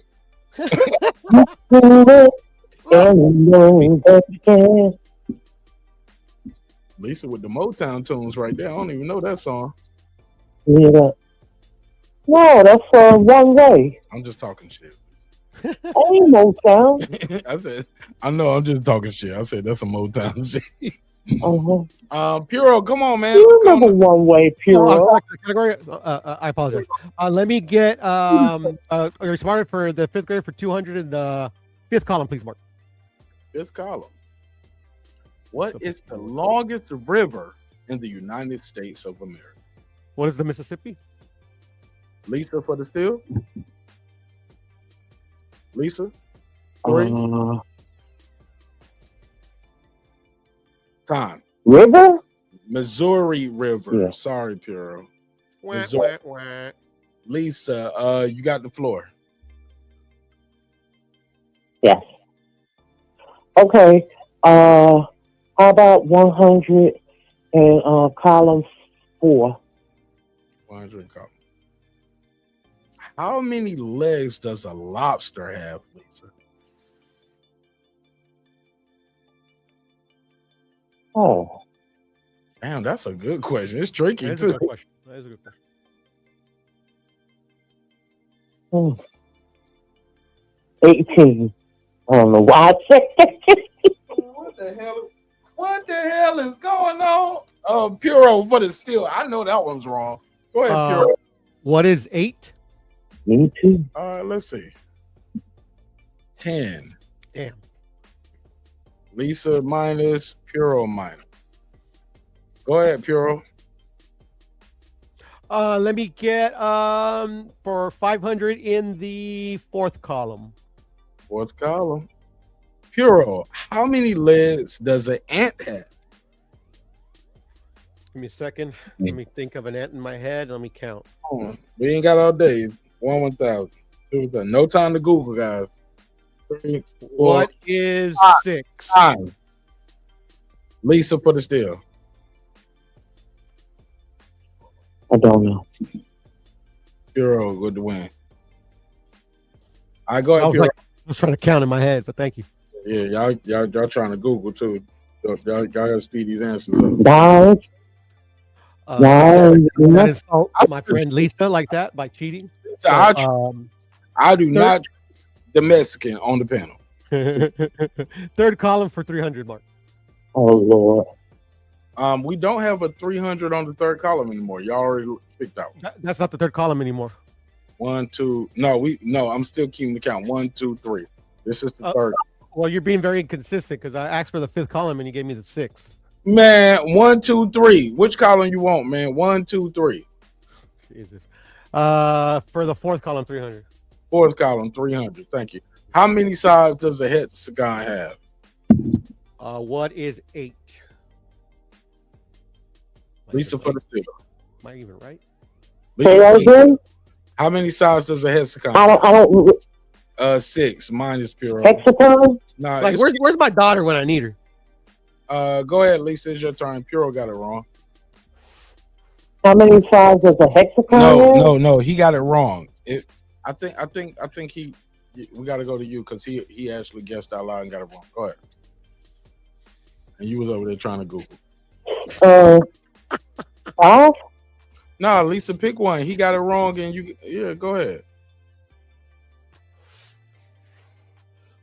Oh. Lisa, pick a column and a question.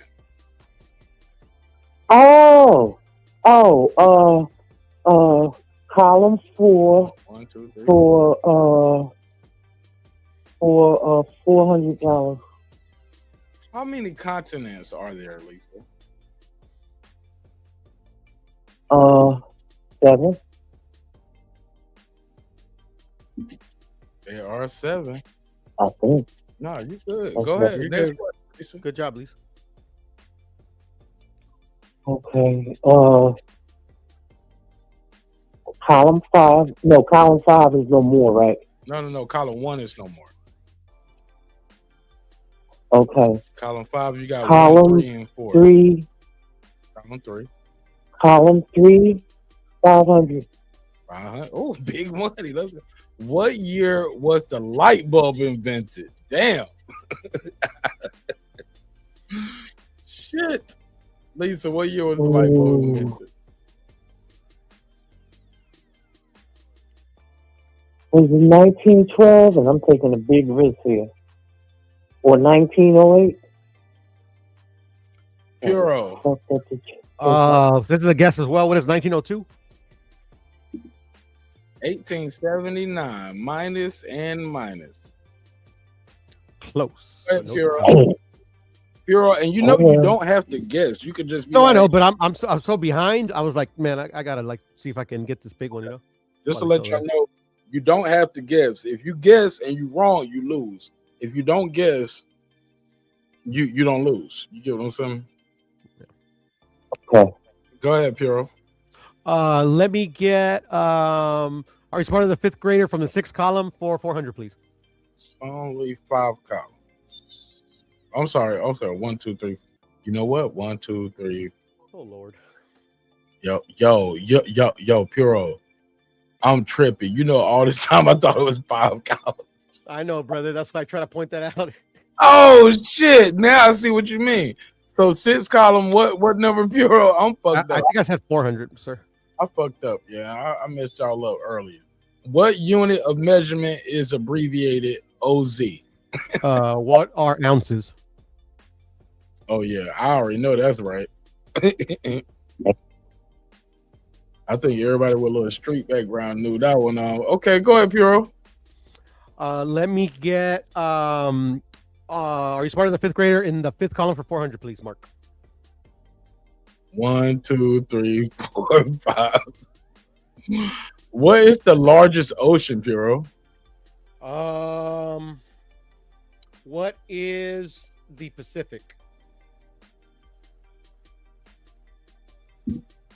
Pacific, correct. Woo, he heating up, Lisa. He heating up on you. Go ahead, Puro. Let me get are you smarter than the 5th grader in the 4th column for 500, please, Mark?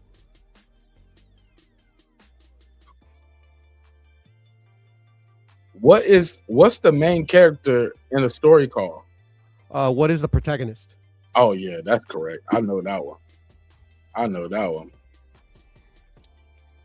Fuck these 7-year-olds, man. We smart.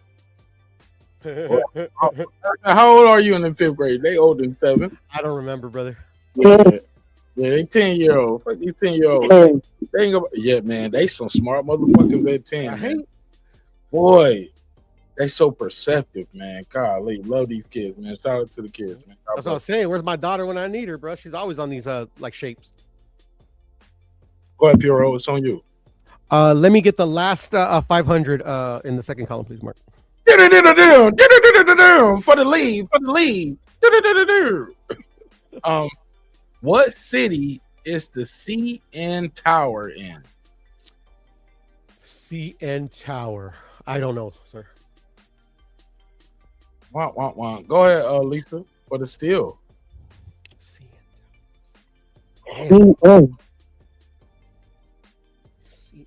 That's That's time. what you said, That's CN time. Tower? Yeah, CN. That's time though, Lisa. I can't give you too much time. That's I'm gonna guess. I want to say Seattle though, but let's go.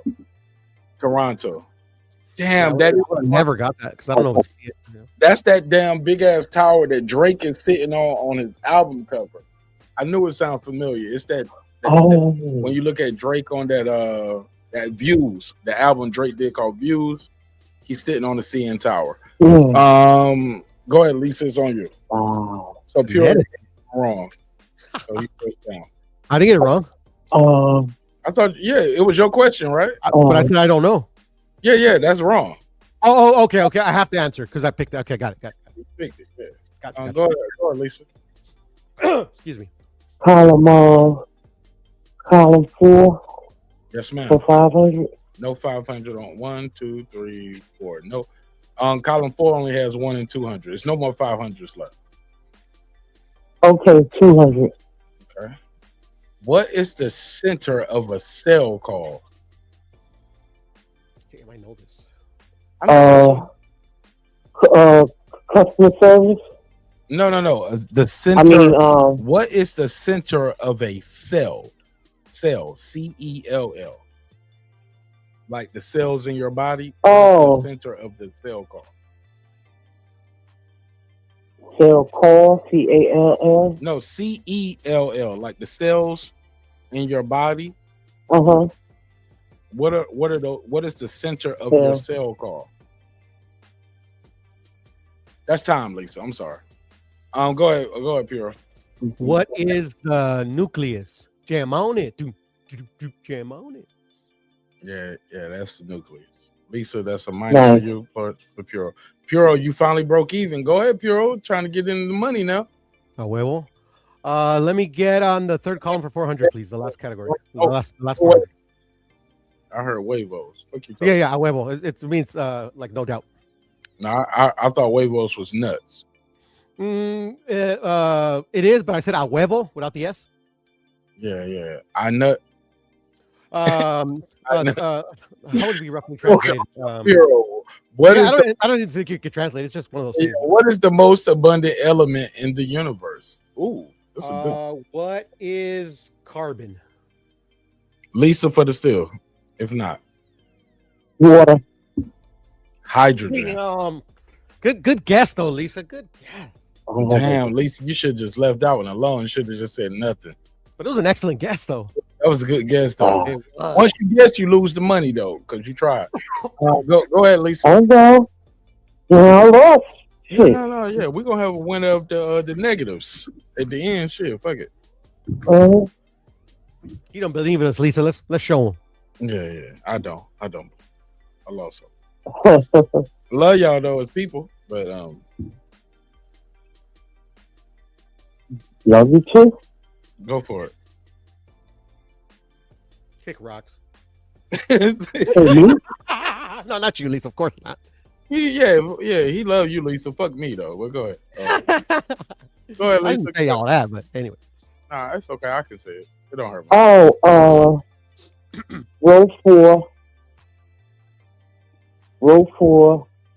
$100. That's all that's left on row. 200. There's nothing left on row 500.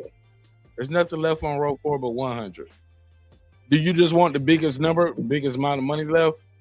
Because it's 300. Yeah. Okay, 300 on either row 2, 5, or 6. 2. 300 on 6. The Statue of Liberty was a gift to the United States from what country, Lisa? France. That is correct. I know that one. It is. Yeah. That is correct. Lisa, you are up 100. Puro, you are minus 400. Lisa Bell, you want 300? You want the highest money, lowest money? Yeah, another 300. You want row 5 or 6? Another 300. 5 or 6? 5. Which continent is the least populated? You know this one.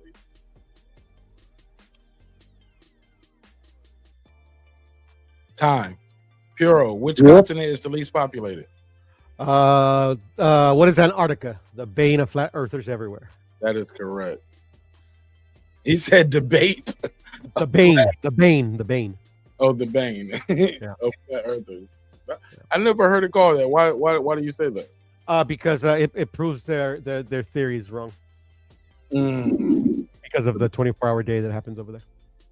Well, hold on. What happens? Hold on. Enlighten me. What happens with a 24-hour day? I don't know that. What's going on? The sun never sets. In Antarctica? Yes. Is that a Reggie fact or is that like a Puro fact? Or is that no? That's a scientific fact. Hold up, the sun never sets in Antarctica. No, that shit just spin around like a nigga just like spin a basketball on his finger. Something like that. I don't know. I could explain to you like right now, like where we're like where you understand it, but I know it should be a fact. What you trying to say? I'm stupid? No. I'm actually trying to say that I'm not capable of explaining it to because it sounds like you don't know. You're saying used to. So I can't explain, to you. Fair enough. I forgot that was a compliment. I'm sorry. Nah, you ain't got to apologize. And I just answered the one. I freaking forgot shit. Losing to the Mets, man. But go ahead, Puro. Wouldn't be LA without Mexico. Anyways, 300. Column 6, please, Mark. Oh, he trying to get in the green. Whose picture is on the $5 bill? Who is Lincoln? Wrong. It's Abraham Lincoln. Shit. I knew it. I knew it was him. All right. Puro took the lead up 200 points. We got what 6, 7, 8. What 6, 7, 8, 9, 10. Got 1,000 points on the board. Puro's up 200. Go ahead, Puro. Let me get 200 in the 5th column, please, Mark. Yes, sir. What is the largest country by population? What is China? Puro wins again. Well played, Mexican man. Thank you, American man. You American too, motherfucker.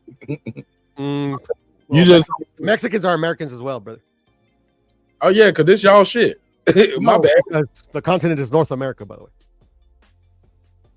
You know what? You're right. This and most of this was y'all shit. You niggas jacking. Yeah. But go ahead. Go ahead, Puro. Oh, I'm so sorry. Let me get the third column for 200, Mark, please. 1, 2, 3, 200. Which blood type is known as the universal recipient? What is type O? Lisa? I might have got that wrong. Do you want to guess or you want to leave it alone? O positive. AB positive. I thought it was O neg, when I was thinking about it some more. I think they're the universal giver. Oh, okay, that makes sense. Yeah, because giver. Yeah. Okay. Go ahead, Lisa. I said O positive. No, it's on you to pick. Yeah, you both were wrong. It was AB positive. Lisa. Oh, okay. Yeah, I'm sorry, I didn't read it. Oh, okay. What? Do you have any more 300? No. We got 1, 200 left. I got two. Excuse me. What is the hardest mineral, Lisa? What is the hardest mineral? Mm-hmm. Coal? Puro? Since I'm in the black, I'm probably not going to guess, but I think I know what it is, so I'm not going to guess. Okay. Diamond. I would have been wrong anyways. Diamond. Go ahead, Puro. I said coal. Yeah. I get it, but no. Give her half credit at least, Mark, because that actually is almost there. That's what we're doing. We're doing half credit. No, I'm just making a suggestion. It's really up to you. So. Okay, cool. 500. She's down. She's only negative 500 now. Puro, hey, look, Puro want to give you half credit now that he know he's so far ahead. You can't win, Lisa. No, because it's like like once I thought about it, like cold. Okay, like, it makes sense. He's so far ahead. He's like, man, I don't dust her ass tonight. Like, yeah, give her half credit, Mark. Puro, you ain't shit for that. No, that's my friend, And like if her answer didn't make sense, I wouldn't have said anything. You don't want the scorecard to look that bad. What's the answer? Diamond. It was diamond, please. Oh? Yeah, and he said you're supposed to get half credit because you said coal. Yeah, but it comes from coal though. That makes no sense. But I get it. Mm-hmm. No, I haven't.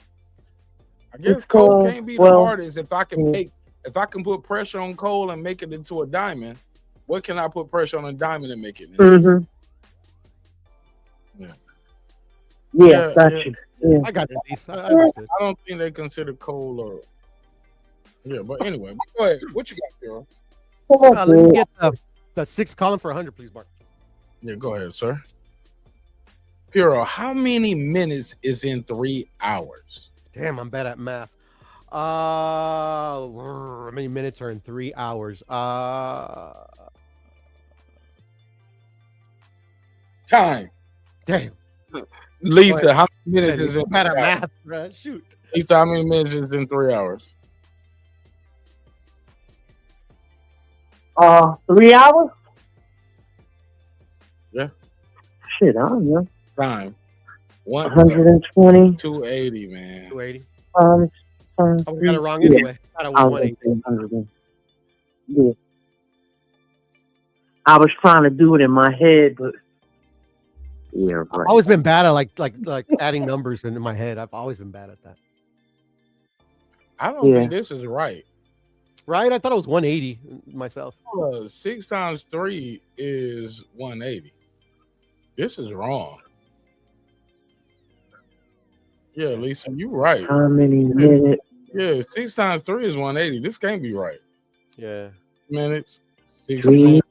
60 minutes. 6 times 3 is 120 180. 6 times 3 is 18. What is 120 times 3? No, it's not 120 times 3 because 1 hour is 60 minutes. So it's 6 times 3, which is 180. Oh, yeah. And this now I feel like this test was made by a 5th grader. And all our answers are null and void because they don't fucked up. Lance said 280. Hold on, somebody said 3 times 6 is 280. We wrong. Hold on. Am I tripping?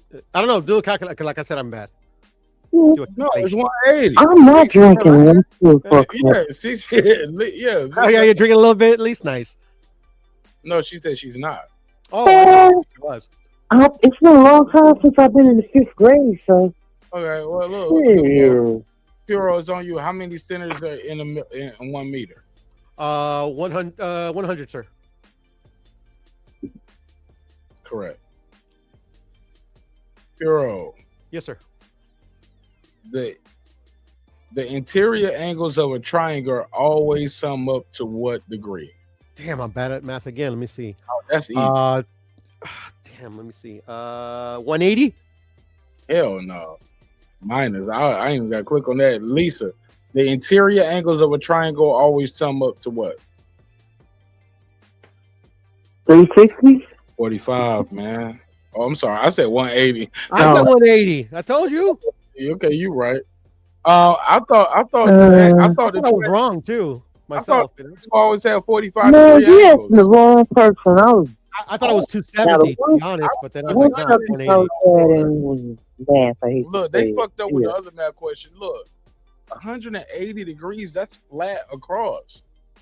The interior angle of a triangle angles. Oh, I guess they're trying to say that straight. Well, I'm talking about that corner. That corner. It's 45, right? It's 45. And 45 times 3 is what? No, but we ain't doing. Oh, the angle. Oh, like we trying to. Oh, the sum. The sum. The fucking sum. Oh, that's why I thought it was wrong because I thought it was 270. But no, my God, the sum. I didn't add it up. I was like, no, the corner is 45. Okay, Puro, what is the strongest bone in the human body? You know what? I forgot. That's like a word problem. Yeah, they tricked me with the sum. Yeah, right. Yeah. Puro, the sum. Puro, what's the strongest bone in the human body? What is the femur? Lisa, for the still, or you agree? Yeah, I agree. Yeah, it's the femur. And that's why when that shit crack, your ass is usually dead. Oh, yeah? Neta? Yeah, most niggas like died from car accidents. It don't be a broken neck or a head injury. A lot of times, man, you bleed out from your No, they could put I don't I know, spleen that gets you in an accident. with a new rod in it. Man, They got a rod in their leg. they can't get to you, man. A lot of times with that femur, man. In my experience as a, EMTB, you know what I'm Yeah, saying? knock on wood, I've never broken a bone. Yeah. Knock on wood, so I'll take your word for it, brother. That damn femur, boy, niggas be bleeding out from that femur. That's the one that produces blood, right? Am I correct? Well, it don't produce the blood, but you have the femoral artery that runs up and down right there, and it's the biggest artery that's carrying blood away from your heart. Okay. Yeah. Your accent's a trip, Mark. Dang, for sure. Hey, look, let me ask y'all something before I do this. Well, Puro, congratulations. Let me Thank you, Mark.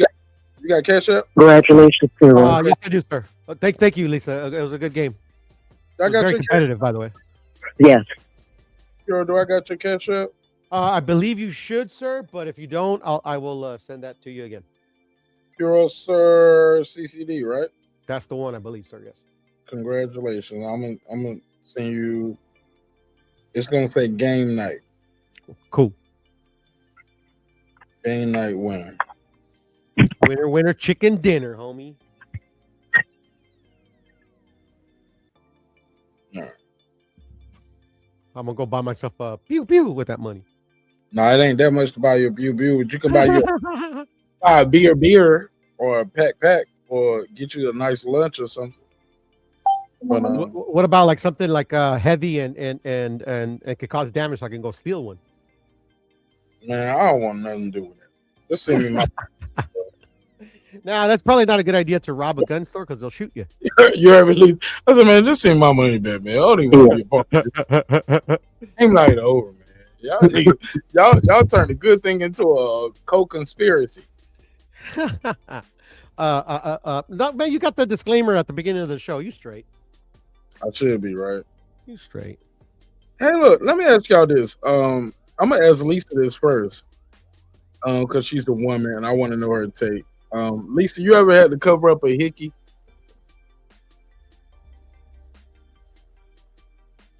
I sound country as hell with that one. Yeah, in high school, yeah. Tell us the story. Who gave you the hickey and who you had to cover it up from? Tell us the story. I don't even remember. Oh my god! But I just remember putting a scarf there. I thought that was just a guy thing, to be honest. Damn, Lisa, you was in the streets like that. You had all them niggas in the motherfucker sucking on your neck. No, I wasn't in those streets. No, you don't know who gave you the hickey? No. You don't know who it was? That was a long time ago, Mark. No, Lisa. Right? I don't. Like, hickeys ain't adult. Nah, she said don't remember. She remember covering up with a scarf. She don't remember who was sucking on her neck for the night. No, that's because she's a respectable woman. So she should remember it was only one dude. She might have had a couple. I don't remember. You're trying to save her. It's just. Nah, I get it. I'm I'm the only boy in a household of 4 women. I get it. Hey, Puro, you ever had to cover up a hickey? Yeah, bro, I hate them, bro. Like I don't even understand the point of them, bro. That's why I said I thought it was a guy thing. I mean, I think sometimes people get the hickeys by accident because you like, man, this shit just feel good. You like that It's bite. no accident, bro. They trying to mark you, bro. They trying to put a mark on you. That person might be trying to do it, but you just might like that passion and that pain, and you just you be like, hold up, I'm too red for this shit, or hey, what's this smart? I've never been that dude, bro. I never understood it. I hate them. They're asinine to me. Hey, look,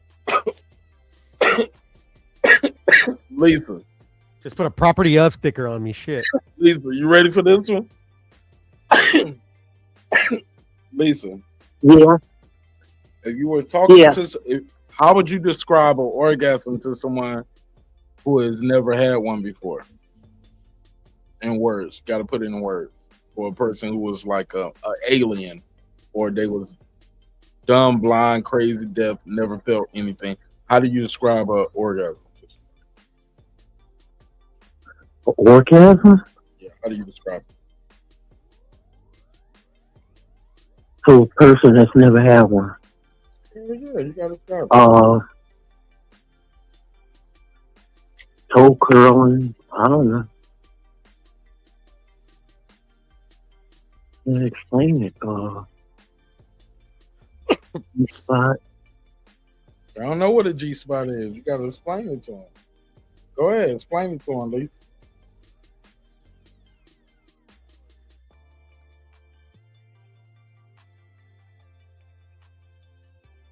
Hard to put into words, really. Thank God we got a talk show and we got all night. Go ahead, take your time, put it in work. Yeah, you got it. What's wrong with being gay there, Lance, bro? You know, ain't nothing wrong with it. Oh, it's hard to explain because how do you put that in words? The French do. You say more ooh wee, ooh wee. Ha ha ha! Nice. No, it's just something that you just have to explore to get it right. You know. Maybe I'm not the best person to articulate it here.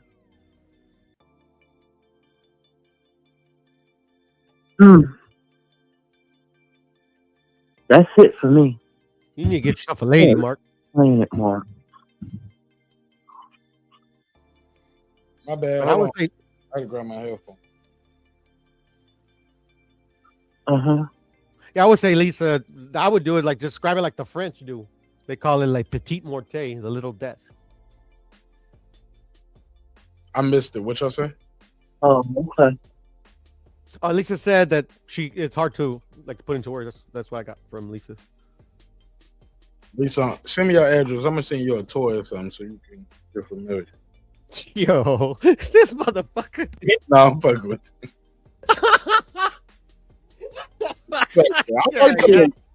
I like to. Hey, look. It's. I can't articulate it. That doesn't mean that I don't know how to do. I just can't. Let me ask you. Well, look. Let me change. Let me change it. So let me change the flow. Lisa, is it inappropriate for a man who's not your man to buy you an expensive gift, or your woman who's not, or a woman who's not your woman to buy you an expensive gift?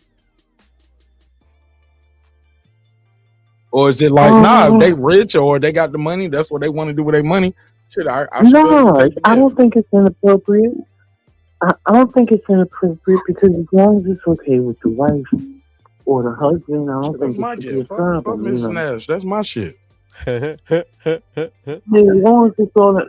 But I would always keep the communication lines open. With me, it's my gift. The other half. Okay. Fair right. Enough. Man, it depends on the context, bro.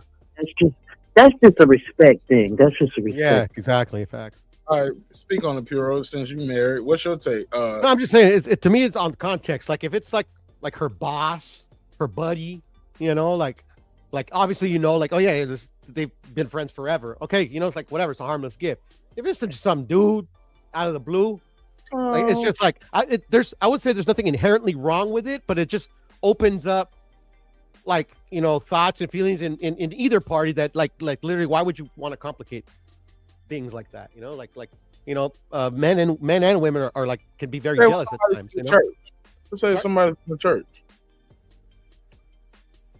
I'd be more skeptical, man. Church. 1 minute. you said you'd be more like one of the church.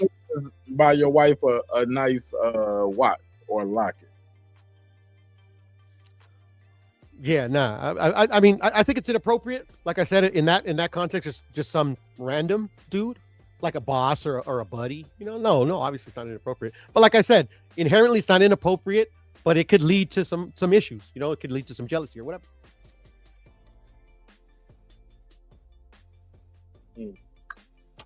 But ultimately, it would be, some. I'm sure some men or women could be like, yeah, whatever. That's like whatever, and they could totally be honest about it. And it's like whatever. Some would be like, man, ain't no man give you anything for free. What you do? Stuff like that. Okay. Lisa, have you ever had a crush on somebody that you like? Man, I should have a crush on it.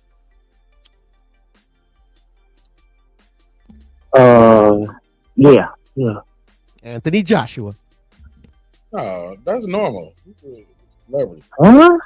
Yeah. Lisa loves him some AJ. No, but also too, no, man. Let her talk. Okay. My bad. We haven't taken no I shots love at her. birds too. I But love if, them. I mean, I love them as but if fighters, a but I woman don't says she's know like them. it's AJ, that shit is not like It's a problem. like you act like she said she like He Cedric the get Hey, look, for it. she act like he's Cedric the Entertainer, my nigga. Respectfully to Cedric Entertainer, but I'm just saying, like if a woman is supposed to be attracted to AJ, right? Like the nigga's tall, yeah, got good teeth, he's well spoken, African, and he built like an action figure. Like shit, yeah. Like then she was like, man, Samuel L. Jackson be getting me wet every time. Like you know, every time Samuel Jackson be up there cussing people like you motherfuckers. Like, ooh, that get me going. We're like, okay, that's unique. I wouldn't even judge that. I'll be like, okay, that's unique. Sam got his appeal, but you get what I'm saying. But Anthony Joshua was he looked like a Marvel superhero, bro. Like they draw characters and make cartoons and cereal boxes after motherfuckers that look like him and do that shit. And he do that shit in real life. He actually go in there and beat up the guys. I think you like him more than Lisa does. Nah, man, I'm just honest, bro. I got knowledge of self, and I'm a confident man. Like, so that shit don't offend me. You get what I'm saying? Like, that shit don't hurt me when a woman is attracted to another man. Because some women like me, some women like him. But I know most women like him. You know what I'm saying? But I'm honest. I mean, he's an attractive man, you know but I'm not. Like that nigga's an I'm not action attracted figure. to him. I mean, I'm not. He's an attractive man, but I'm not attracted to him because I'm realistic. Nah, I can be attracted to someone, and it's not realistic of me ever being with him. I'm attracted to Beyonce and Carrie Hilson and Maya, Sade. Oh, I know I'm never gonna be with them, right. but I can still say, wow, I'm attracted to them. That's attractive, and I'm attracted to it. I'm okay with that. You know what I'm saying? They ain't gotta be attracted to me back. You know what I'm saying? You ain't gotta like me back because I like you. That's okay. I'm never gonna be alone with you in the room anyway. And if so, I'm probably gonna I'm probably gonna be I'm fainting. Beyonce. One of those type niggas. You fuck around or you end up being like that. Or you end up being like, Beyonce, give it to me. I don't know if it's weird, but like looks have never been like my number one attraction for me. I don't know. That maybe that's weird, maybe not. I'm not sure. Nah, man. Most people are, man. It starts with the looks, man, because you got like, I get that. I agree that it starts with it, but like it's not the end all be all. Because I see beautiful women all the time, but their personality is so fucked up. Yeah, bruh. Like, oh my God, why did you have to talk? Exactly. Like the moment you started talking, I stopped liking you. Like, well, I didn't even know you think like that. You get what I'm saying? So some people are like that. Hey, look, and to be fair, all of us is like that with somebody else too. Like they might have been like, "Hey, Martin Nash, I like you," but the moment you start talking about boxing, I disagree. The moment you start talking about hip hop, I disagree. Politics, I disagree. You know. So I guess that Temptations old song is true. Some people, as soon as you see their dental work, you don't like them no more. You're like, damn, you cute when you all right, and you just need your teeth fixed. You know what I'm saying? Like, but you get what I'm saying? Like, I ain't trying to be funny at nobody, but we all be like, we all have our idiosyncrasies, our own little nicks and twerks. So yeah. So everybody got their own little thing, but if you hesitate when you ask who you voted for, man, that's a turnoff. But look, some niggas just walk out. I ain't gonna lie, man. Some people just got the genetics. Like you can't. I heard somebody say the other day, you can't out train DNA. You can't out train DNA. Like it's called the it factor. Yeah, depending on and look, I think I heard somebody say that the other day too. Like I don't know if it was Bud or it was somebody else who was talking about this, but it was like no, it was Gilbert Arenas. It was like he was talking about and I think he was the one who was talking about you can't out train DNA. Like you can work as hard as you want to be, but if you 5'7", your son your husband is 5'9", chances are y'all kids ain't about to go to the NBA. You get what I'm saying? They're not going to be tall enough to compete at the highest level of where this game is at now. You get what I'm saying? So you might not want to invest your money into the AAU because you're just going to be spending money wasted on AAU. He's going to be a good-ass point guard, but he's going to be 5'7", 5'9", 5'10". He might be in the top 0.001% that's that short that can at least make it to college at that level. But there's only one Muggsy Bogues, bro. But you're not make it to the NBA. And let's see some type of anomaly. They come around once in a while, yeah. And the problem is most families and most people think their kid is that anomaly. Everybody thinks their kid is the one. Yeah. We all have, and there's nothing wrong with that. Most people have delusions of grandeur. They feel like they're here for a bigger purpose, and God has a special calling on my life. Yes, God do, but it might not be for you to be in the NBA. It might not be for you to be the best rapper, the biggest podcaster, the best dancer, the biggest singer. Yeah, that ship has sailed, Mark. Like everybody, like no, you're actually good at math, but your ass don't like to study and focus. But you're really good at math. You get what I'm saying? You be good at playing 21. Play 21. That's what I'm saying. We need more engineers, and especially agricultural engineers and all kinds of stuff. That nigga Puro, that was funny, bro. He said you're good at playing 21. Like basically, you're good at playing pickup ball. You're the best pickup ball player ever, my G. But you're not gonna face LeBron in the All-Star game. Play 21. 21 tips. You're a hell of a tipper, boy. You can tip. You send them back to 0. Yeah, man. That is funny. Oh my God. I can't believe you made that joke, bro. You know that's funny, bro. Yeah, you know I'm corny as the motherfucker, but you know hell yeah, you corny as all hell, bro. It's all good, man. That's part of your my shtick. That's part of being you, your shtick. That's your panache, you know. Yeah, but I'm gonna say the corniest jokes, and I'm gonna say them with confidence, and people are gonna like it. For me or you? Yeah, you. Oh, okay. Man, my shit. Yeah, I like. I mean, I think I'm funny, but like literally, like I'm not gonna I'm gonna become a comedian, bro. Off the gas, bro. Low key, I'm low key legendary out here, man. Like, and you and I both know it. I still get under niggas' skin.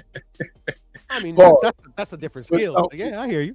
With some of my jokes, like my jokes have broke up friendship. Like my jokes, not even just my jokes, my nicknames I give people stick. You know what I'm saying? I would agree. Like literally, like I'm called Puro the way you say it because of you. No. Yeah, seriously, like that. And then when they're trying to pronounce it, I'm like, especially in English, I'm like, yeah, just say Puro, and like, yeah, and no problem. Yeah. Because I still remember, like when you're like, how do you pronounce that? Even you said it in your own way. People wasn't calling her Foodie. We called her. We gave her that name. She's Foodie. And she was Foodie with the beauty, Foodie with the flat booty or whatever. But we called her Foodie. Memory. Actually, it was girl behind the mic. We started calling her Memo. Yep, Memo. Lisa Bells Never Fails. Yeah. Man, we got some names, man. I'm gonna give you an honorary Mexican card, Mark, because you're so good at giving nicknames. There's a couple of them, man. I'm missing a couple of them right now. Some good ones. Snatch hit the like. Bacon Washington. He didn't like that one, but that was one of them. But that shit went around. Ben isn't real. When I was calling, I was like, Ben isn't real. That shit went around for a while. Like some of my nicknames be sticking, man, for better or for worse. Yeah, facts. Yeah, man. Some of my nicknames stick. I don't even catchphrases. Everybody takes them. Remember? Oh my God, they don't stole so many other catchphrases. A lot of my little catchphrases. Oh, catchphrases. You know what I'm saying? Oh yeah. Or even just the flow. Like when I was like, let niggas get their bars off. You'll hear people say, let them get his bars off. I'm like, you don't land the plane and all that shit. You don't even know what that means. Let them get his bars. Yeah, land your plane and imitation is the best form of flattery. Land your plane. That's old. I remember that back in the day. Yeah, I know what you mean. But Lisa, like in this space. The way they were doing, like you hear the guys tone and flow of their delivery before, and then you can hear the tone and flow and delivery when the energy got shifted. Right. You know what I'm saying? But I'm cool though, man. I don't even care about that shit like that, because I be wanting to be out the way. You know what I'm saying? Because once I'm out the way, I'm not your enemy no more, right? Well, I shouldn't be, right? So when you fail and I ain't in your way no more, Not in these spaces. yeah, why did you fail? Why are you still where you was at before? You know what I'm saying? It can't be me. I'm not your problem. I'm not in your way. I'm barely on the streets nowadays. Because You know what they never take from you, Mark, and nobody has is your bucket. That's yours. Yes, yep. Nope, you're wrong. I remember wrong? Somebody who's listening? Oh, shit. Man, I remember being on a live stream. This was right before the Bud and the Spence fight happened, and I was on Everything's Boxing. Shout out to Keon. And somebody pulled up, and they had a red bucket, and it was like, we gonna do this shit. He was like, man, and you can hear somebody. I think he or whoever else was on the panel, somebody on the panel. It's like, man, we don't care about you. None of them red bucket hat, motherfuckers. None of y'all bucket hat wearing like yeah. I promise, bro. Like, but I didn't invent the bucket hat. But that I made that red bucket hat a thing when I would be like, red on my head, I'm back for the bread. Like small hat. Man, it would be people telling me shit they never heard of it. I heard people be still in that. You'll hear people say that I never heard of it or all that shit. But it's cool though. Niggas start having that little calling it their neighborhood. I'm like, no, man, I don't be tripping. Nah, I haven't heard that before. Oh, man, I tell you who did 10, a 10. Shit, even with the how we do the game night, people have tried to do the same game night with the same games I've used in the past. Give them the $2. Oh, okay. They like remember I used to do that. I had the hip hop game, the hip hop trivia game. So we was doing that. When people would do the hip hop trivia game, they would do the same game with the same questions. So Jeopardy shit, like like a lot of shit been done. But I ain't tripping though, man, because you get into this shit because somebody inspired you somewhere to say, hey, I want to do it, right? And then somewhere down the line, you're gonna inspire other people. They just come with it, man. So I think that shit is dope. You know what I'm saying? My only issue is when people try to say I stole something from them. I'm like, hold up, what? I'm like, you know, this shit is recorded, right? You know what I'm saying? But, yeah, but when you can, right, even with these crazy drops, bro, if you go back and look 5 years ago, people weren't doing drops like that. I barely drew drops now because people don't saturated it so much. You get what I'm saying? And they don't make it so corny. Like, I'm like, damn. So I barely even do drops like that much now. But back when I was first starting, niggas they have phone lines. They weren't doing drops. It was an untapped market. But that's okay though. I'm not. Yeah, they used to do them years ago, but they kind of stopped. Yeah. Yeah, it wasn't like it is now. But also too, the technology is more accessible. More people know about it. Yeah. You got StreamYard, you got Roadcasters, so you don't have to like using OBS and shit like that. It took some skill. You had to pay attention and know what you was doing to use OBS. StreamYard, you don't have to do that. Puro can assess to that. You get what I'm saying? So, but I'm okay with that, like, because this ain't my like some niggas. This they only bag. You get what I'm saying? Like this their only hope and dream of ever doing anything against me, and that's okay. So I'm not tripping on it. You're not in my way. Like this is not my this is not my meal ticket. This is just something I do for fun. It's a hobby, and I use this as a tool to promote and do other things I like to do, and it's fun. You know what I'm saying? Yeah. And it's easy for me. But some of these people, I hear people like, man, this hard work doing these shows, and I'm like, really? Like, it ain't hard work. Like, this is not, I know what hard work look like. I was a soldier, bro. I know what marching 25 miles feel like. Like, that's hard work, bro. Doing a 25-mile road march, that Manchu mile, call it a Manchu mile. Like, that's hard work. This right here, you sitting on your ass talking. This is fun. This is easy. And when you got, and if you're start and learn about technology. Yeah, No, but maybe it's hard for them. Everybody's different. Yeah. yeah, but it's not hard work Huh? though. It might be challenging, mentally fatiguing, but it's Right. not hard work, physical labor. Your body ain't. Come on, you talking to niggas on the internet, reading comments. That's easy money, baby. That's why everybody want to do it. But and I wish everybody nothing but the best going in 2026. I can't do Man, that. I'm That's so just excited. draining reading them comments. Yeah, but it ain't gotta be though. It ain't gotta be. I'm gonna have some fun with it a little bit more this year. I definitely want to do more uploads and more videos versus live streams. I still want to do live streams, but I'm gonna make more of my lives members only and do more members lives.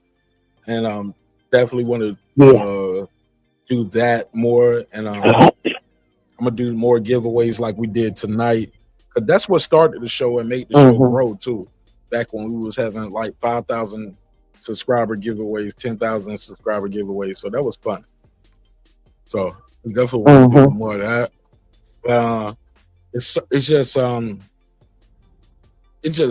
like so many things are happening so fast, and it's like it's not like how it used to be where I could just sit here and just talk to y'all for hours after hours after hours. You know what I'm saying? Baby Nash ain't an infant anymore. She's in school now. You get what I'm saying? So my you know what I'm saying? I'm growing as a person. So when people are like, well, you used to do this, you don't do that no more. I'm like, bro, I can't. But also, sometimes I don't want to because I'm getting older. My daughter's getting older. She requires more time. When I met a lot of y'all, we was in COVID. So I wasn't doing certain things. I'm back outside now. So yeah, man, over these last 2.5, 3 years, like them first 2.5, like a lot of us stayed inside as long as we could after COVID. But it got to the point where we had to get back out there. And you got to go get it. Yeah. You get what I'm saying? You got to go fucking get it.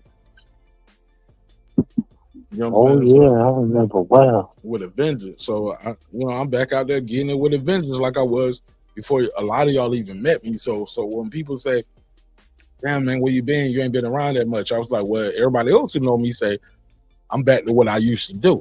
You get what I'm saying? Back to getting it. I'm back to getting it because I got to get back out there. But I still find a way, and I'm going to find time to do this because this is what I like to do. It's fun. It's like a video game. Some niggas play Madden, I play YouTube. No doubt. You know what I'm saying? I like to get up here and talk to strangers.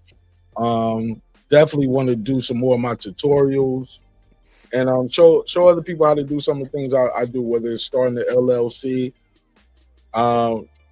doing property with real estate. I don't know. Look, I'm not no mogul. I'm not not doing no legal. I'm just showing y'all how I found a way to just get it back every month, every year, year after year after year. Working for myself. You get what I'm saying? Legally, too. You get what I'm saying? So, but you gotta apply yourself. You gotta want to do it. But I can lead you out to the water. Can't make you drink. Can't make you swim. You're gonna still be Brim. Shout out Brim. Brim. Yeah, I'm buying. I came up with that melody last time he was up here. And I think about it every time I say that as part. You can lead people out of the water, but you can't make them drink. You can't make them swim. He gonna still be him. Not say Brim. I'm just saying anybody in drink. You can point and laugh. So what? I say you can point and laugh though. I do.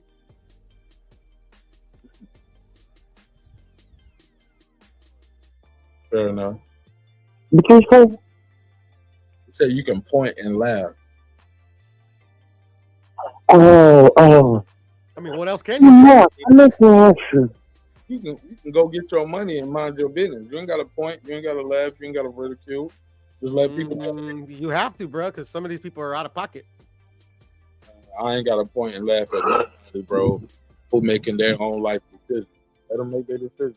Got a point. I don't know. Shame is an effective tool, bro. It's not my job to shame a motherfucker though. Like,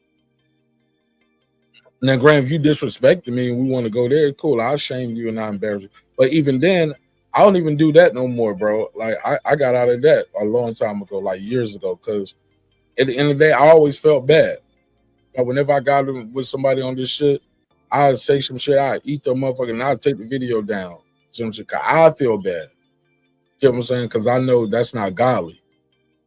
That's not where my spirit at. It always make me look bad because I always think the next person want to work with me and do business with me, they be like, damn, I don't know how to deal with business with Mark, because if business don't go our way or we don't work things out, he gonna do me like this. Like, I never want to be a 50 Cent type person. You know what I'm saying? Sort of, kind of. Like, say where I come from, por eso estamos como estamos. Does that make sense? Like, well, not just serving petty. 50's one of the people you're apprehensive about doing business with him, because if things don't go his way, he's gonna try to ruin you. We're not just gonna go amicable ways and go about our business. He's gonna be doing interviews. He's gonna talk about me. He's gonna clown me. He's gonna make memes. Like Amari Hardwick is his biggest star of power. This nigga done dragged him a couple times. You know what I'm saying? Oh, really? Yeah, you ain't seen them interviews? He don't say a lot of shit about Amari. He was like, well, he talked about the loan. I don't listen to 50 and his bullshit. Yeah, 50. I did watch the thing on Diddy, and I do watch the Power series and all that. And I got a lot of 50's old music, you know, but 50 always came across as a troll to me. He's like a troll. He was trolling back then. When he made How to Rob and all that. Huh? I said, so you get my point, basically. Right? Like, depending on life. So I never wanted to be that type of character. He'll try to tear you apart, yeah. Yeah, so I even heard him talk shit about the girl on Notori Norton or whatever. He was making fun of her about her hair or something. Yeah, man. Listen, she was on the show at the time. Hey, look, I was like, ooh, 50 just look what he did with that BMF show. Show was a hit show. Yeah. On his way to another season. He gets mad because the dad comes out, takes some pictures with a rap guy that he doesn't like. Hey, look, this ain't bro. This ain't no Ja Rule shit, like where niggas got shot up or stabbed up and y'all beef is at that level. He burnt the whole fucking show down. You know what I'm saying? And I get it though. But low key, but I know my personality. I can take it there. Like, I'll burn it all down just so you can't have it. You know what I'm saying? I know another way to get money. Right. You find another way to get money. But you ain't getting no more money with me on this. Right. It's over. A hater. No, it ain't no hater. Right. No, listen what I just said. Yeah. You can't coexist. If I set you look, I'm not gonna set a table for you to feed my enemies, dog. That's it. Right. I got another restaurant. I got another way to eat. But I'm not going to feed you no more. So you to take food off this table that I'm feeding you to go feed my enemies. It's over. Find you another way to get some money. Find you another way to eat. But I can't eat with you no more. But I'm still eating though. I got other shows. I got other actors that I'm putting on, other projects. You got to find another way. But also, last I checked, 50 owned the license to that shit. So you're going to have to find a way to do it creatively, but me still owning the license to this, the way I own it. 50 can do a spinoff without them because allegedly, from what I'm hearing, is he owns the license to the BMF story. Maybe it's the way you word it that like, you know, is why I disagree. Okay. What did I say wrong? About eating. Who sold that to him? Big Meech and Joe? Allegedly, the lady, not Big Meech.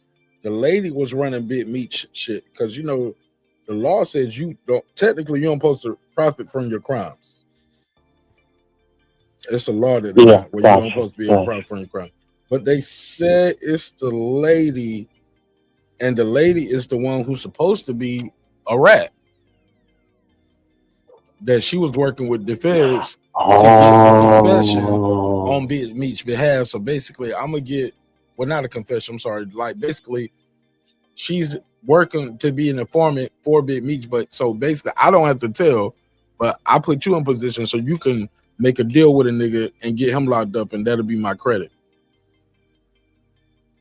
It's a whole man. oh There's some yeah, deep shit yeah, about that yeah. shit on there. It's the same shit that 50 trying to Yeah. expose them for, but I'm like, you can't expose a nigga for some shit Mm-hmm. that you already knew when you got into business with him.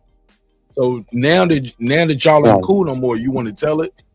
So I think her name is Tammy or some shit like that. Yeah, I know what you're talking about. And 50's version of the story as Even well. though Supreme's nephew, he home now.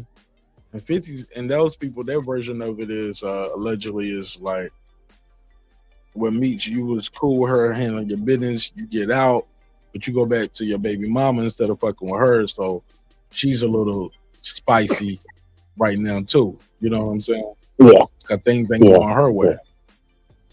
She thought you was coming home to her. Gotcha, gotcha. Yeah, that shit crazy, man. I don't give a fuck. Some mess, yeah. Some mess, yeah. Yep.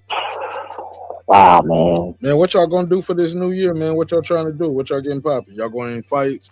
Any events? Y'all like anything like man, I gotta do this year?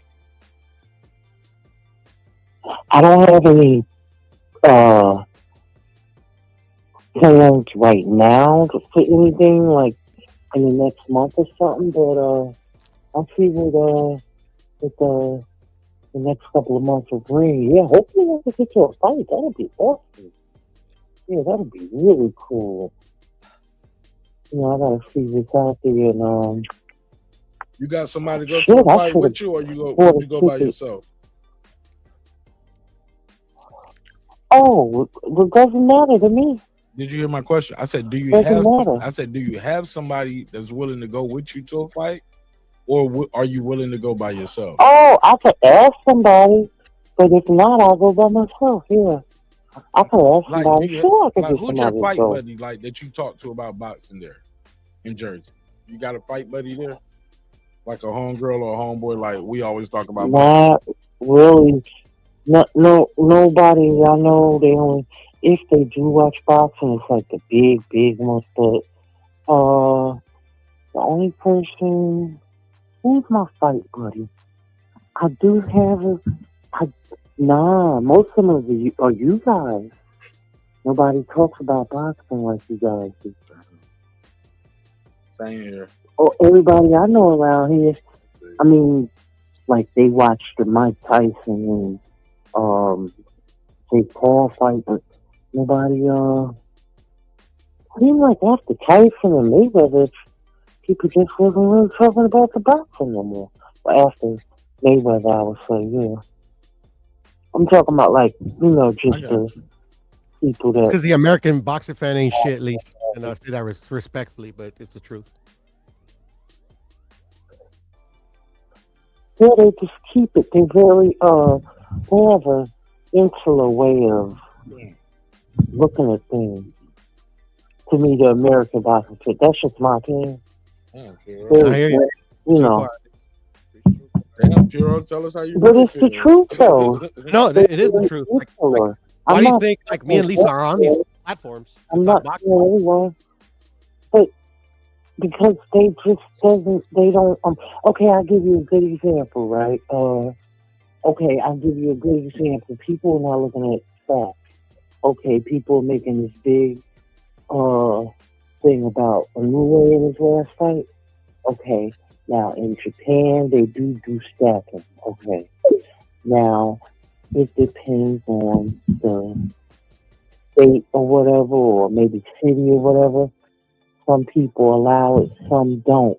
They're not bringing, okay, like these content creators talk about it, but they're not bringing everything to the table with it. Because we know that Trinidad used to stack or whatever.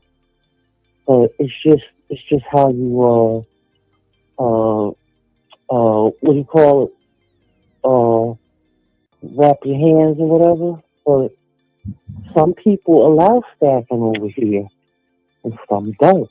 It depends on where you're at, and I guess what state or city or whatever. But it's like they don't tell the whole thing, and the way they word like their thumbnail or whatever, and what they saying, it's just like it's kind of like, yeah, you know.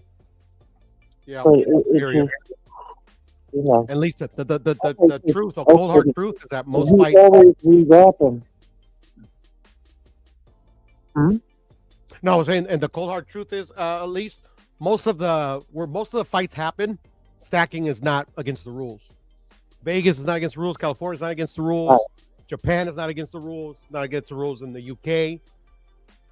Like literally, where all the major fights happen, it's not against the rules, and it's an asinine rule, to be honest. Like literally, like I would say, and the market say if I'm wrong or not. A friend of the show, Stitch Duran, literally has gone on multiple platforms to explain how stacking neither gives you an advantage or a disadvantage. Like literally breaks it down. Like, and he's like the foremost authority on these type of things, but people just ignore him. They don't listen, and if they listen, you know, at the end of the day, like if a fighter wins or the fighter's successful, like, you know, just these fickle fans want to be like, you know, this is why he's winning. This is that and the other. Like literally, like that's the I would say, you know, I want to pick on the American boxing fan, but I would say the boxing fan in general they don't want to know what the actual facts are. They want to give their opinion on this, that, and the other, and you know, it's a big old cope fest. Well, that's how my brother is. He just likes the fights. He likes to look at the technical part of it. He enjoys the fights. Like, he's not really into stories or as far as, you know, box skills. He doesn't really care about all of that. Nope. Like, the everyday, day-to-day stuff. Mm-hmm. He just wants to see the fight. He'll watch the press conference and this and that. He's not in it for all of that other stuff. It wasn't until I came into this community that I learned a lot of here. You know, as far as, you know, the background about boxing, as far as this and that and this and that. And I'm not knocking it. I'm saying that, you know, and I personally, I think the guy just hits hard. You know, I'm not saying, you know, but like people want him to prove himself here. Mm-hmm. You know, there's really no one here. His band is still a little small, you know. Yeah, but or unless he go up in weight, I think he's kind of capped out. If he can cap out at 126, that would be it. But I think they're trying to say they want to see him fight. They want to see him fight.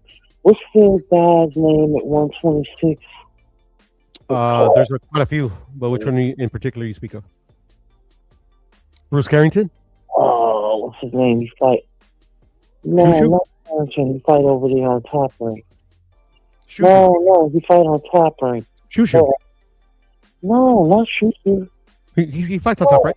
Shoo-shoo. He's the Mexican guy. He's tall. Oh, Espinoza?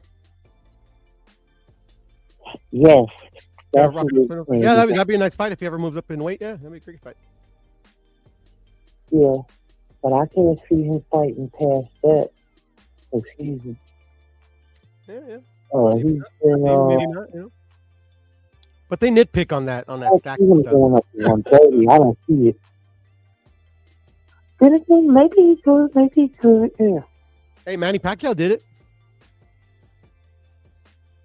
Yeah, that's true.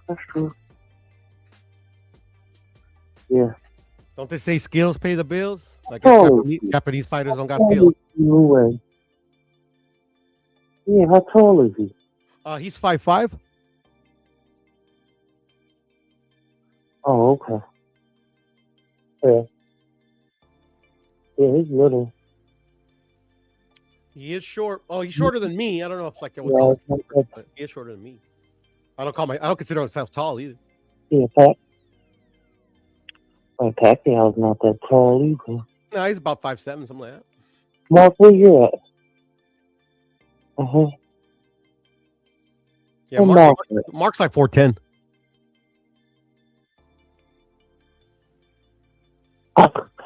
No, you didn't. What the fuck? 4'10". Yeah, about that. No such thing. You know, but they say skill pay the bills. Mark got skill. He's a black belt in Shotokan. Oh shit. He doesn't know karate, he knows crazy. Crazy, I remember that thing, yeah. You know, I hate that movie. Really? Like that Last Dragon. Oh yeah, you don't like it? It's all right. I mean, I don't love it. I don't hate it. I never liked that movie. I never liked it. I never thought it was funny. I saw it when it came out. When it first came out, I was at the movie theater, and I was disappointed. Yeah, it's kind of like a you know parody, like a parody type thing. And then when that dumbass Shonuff came out, I was like, I was like, I was a kid, like I was a teenager. I did not even laugh. That's bad. And I grew up on karate movies and all of that, you know, and all of that shit. But this was like supposed to be like a comedy, whatever. Yeah, like a parody. Yeah. Yeah, it was like people thought it was so good. I was like, this shit's trash. Like I said, I don't love it. I don't hate it. I don't think I've ever seen it, to be honest. And I like those kind of movies. Like sometimes, like I like Black Dynamite was funny. Like I laughed at that. See, but that Blessed. I haven't seen the whole movie, but it's pretty funny.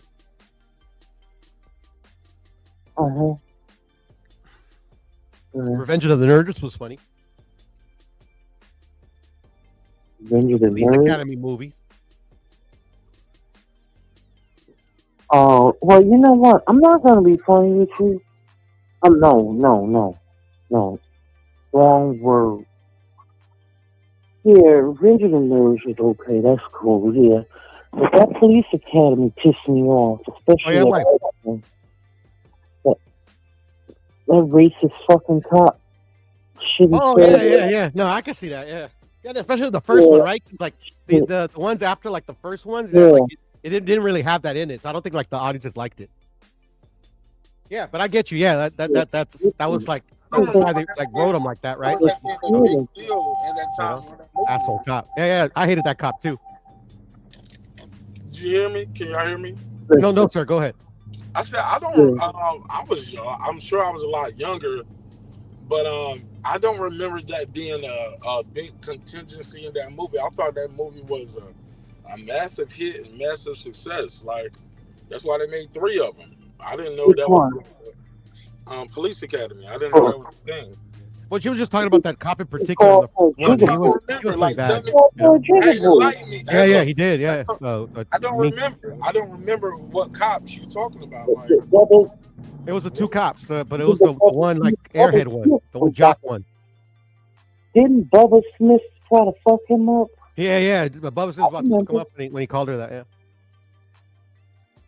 Yeah, I remember that. I don't remember this. I'm not joking. I don't like to say those type of words, but Lisa just said it. What she said? You gotta watch it. So what? Maybe we could do a watch along one day. I can't hear her. What she say, girl? She says you gotta watch it. Maybe we could do a watch along together. Just think of a dance and a derogatory term that has a dance in it. He called her Jigaboo. There you go. She said it again. Okay, Jigaboo. Like now, and at this time, like this is in the 80s, though, right? Yes. Yeah. But back in the 80s, it was offensive too, though, Mark. But that's but maybe because I'm older, like now, and what like. That's like the equivalent to what saying jive turkey or am I To me, it's the equivalent of using the N word without the hard ER. That's what I was about to say, Puro. Because they was still calling people niggas and niggers. So Jigaboo is not. I didn't know that. I didn't know that was a big thing when that movie came out. That people, I forgot shit. Yeah. Hold on. No, Jigaboo and what's the other word? Are totally different. It's fucking snowing out here a lot. But it's just a word to me, in my opinion. I don't know if I'm right or I'm wrong. It's a word that they invented so because like the other word, they couldn't they would get too much flack for, But to me, it's the same thing. I would never say it. To me, Yeah, well, fuck. Yeah, I remember when somebody went through the horse's ass or something. Oh yeah. In that movie. Yeah, that shit was crazy. Yeah. Yeah. It's so long. Yeah. It's been a long time since I've seen it. They made like 7 police academies, Mark. There was a lot of them. Yeah. Yeah. I remember Bubba Smith. Yeah, Bubba Smith, Hightower. Yeah. Hightower. Yeah. Yeah, when the guy teaches him how to drive and he rips the seat out, and then he hits some guy in the front, and I think that guy uses a racial slur too, and he looks at the thing, he sees Bubba Smith in there, he just walks away. Mhm. Yeah. Oh God. Yeah, he took me back. Yeah, that was some good old days. That shit. I was trying to be funny, but it wasn't. It brought me back. I forgot about all that stuff until now talking about it.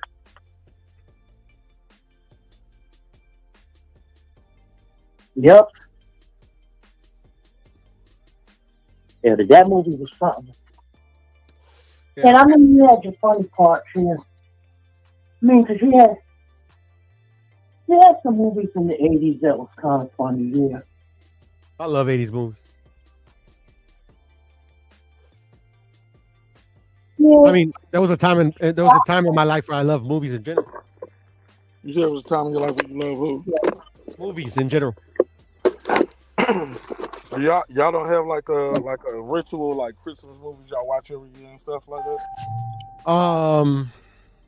I used to, but I wouldn't call it the last time that I can remember is Home Alone. Bro, that is one. Ain't that one of them, bro? Because that's the first one that came to my mind. Die Hard and Home Alone. Yeah. The guy that licks the pole and he gets stuck. The tongue gets stuck. A Christmas Story. Yeah. And then you got the Ebenezer Scrooge one. Oh, yeah. One of those is a Christmas Story. One of those is a Christmas Carol. Yeah, so that was another one as well.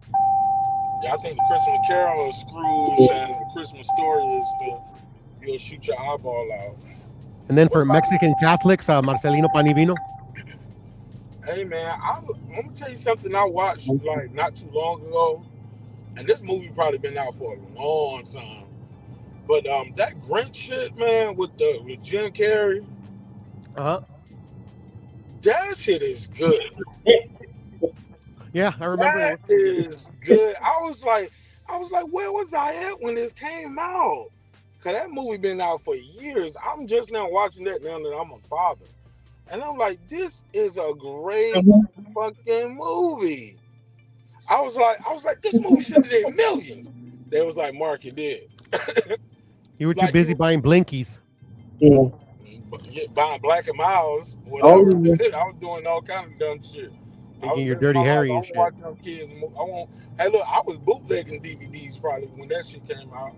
I used to be the bootleg man back in the day, bro. Oh, cool. Hell yeah, I used to sell software.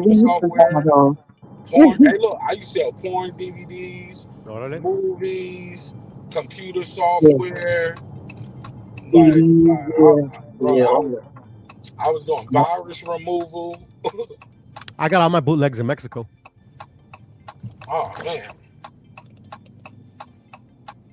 Yep. Wow. My firecrackers too. That nigga said I got all my bootlegs in Mexico. That don't Yeah. work I for don't niggas. That know. don't work for niggas I that don't don't know. speak Spanish. Movie man went out of business. Yeah, they were in English, bro. Oh, okay. That ain't even English, bro. I don't believe you. Yeah. Because most of the movies are in English, but they have the subtitles. You know. Okay. So people in Mexico are bootlegging movies, and y'all are just having to struggle through and try to read them in English if you bought a bootleg. No. The subtitles are in Spanish because the movies are in English. Okay, so that's what I'm saying. So y'all just got to read the whole movie. No, I don't because I speak English. Not you, but like say my mother bought a movie. Big, yeah. So like these are big hit American movies. People in Mexico, we got the bootleg and we just reading it. Fuck it, we just gonna read everything. They watching Will Smith, or they watching Arnold Schwarzenegger. Hasta la vista, baby. They were like, hey, that's our shit. Yeah, I would say so. You know, unless you have the means to get the actual dub edition.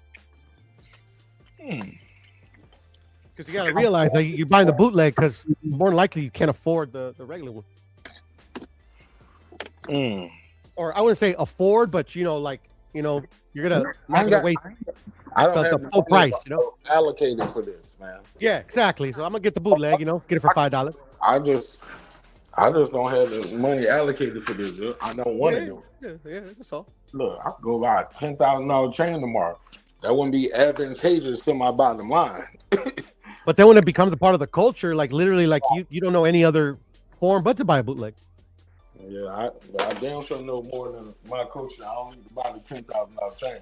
People look at you crazy, like, why are you spending $20 on the one from the store? Just go to the swap meet and get it for $5. That's crazy. Mm-hmm. But I also did buy a lot of bootlegs from people in your line of work. Oh yeah, well, I was selling so much fucking software. Reasons. I was in college, bro. When that damn Reasons 4 came out, or Reasons 5, that software. I'm sorry. Go ahead. I'll say I was buying CDs a lot too. Yeah. I did Napster. I sold a lot of music.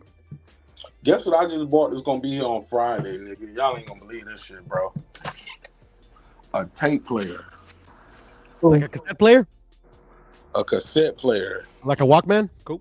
No, not a Walkman. It's a cassette player that I can put the tapes in and I can convert the tapes into MP3s. Oh, okay, like the FLAC tapes or whatever? Yeah. Nice. No, like regular. Hold on. Let me switch over. Cassette player. I know what you're talking about. And you can convert it to MP3 to digital. Like the lossless tapes or whatever? I don't know. I'm not a big audiophile, so I might be wrong. Tape over to the MP3 file, which converts it from analog to digital.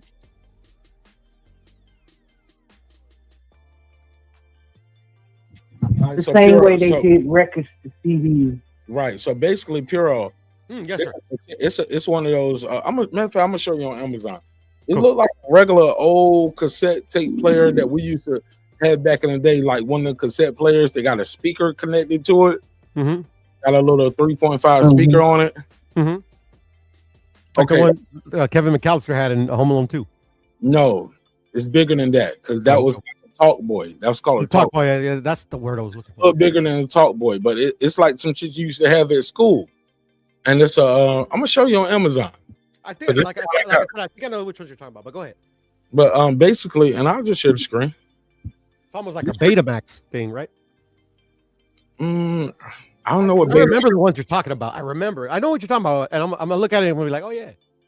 Damn, Betamax. I haven't heard of that. Yeah, he threw me off with that. Leaks. I was like, damn, I'm trying to remember what the Betamax looked like. But I'm old. As far as with the connections, like I'm trying to see. As a kid, I used to listen to 8 tracks, bro. That's how old I am. Shit, how about reel to reel? I'm sorry, at least. She said, "How about shit, what about reel to reel? Reel to reel? Okay, that one I'm not aware of. Okay, bro, that's how they used to work in the studio with the two big ass reels. Oh, with the two big reels. Okay, gotcha. Yeah, and they connect this reel to the next one, and that's how we got our cassette tapes. Ah, I see. They And just shrunk it down, right? Mm-hmm. Cool. I'm gonna tell you the best shit. I'm gonna tell y'all the best shit that they had, and I think they stopped it because it was so good, bro. Mini disc. Do y'all remember mini disc? Yes. Mini disc was so. I told my brother, bro. I was like, bro, they stopped making these shits because they kept making music on mini disc, you'll never have to buy another tape. You never have to buy another record CD. CD scratch, record scratch. You know what I'm saying? Tapes pop. So you got to keep buying the shit. Mini disc, that shit was indestructible, bro. It was a CD, the little CD disc inside a hard ass shell. And it was compactable. And then you could record so much data and so much shit to a mini disc. I was like, oh my God, this is the future. It was almost like a zip drive disc. Yes, bro. And the only thing that stopped it from happening was the record business and the music company didn't get online with it. They stopped from moving. So now the companies who make mini disc players like JVC, Sony, they was like, okay, we're gonna stop making these then. So they just started making those players. It's like the laser disc. But it was better because it was smaller. You can put it in your pocket. It was compatible. Bro, I had like 5 Jay-Z albums on like one mini disc. Nice. 5 or 6 Nas albums on one mini disc. It was too easy to copy and steal the shit. But most importantly, the data, once you had it on that shit lasted forever. It wasn't just, you couldn't just drop it or break it or scratch it. Like, they need the product to be some kind of way where it can diminish. Does that make sense? Yes. Am I saying it the right way? They need a diminishable product, a perishable product. Yeah, I know exactly what you're saying. And so I could be wrong. I have no proof of that. That's just my yeah. But it makes sense. I mean, damn, if I sell you a record, I sell you a song or some shit, you never gotta buy this shit again. As long as you got this shit, it's gonna last forever and ever. Like, no, we need something that's like gonna get some dust, you can scratch it, you can drop it, you can break it. We need it to have some kind of, so they can make money. Yeah, we need it. We needed to have some kind of perishable product. Yeah. It's like air filters in cars, like they don't like design those things kind of like K&N filters. Perfect. So buy them once. Find these cars that last longer if they wanted to. Yeah, exactly. Or we could just go into electrical, but they want to sell you gas. Yeah, there you go. Right. They could actually put a proper transportation system in this country, but they want you to buy a car. They want you to put gas in it. Man, I love y'all, man. Right. Y'all the realest, man. Lisa, you didn't win, but I'm about to send you a gift anyway. Fuck it. We here. Thank you so much for all your love and support over the time and over the years, man. Thank you. Oh, man. I want to thank you, Lisa, because you never left. Never left, bro. I said I want to thank you too because you never left. You're one of the few people that stuck around. That's cool.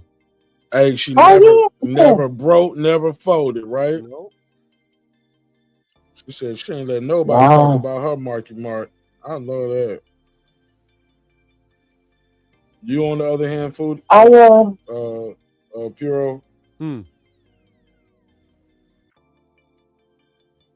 Broken folded.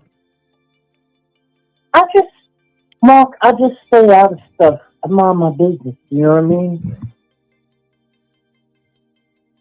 Hey, y'all cook up real quick. And that works for me. Let me grab me a bottle of water real quick, man. I'm super thirsty, man.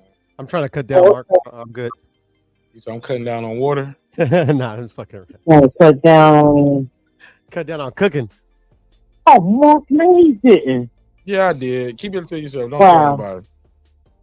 Thank you for everything. I sent you one too. You saw that, right? Yeah, but I sent you that back and some. really? Like a I can't boss. believe that. Like a I boss. sent you that earlier. Yeah. I'll be right back. Let me grab this water, man. I'm I thirsty. sent you that earlier. Back at you, Lance. And don't let nobody shame you on being gay, bruh. Wave that multi-colored flag proudly. Huh? Nah, I'm just fucking with Lance. Who's gay and what? No. I'm messing with Lance in the Happy chat. New Year's, Lance. Lance is funny. He Yeah, cracks me up.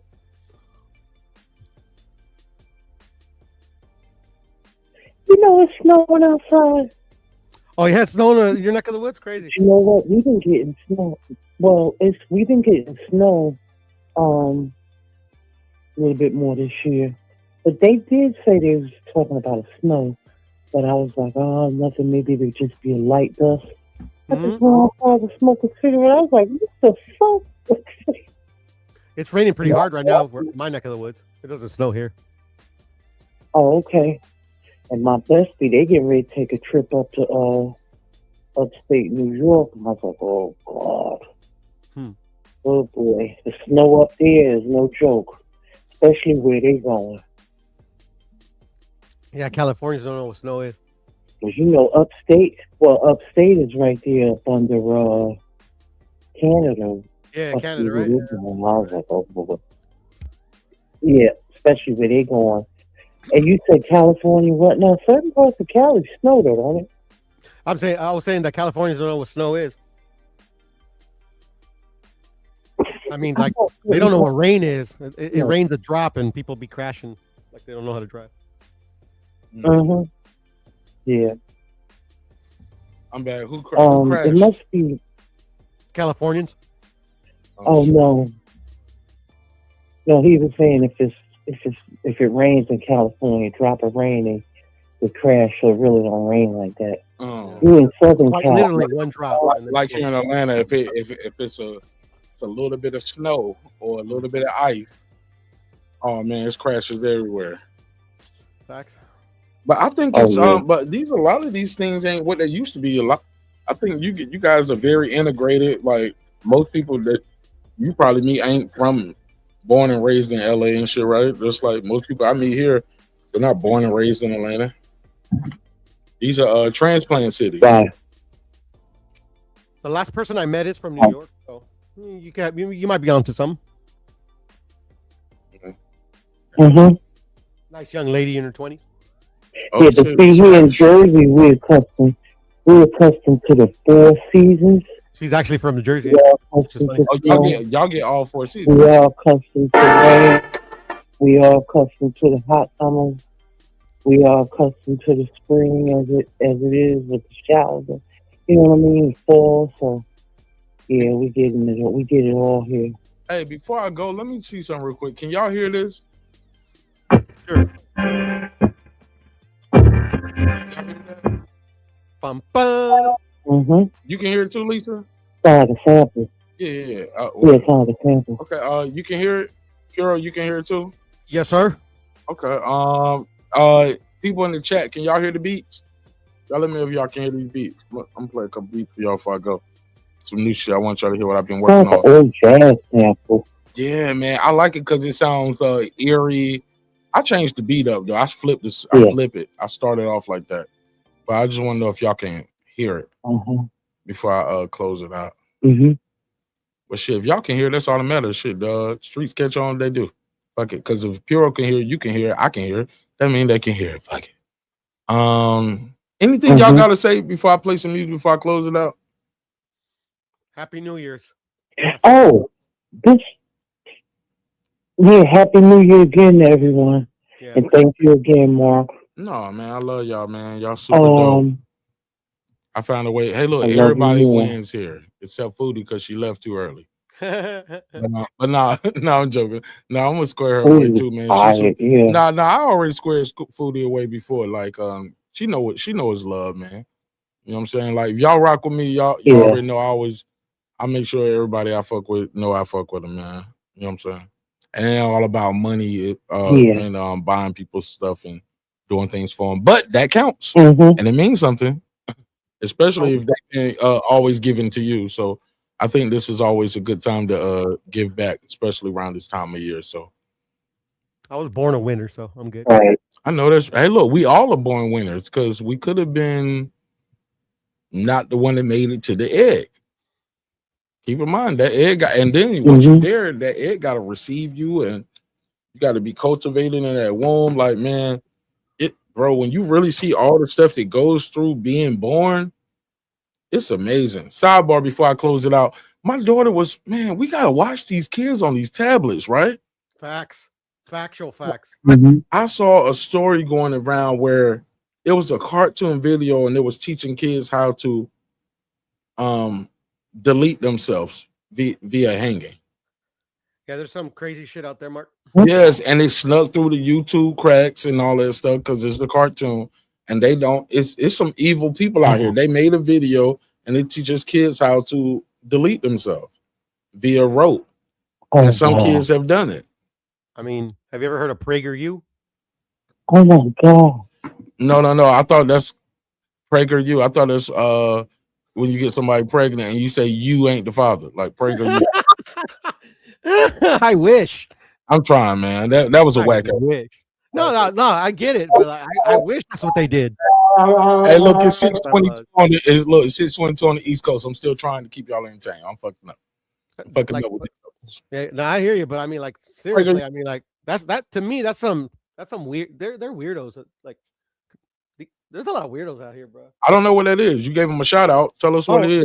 I'm sorry, bro. I was making a little joke too, but PragerU is some conservative guy that literally makes a lot of content, but like PragerU is like kind of like an online university, but they have like a kid section where they teach them all this like misinformation, bro. Oh, I can't wait to click the dislike button on that.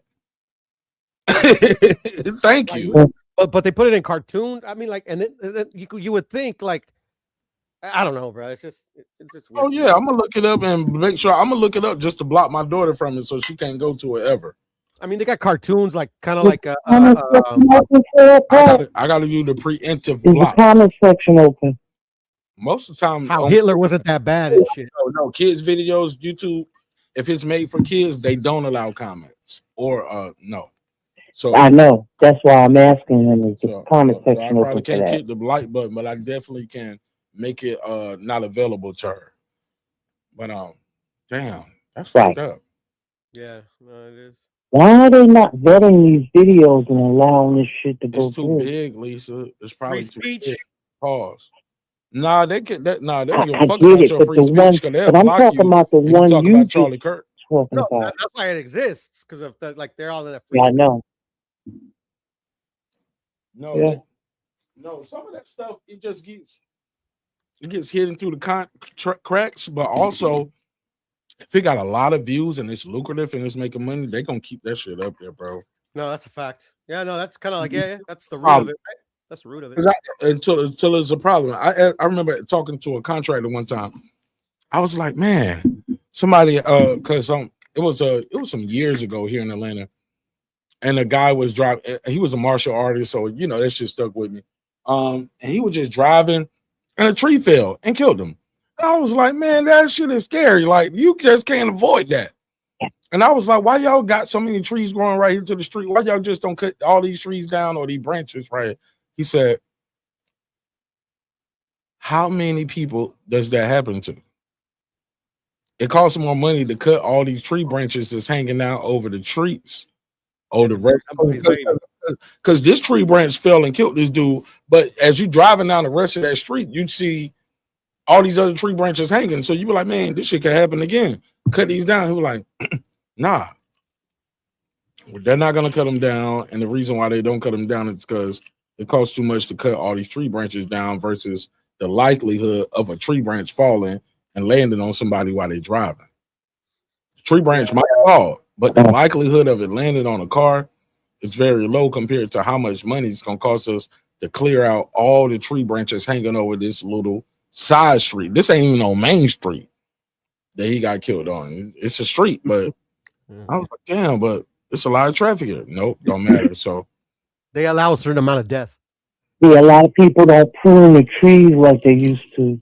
Even if the owners of the houses in the city used to come around, they don't do a lot of stuff that they used to do back in the day.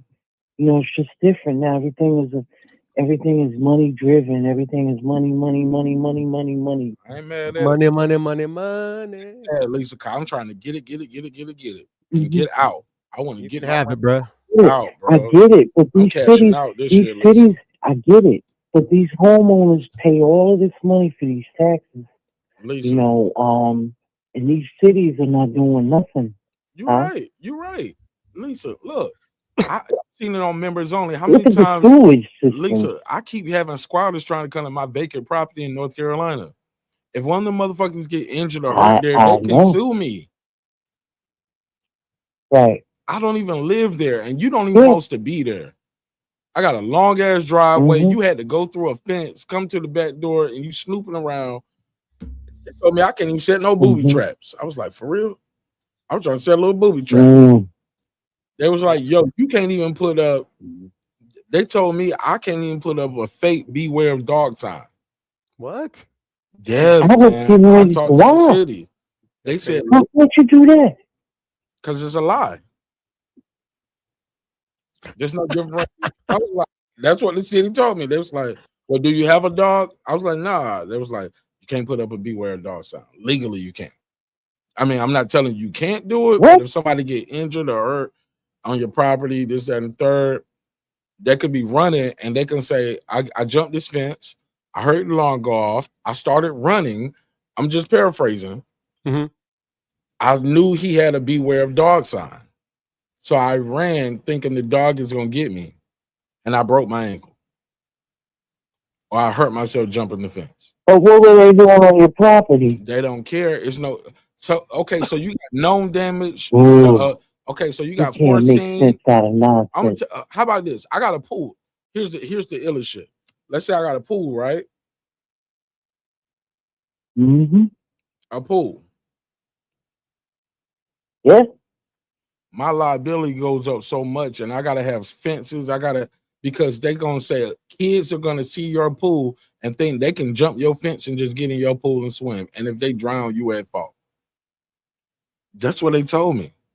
If the kids can jump my fence and get in the pool and drown, I can be at fault. I need to have my shit set up where it's not easy for a little kid to just jump my fence. So I can't have like a little 3-foot fence. You know what I'm saying? Right. Can't just, and if I got like another fence, like it can't just be depending on your city and your state and your zoning.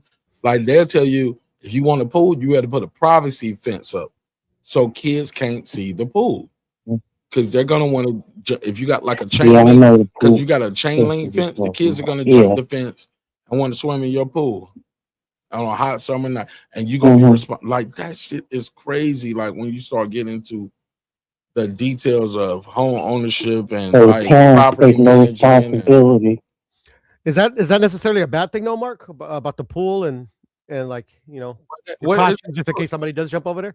They call it different. It's called known damage and like known, like foreseen. I can't remember the exact jargon that they used, but it was like foreseen knowledge and unforeseen knowledge. Like, and they say when you got a pool, it should be assumed that people gonna want to come swim in your pool. So you need to put a fence up. Yeah, like for that particular case, I wouldn't even be that mad at that. And in this particular county or this HOA, they might tell you, well, okay, well, yeah, you got to put a fence up, but your fence need to be X amount of feet high. Or it has to be a privacy fence. Like you can't put a chain link fence. It needs to be a privacy fence because you got a pool. Or sometimes they'll just block you out. They'll be like, and we don't allow privacy fences in this area. You get what I'm saying? Yeah, I get what you're saying. Just say I can't have a pool, and that's it. Yeah. Nah, they don't say that. Don't just say, No, it's the way they word law. Bro, yeah, I hear you. Man, y'all want to hear some crazy shit that I just found out about some Israel shit before I let y'all go? I want to play some beats, man, before I go. Cause I think I'm getting better, man. I played some shit for one of my homies who been working with me on music for like over 15 years. That nigga told me, I'm coming to your house Friday because I need you to show me what you doing with this NPC. He was like, them shit's knocking. He's like, man, what are you doing with your drums? Or you did all that? Like, I'm blowing his mind. Pause. And I'm like, for real, you fuck with this shit? He said, "Nigga, I'm gonna be there Friday when I get off work. I'm bringing my bag. So after I change clothes, I could go from work, change clothes, and I'm coming straight to your house. I want to see what you're doing with this NPC." I was like, for real. So I think this shit sounds crazy. I want y'all to hear it though. And I know it ain't that many people watching right now, late night right now, and I'm gonna turn it to members only. So I'm gonna hide this shit. Hey, Mark, before you say your Israel story or whatever, I just want to ask you: Do you watch any content creators that do like video essays and stuff? Video essays, video Mexicans? You mean like essay like Mexican? No, not essay like Mexican, homie. Joke. I'm glad you. It was just, I'm gonna like my daughter. It was just a joke. Just a joke. It was just a joke. Hey, it's fine, my No. What you mean? What, like video essays, like yeah, like there's this one content creator that I just recently got put on, or just it came out on my feed or whatever. His name is FD Signifier, and then there's like a bunch of like where they like just break down like why these issues exist and stuff. Just video essays on certain topics. If it's about news and current events, send it to me because I want to watch everything. Well, FD Signifier is kind of like cultural things, like the Black community, but then you got like some content creators that do like kind of like political FD Signifier does a lot of political stuff. But yeah, it's just they do like video essays. They like he did a whole like video essay on sinners that I thought was pretty good. I never heard it called a video essay. That's what they call them. He actually refers to himself, or they refer to themselves as video essayists or something like that. Not so basically they're doing a review though, right? No, they're like literally like they're like what an essay is, right? Like on paper. Mm-hmm. But they just like they create a video on a topic, and literally instead of writing it down and you read it, like they're like breaking down a certain topic. Like how you would do in college instead of me doing a review and just shooting the shit. They do it like a formal breakdown. Like they have a hypothesis, a theory. Yeah, exactly. Like, or they'll break down. Like I saw a video essay on the DARE program on how it like the people knew that the DARE program actually put more kids on drugs than not, and a content creator did a whole breakdown of it. Send me that. Yeah, you want to see that one? Yeah, that one blew my mind too because it's crazy. It's like I remember the DARE program like it was yesterday. Let's start there because I definitely had my DARE t-shirt and I was happy about getting it too. It'll blow your mind, bro. They literally knew that it did the opposite of what it was trying to do, and they did it anyway. I don't know that it did that. Like they break it. Mark, I'm telling you, they break this shit down. I'm gonna send it to you. I'm gonna get it right now. I'll send it to your Instagram. Excuse me. That's it now, because that shit is kind of inspiration for one of these songs that I'm working on too. I ain't gonna tell y'all what beat it is for, but like we talk about stuff like that, and one of these songs that I'm working on that I'm like, man, like that's a topic we need to talk about.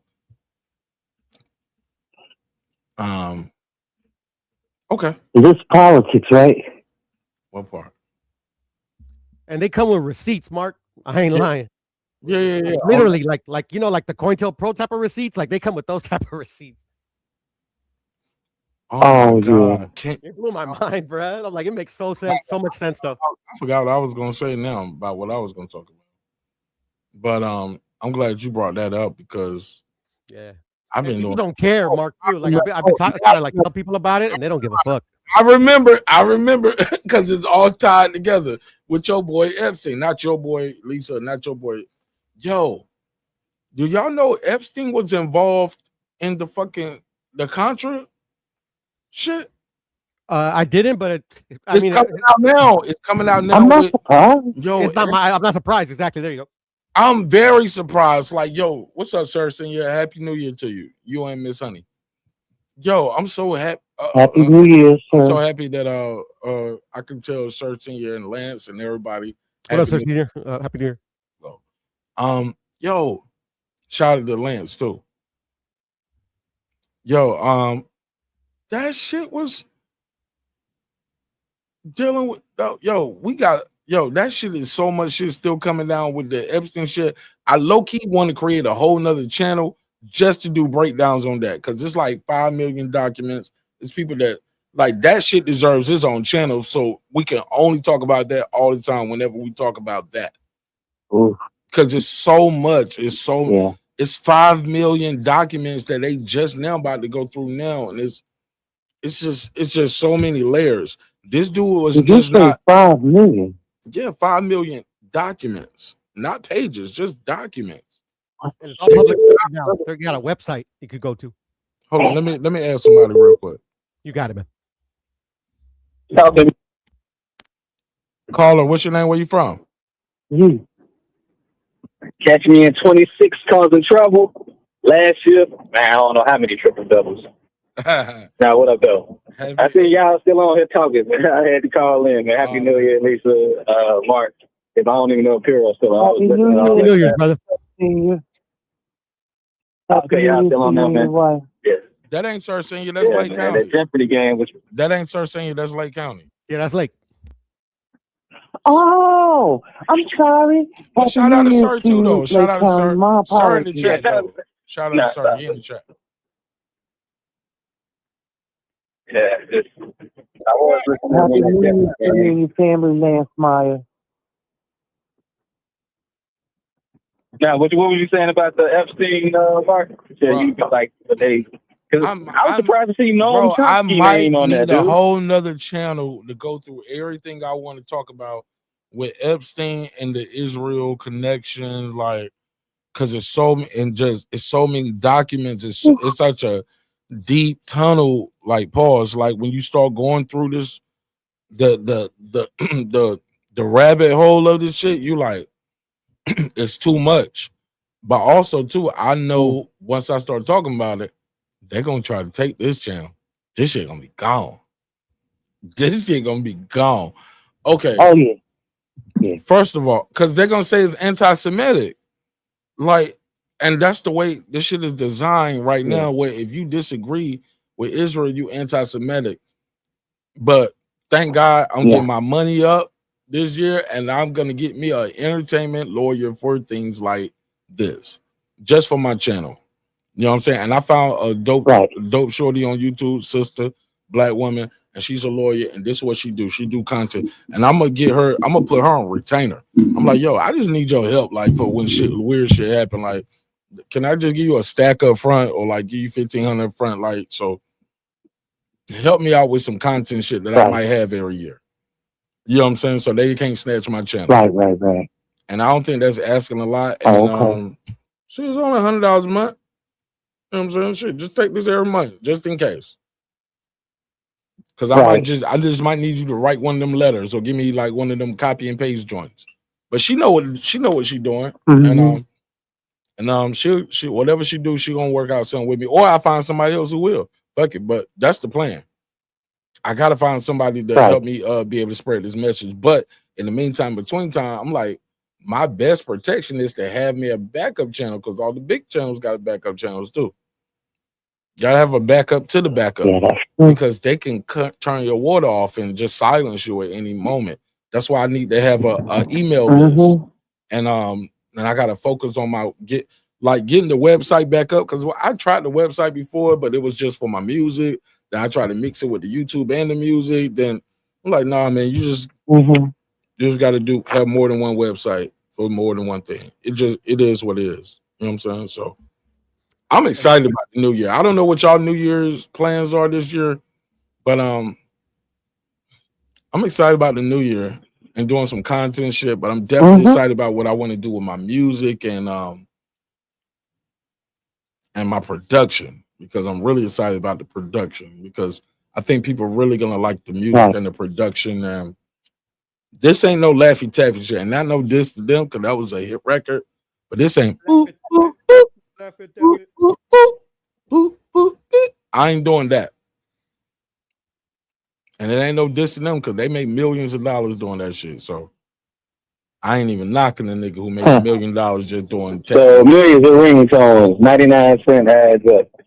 Man, I ain't even knocking niggas, bro. So. And Mark, I sent you another video as well about the Epstein files.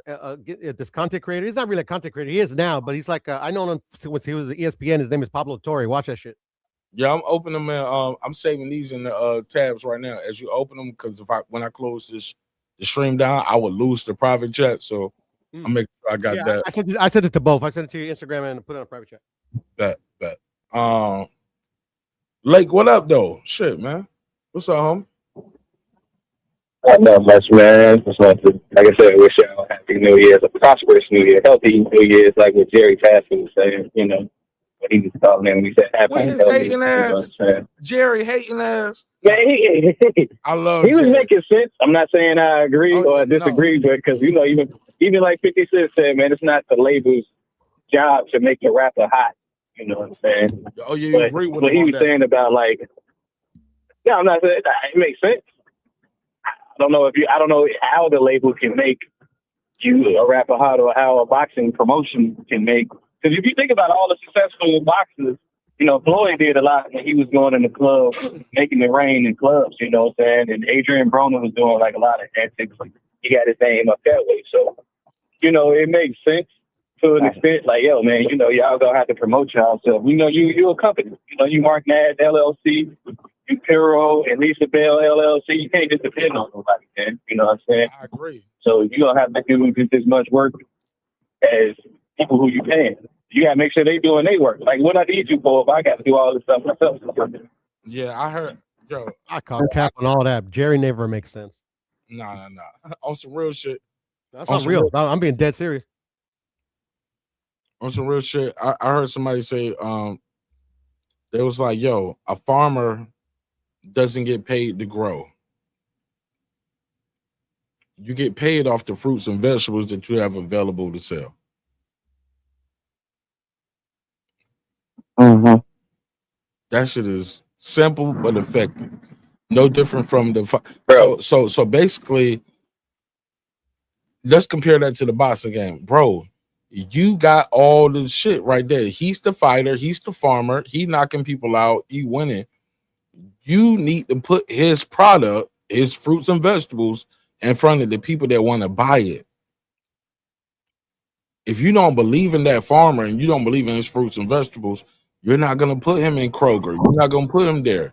He's just going to be farmer's market. You're going to be selling his shit out of the trunk in the parking lot in front of Kroger's.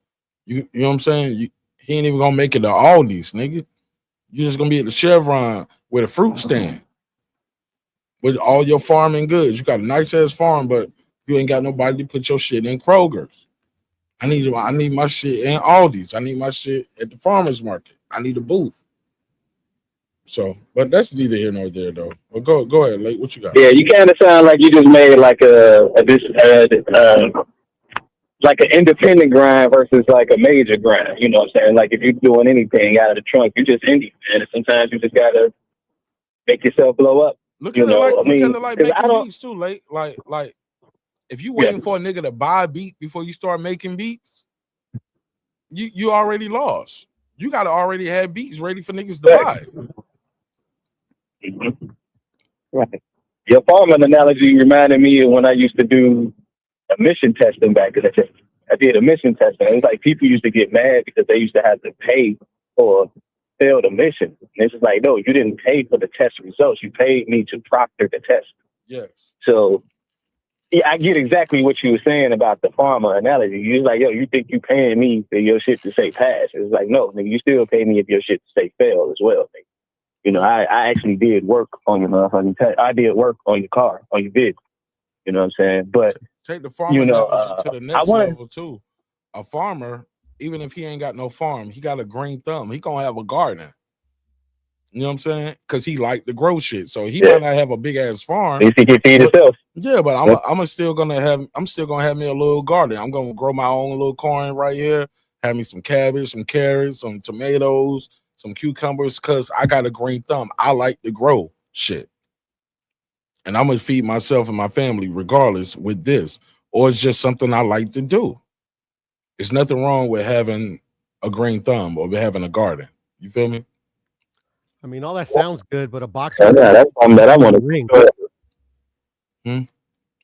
Say it again, Pierre. My bad. I was talking to you. No. I might have cut you off. I'm sorry. I'm saying that all sounds good, but a boxer produces his beats in the ring. If he doesn't get in the ring, there's no beats to produce. No, yes and no, because I know a lot. What you talking about in the fight? Yes, I'm talking about a boxer, like the whole argument about a boxer needs to promote himself. The only way a boxer can truly promote himself, like what he can do, is getting in the ring. Either win, lose, or draw. It doesn't matter. He needs to get in the ring. That's how they promote themselves. but the promoters in name only, you know, they control when they fight, who they fight, if they fight at all. It sounds like a lot of guys do more promoting than fighting nowadays, though, Puro. Yeah, exactly. It's a lot of talking.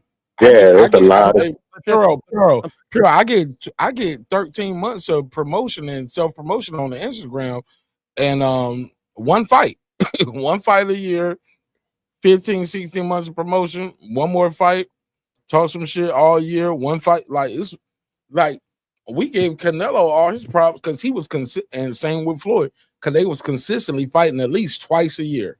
They was like clockwork. May, September. Brian Norman 3 times in 2025. Yep. And that was rare for a champion, 3 times, especially a young champion. But look at Inoue. Inoue just fought Inoue just fought what, 4 times this year? Yes, sir. Come on, bro. That shit is unheard of. It's not unheard of. It's unheard of now. Yeah. It's unheard of. But one thing we need to consider that all contracts and all boxing deals ain't brokered the same as well, man. You get what you negotiate too.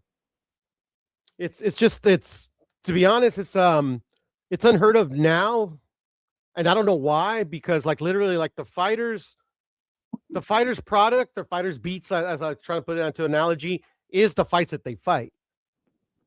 But that's the thing. Like all these boxers, you know, obviously they've chosen this as a line of profession, as their profession, the way they make their money. But if they can't get fights and they're signed to a promoter that's supposed to get them fights, whether it's at the low level or the high level, I mean, how is that on them? Like no amount of promotion, like literally, like I get what you're trying to say about like fighters like promote themselves more than they actually fight, but that's not a promotion. That's just like literally. Like, what are you promoting? Like, are you promoting just talking on the internet, or are you promoting like your actual craft in the ring? Fighters gain popularity by getting in the ring. Visibility in itself is a form of promotion. You know, you got to be visible, man. People got to be talked about. You know, you trying to be viral. You trying to, let's get these guys' fights viral. Not what they say on the internet. Their fights viral. I get what you're saying, Phil, because like what you were saying before, you was like, yo. When you said they beating, they mean no, they get paid to be in the ring. That's what they get paid. But like if you go back to what Mark was saying, which was a good counter, no pun, to what Jerry was talking about, like, hell yeah, man, give me some, what did Ice-T say when he heard that Shaq say he never spent an NBA check. He spent all endorsement checks. So Ice-T hired what did Mark just say? Like an entertainment lawyer? He hired him like a, what do you call those? Like a commercial agent, a sponsor. Yeah, get me that shit. I fucking fuck with you when you were saying that shit. You know, it's like, but that's the management side of it. Shit, yeah. I fuck with you when you were saying that. Definitely. Like, yo, yeah, bro, like if I ain't gonna be in a ring fight like what Piro's saying, you need to find me another stream of income. Yeah. But the stream of income is fighting. I'm switch this shit to members only. Fuck that shit. I mean, like, do you guys want brand ambassadors or boxers? I don't understand. No, that's part of. No, that's the main. That's the mainstream. But like, like you branding, you marketing, and you promotion. So it's just like, yo, you only fight what you say, maybe 2-3 times a year. No, 4 times at most. You don't have to. You lucky if you get one. You lucky if you get 2 fights a year. Maybe most fighters fighting once a year, especially if you're a champion, bro. Yeah, that's a choice, isn't it? Mm-hmm. You said what, sir? And that's a choice, right? To fight once a year? No, you don't make that. No, Bob. Yes and no. That's another one of those yes and no's. No. Like Bob Arum gonna tell you. Eddie Hearn gonna tell you. Okay. Queensbridge gonna tell you. They gonna tell you how many times you fighting this year. Okay, then or if you're a champion, that motherfucking they're gonna tell you, you sanction again. You got a mandatory, you gotta defend this shit, or you gotta drop the belt. And you got this much time to make your decision, or we're gonna strip you. Like what the fuck? Like, and then they came up with the shit where you can inherit another nigga's mandatory.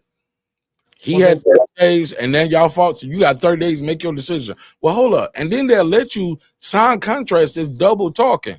That sanctioning body, perfect. Mm-hmm. I'll use Crawford and Spence, right? Since it's a popular fight that everybody knows about. Terrence Crawford and Errol Spence had a rematch clause. Everybody knew about it. The WBC all the way through the IBF. But yet the IBF said, hey, look, you got to fight Boots Ennis next. But y'all know I got a rematch clause with Errol Spence, and Errol Spence got 30 days to make his decision. That's on Terrence, though. That's on Terrence. But you get what I'm saying? So now I'm in but that's on Terrence. Let me finish, brother. I'm sorry, go ahead. Everybody's in on it. You can say it's on Terrence. These people know they allowed that fight to happen. They know they had a mandatory. And now y'all put me in a rock and a hard place because y'all know I got a rematch clause with him. If I accept this fight, he can sue me for breach of contract and say, yeah, I was ready to fight Terrence Crawford next, but he fought Boots Ennis. So that's breach of contract. Okay. Well, I wait for Errol Spence to make his decision, but now Boots Ennis, wants to fight, so I get stripped of that belt. It's like you damned if you do, damned if you don't. It's like a snake on tail. You're not. And the sanctioning bodies get paid either way if you fight Earl or Boots. Tell me how he can fight, how he could have made that agreement with Boots and fought Spence. Tell me how he couldn't have. He couldn't have. He made the decision to get the deal through, to sign an immediate rematch clause with Errol Spence, knowing that the IBF doesn't honor rematch clauses. Like, he knew he was going to get stripped, but to make that fight, he made the decision. The IBF allowed it. You said the IBF sanctioned the undisputed fight, but he knew he had Boots Ennis to fight, or he will be stripped. Doesn't matter if he had a rematch clause. He knew that going in. He knew that going in. So we knew that he had a rematch clause, not the IBF. No, the IBF knew that, but he knew that he was going to be stripped if he didn't fight Boots. How did he knew that? So the IBF knew that too. No, right? Well, all parties knew that. Like boxers know that the IBF, if they already have like like if they say, okay, we're going to sanction this fight, but after this fight you have to fight your mandatory. It's due. You can't come and say, because the IBF doesn't work that way. You can't come and say, well, to get that fight over the line, I had to sign a rematch contract with Errol Spence. Give me a break. And the IBF says, no, we don't do that. We told you that before you made your decision. Fair. Let me spin this wheel one more time too before let me spin this wheel one more time, give away some money, man. Happy New Year's to everybody who's been supporting me. This is a members only money wheel. Let's do it. And I'm also not mad at Bud for making that decision, by the way. Oh shit, Tank the Sweet Science Examiner. Oh, that's the homie, man. Yeah.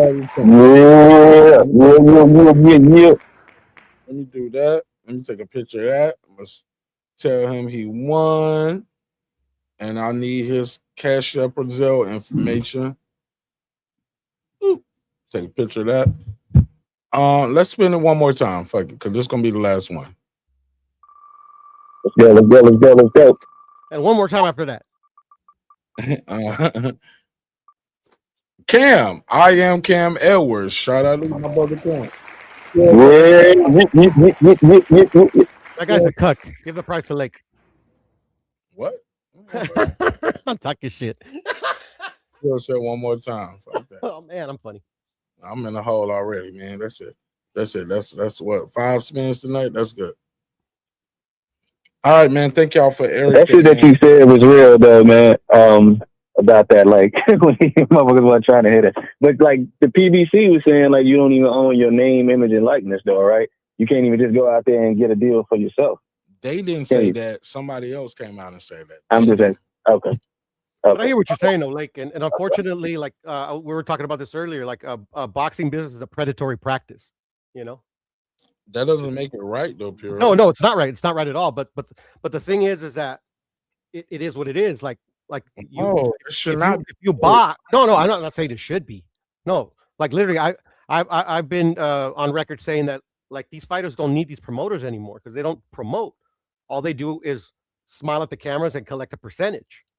Like, literally, like, you don't need these guys anymore.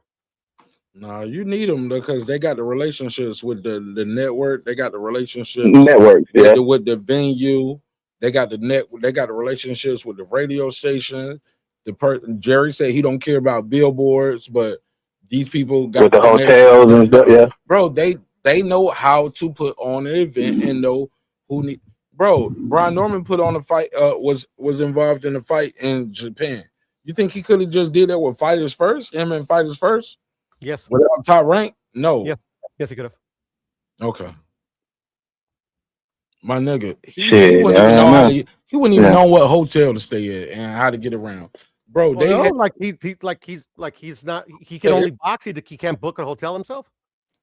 There's more to it than that, bro. Like, man, we got to talk offline, bro. We just no, it's cool. I'm just giving my perspective. You have yours, Mark. More work than they need to do as fighters, though, bro. Because when you go to these places, bro, believe it or not, they have like what we would have in the music industry, like A&Rs, artists and repertoire, like what they have there in the boxing business, same thing.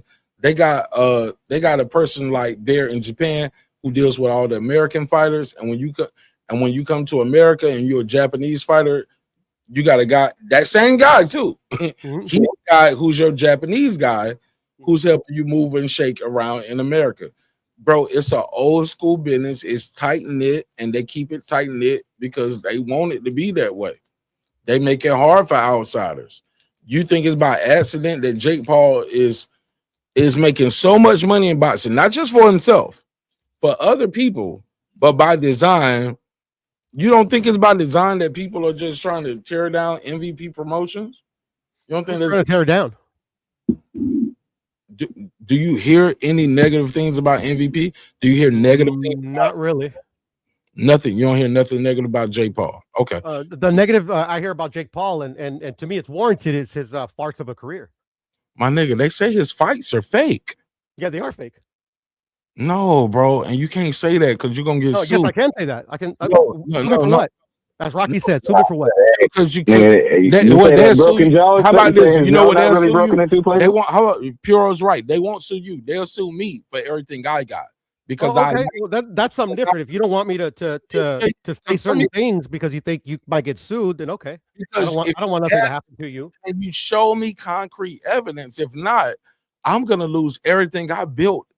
Because they're gonna say I allow Puro to say that on my airways, uncontested, with no proof, nothing, just like, yeah, it's fake. Bro, you have no proof of that. Nobody has proof of that. A lot of people say a lot of things with no proof, and but nobody. But everybody, but if you ain't got nothing to take, they won't take nothing. I got something for niggas to take. You get what I'm saying? Like I said, and that's why, like, you know, like, especially for you, like, you know, like, I don't want. Like, I'm not here to try to mess up anything you got. Like, but I'm also like not the I will never like not say a thing because like somebody doesn't like it, you know. But like, out of respect to you, like, if you don't want me to be honest, anything that I say, I won't be.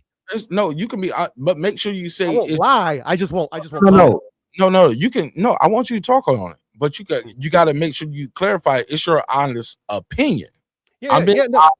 And it's my opinion, it's a fact. You can't say it's a fact. No, I understand, but I mean, a lot of people say if you say it's a fact, I'm gonna tell you what they're gonna tell you in court. Show us Exhibit A. They're not gonna tell me anything in court, right? Because you ain't gonna be there. It's gonna be Martin Nash there. No, and that's the point I'm trying to make. If there's certain subjects that you feel like it would put you in a compromised position, like, I won't speak on it. But real talk though, between us and homies, and all of us just being adults, it should be like that with everything at all times. Yeah, and that's not why just I am. Not just say that's a fact because I ain't got to go to court. No, but I'm not. See, but I don't like me. I don't speak like that. Like, literally, like, I'm giving like everything on YouTube, every channel I've been to, your channel, any channel, everybody's giving their opinion. Nobody has any facts. We just give our opinion on whatever topic that you might be talking about. Any other channel we'll be talking about. Yeah, but those right there are defamatory though. And you can be held a lot. It's one thing to say, it's one thing to say he's gonna get knocked out than us giving our boxing take. Bro, it's one thing right. Like, it's one thing to say it's a robbery. I think he won. Hey, that was a bad fight. It wasn't a good fight. I think you're a trash boxer. It's another thing to say, motherfuckers, this is a fixed fight. What? That's an accusation at this point. Yeah. Yeah. But that's the thing. It's an opinion. Like, no, that's not an opinion. That's an affirmative statement. That's an accusation. A fixed fight. Now that's the thing. Like, I like if I believe something, in my opinion, obviously I'm not gonna like. That's why I chose not to ever really have a channel. That's all I'm saying. But nobody verifies anything here. Nobody clarifies nothing? No, verifies. I thought you said verifies. I'm sorry. Oh, clarify. Well, yeah, but it's implied that people like that aren't part of the industry that just have a channel on commentary on what happens on anything. Boxing, it could be Hollywood. It's an opinion. Fair enough. Like, I'm not in the sport. I literally just give an opinion on what I see, on the information that I have. Fair enough. I can't get mad at that, bro. You're right. I've been boxing for a long time. So do I consider, in my opinion, I'm sorry, do I consider Jake Paul's fights fake? Hell yeah, they're fake.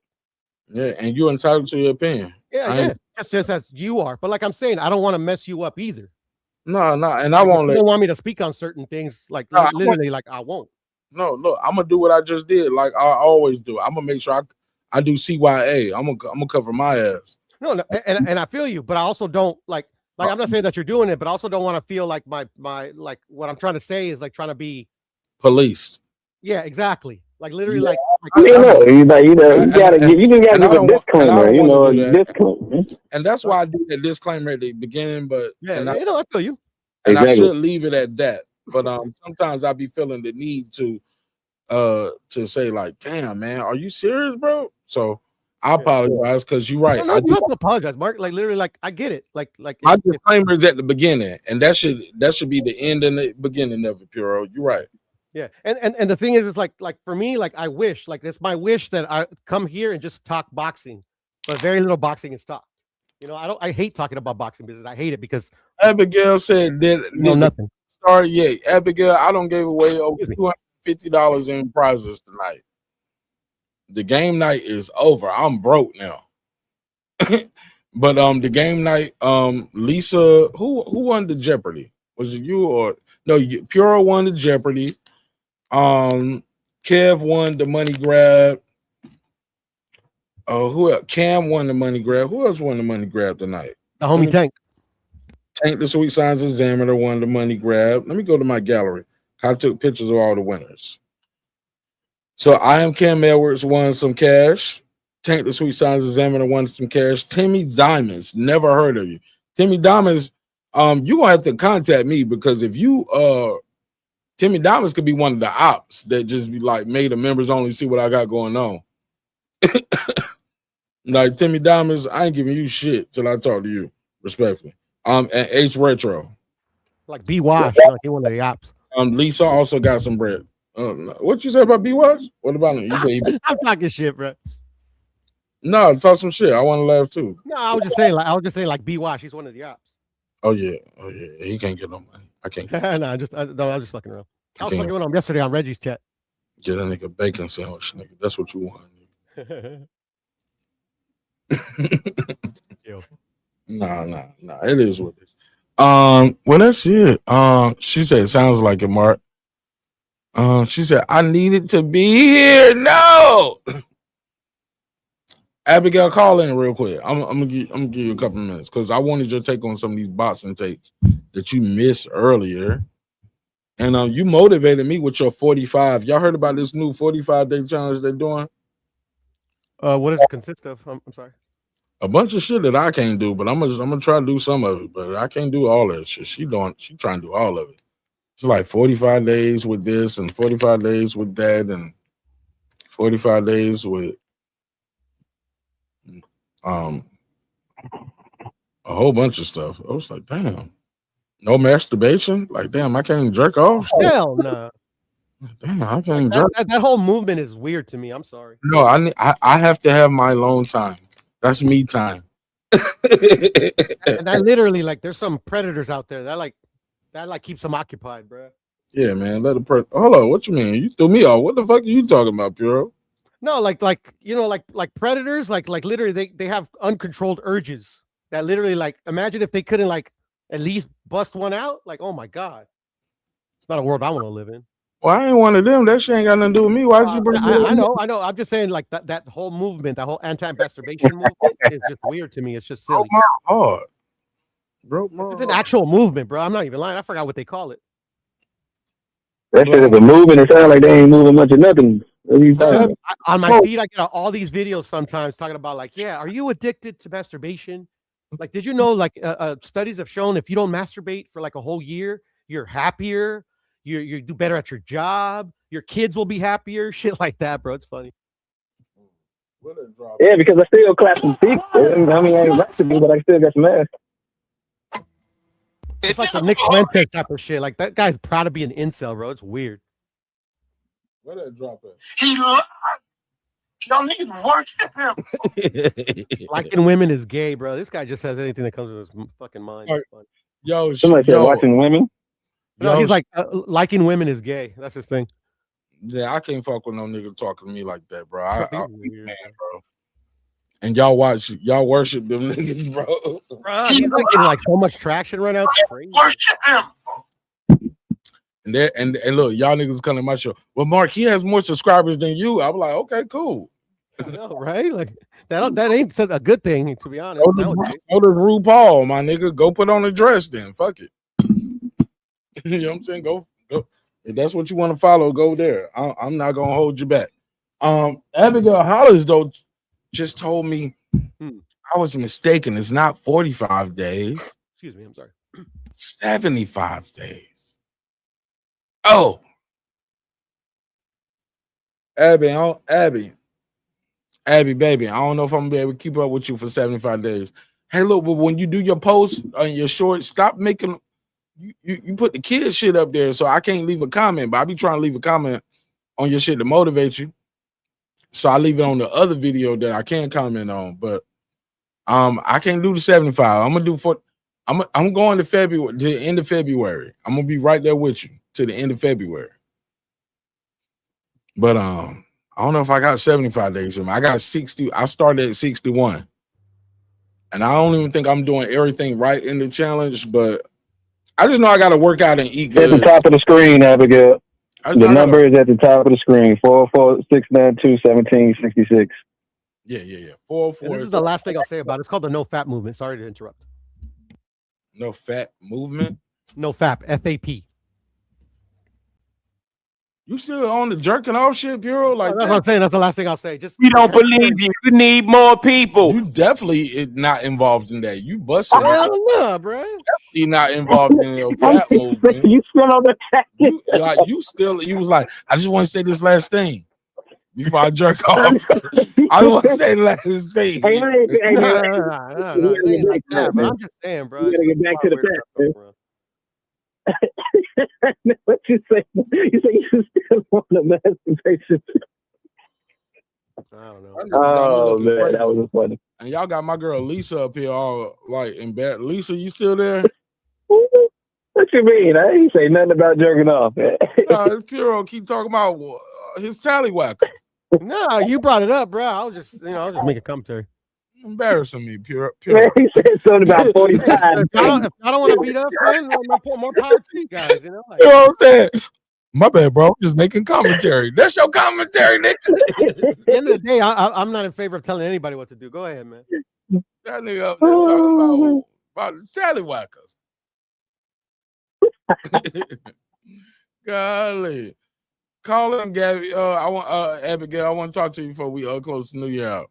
Lance been scared all night. People should abstain from capping. That'd be nice.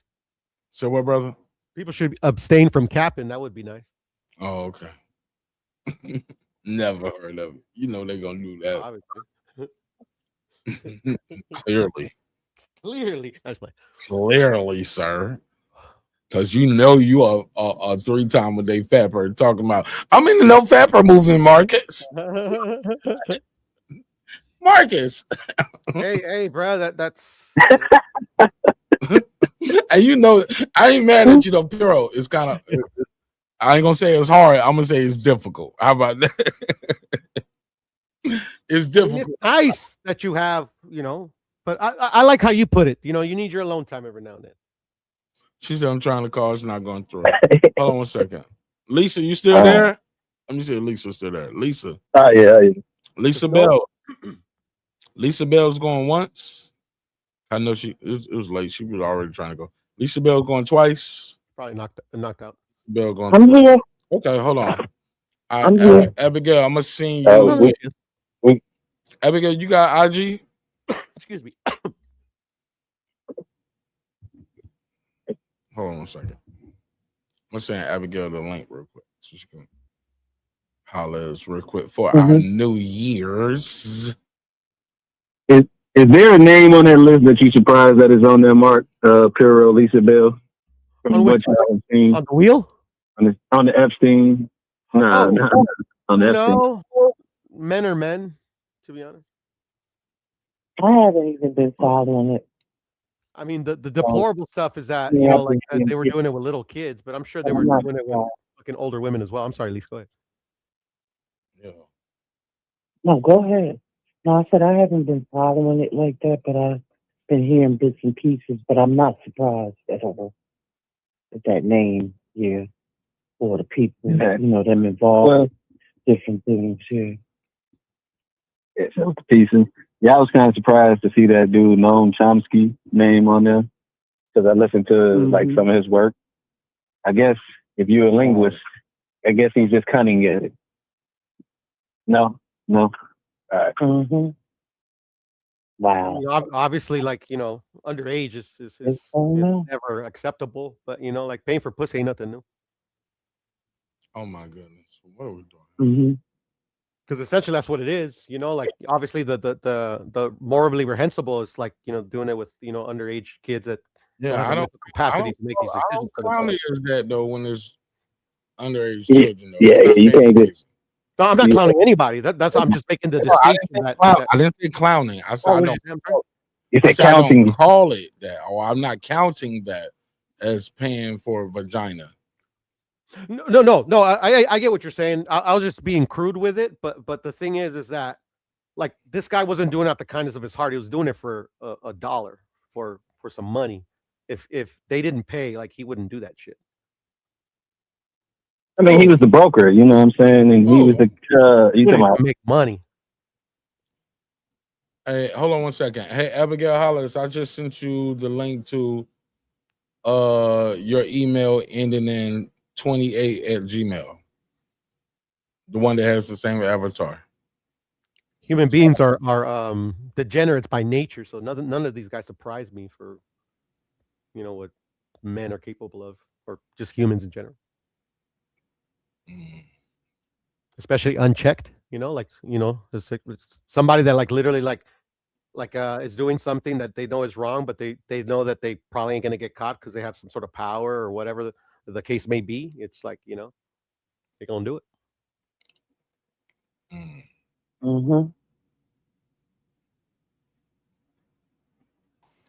Hello.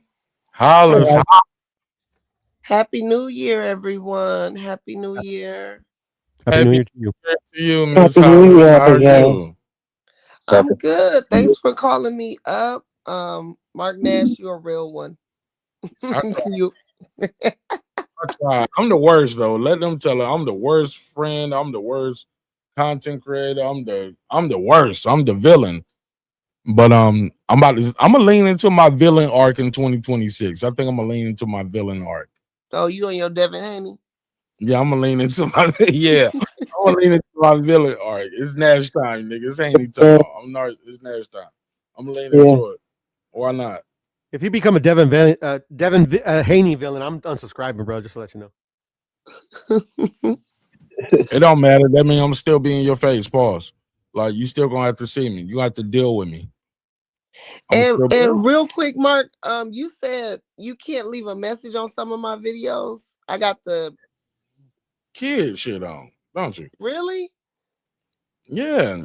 You got that shit say your shit must be made for kids. If it's made for kids, we can't leave no comment. Oh my goodness. Okay. Yeah, people be thinking that videos made for kids. People think that videos made for kids is more accessible to the masses. No, you actually limit yourself. Oh wow. Okay. I'll change that. Thank you. Mm-hmm. Hey, Mark, did you know you can leave video clips in your messages now? I can do video clips in my messages, like in my comments to reply to people. Yeah. No. You can answer people with the voice clip. Oh, okay. Oh, I'm definitely like in comments. And YouTube? Yeah. Oh, I'm about to start cussing niggas out. Like, hey, you fuck nigga, don't you ever in your life comment on my video. You can go tell your mama to suck. Nah, I'm joking. But yeah, I'm gonna talk niggas crazy. Don't tell me I can say that. How many seconds do I get to cuss them out? I just seen it in somebody. Because my Malcolm X videos, I be ready to cuss people out on my Malcolm X and my Farrakhan videos. Like they be talking crazy about the honorable minister Malcolm X. And I'm like, damn, man, they talking. He ain't even here. I'm like, and most of these people probably was dead, but like born after he died. Y'all talk crazy about Malcolm X. Man, let me get you right real quick. That's why they do it. But right, and I'm gonna give them what they're waiting for too, because now they're gonna reply and they're gonna come back to the video. See how it works? I'm gonna give them what they're looking for. Abigail, talk to us real quick. How you feel about 2025 in boxing? Were you happy? Were you fulfilled? Was 2024, 2023 better? Are you looking forward to 2026? You tired of boxing? What you got for us? Oh, for as it relates to boxing? Oh yeah, let's start there. Yeah. 2025. It was good. 2025 was good compared to other years. Yeah, our boy did it again, right? Our boy ended up on top.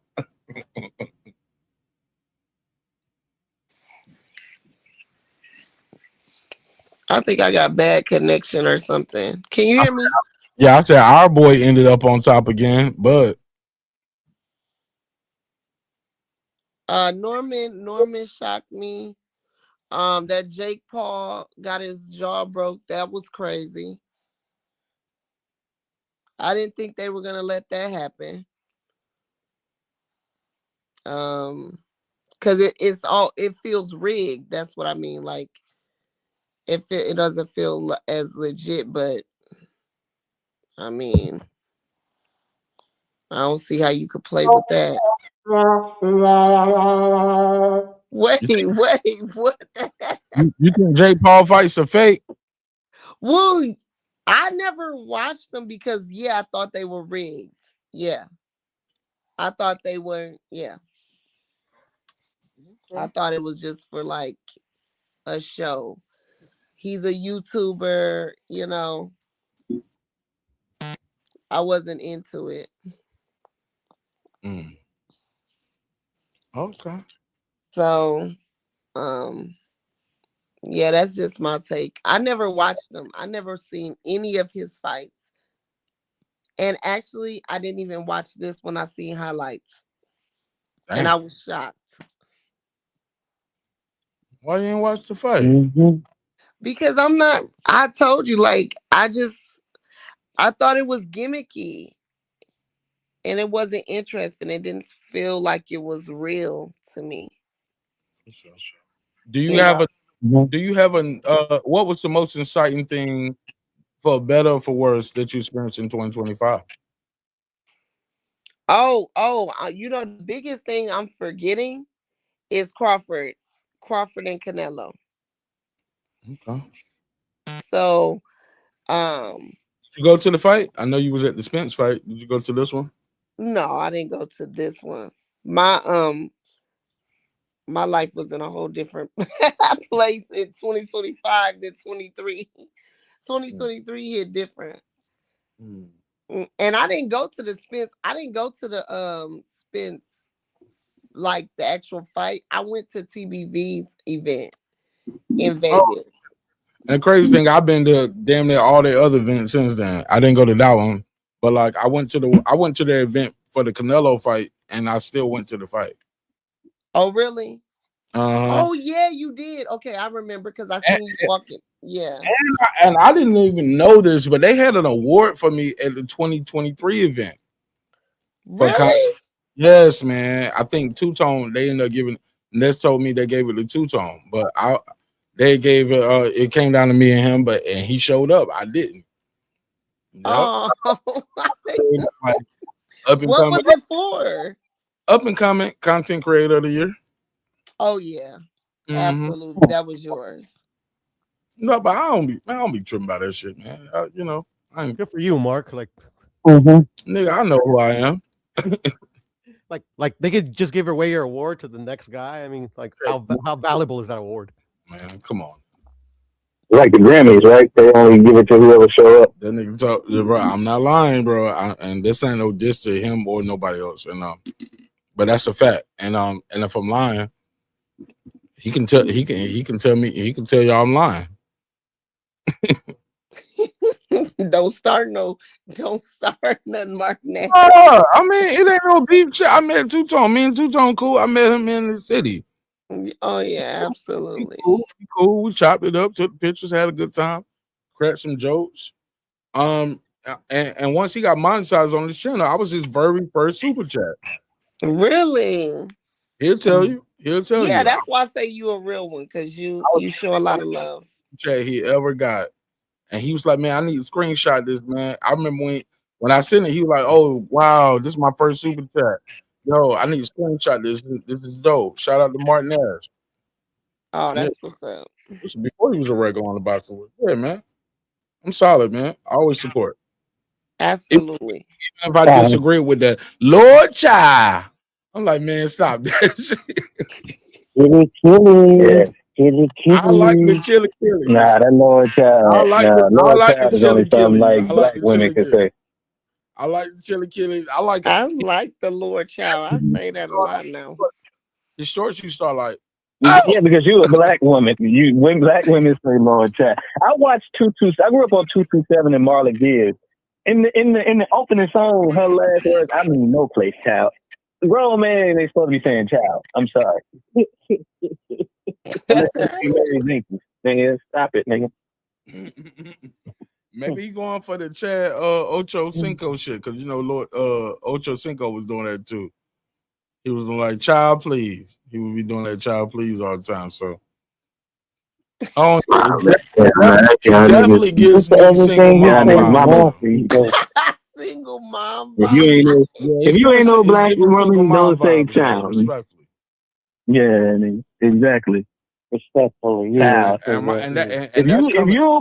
If you say child without a D in it, you borderline. You know what I'm saying? If your child just got, if you say CHILE, I don't know. I'm looking at you suspect. Nah, he cool. He don't talk like that in He real life. don't know he be messy though. Nah, he don't talk like that in real He life. just be messy over there. That shit funny as fuck, man. Next time I see you, I'm looking at to see if they limp. What about when he called those businesses? When he what? Trolling. Call who? When he called those businesses and be trolling them? Nah, I ain't seen him do no prank phone calls. Nah, I missed those episodes. Yeah, he that was funny. Yeah, I missed those. Like I be in in my own world, so I don't catch. Like even people I rock with and I fuck with them. Like I might not catch all of this shit, but like when I do pull up, I put dollars behind it. You know what I'm saying? So they know it's all love. But nah, man, I be missing a lot of people's shit, man.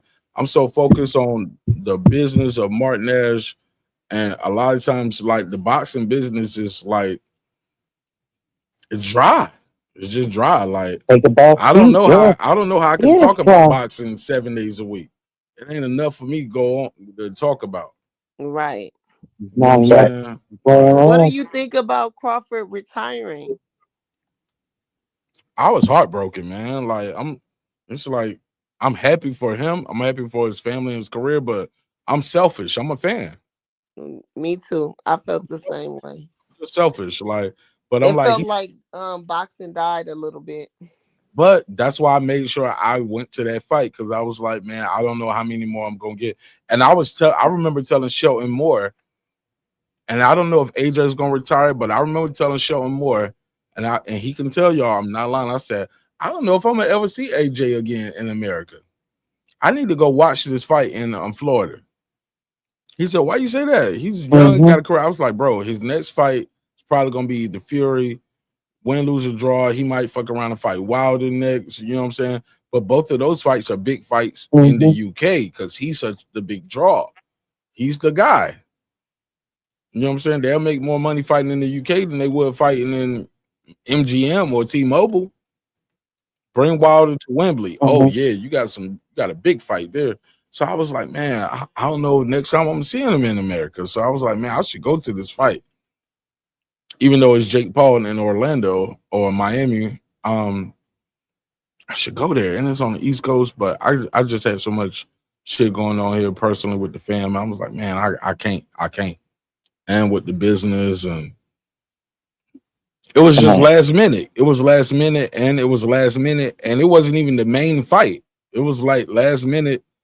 And you was gonna fight Tank Davis not too long ago. Now you about to fight AJ? Is this shit real? Is this shit gonna happen? Like, not like Abigail was talking about, like, is this fight even gonna happen? But I was never under the impression that I thought the fight was fixed or fake. Because I just believe Anthony Joshua just has too much integrity. And too much, like, I feel like everybody got a price. Everybody got a price, man. We all grew up as kids saying, I get in the ring with Mike Tyson for $20 million, but now they throwing $100 million for people to get in the ring with Anthony Joshua. So, you know, these old adages that we used to say, yeah, I'll take a punch for $20 million. Like now they far exceed that like 5 times. So why wouldn't you take that fight? You know, they're actually doing this stuff. But that means it's a real fight still, though. Like, but I gotta. You're not telling me to go in there and fight Anthony Joshua and lay down. They're like, yo, you about to fight Anthony Joshua for 8 rounds. 3 minutes, and he's gonna try to kill you. Here's $92 million. Okay, I'll take it. And that's how you end up like Jake Paul running around for the first 5 rounds. How you want it? 10s and 20s for the entire fight. What are we talking about? Shit, I want that shit in casket gold. Like, because I might not like make sure it's transferable. I want it in transferable dollars to my family, just in case I don't make it out of here.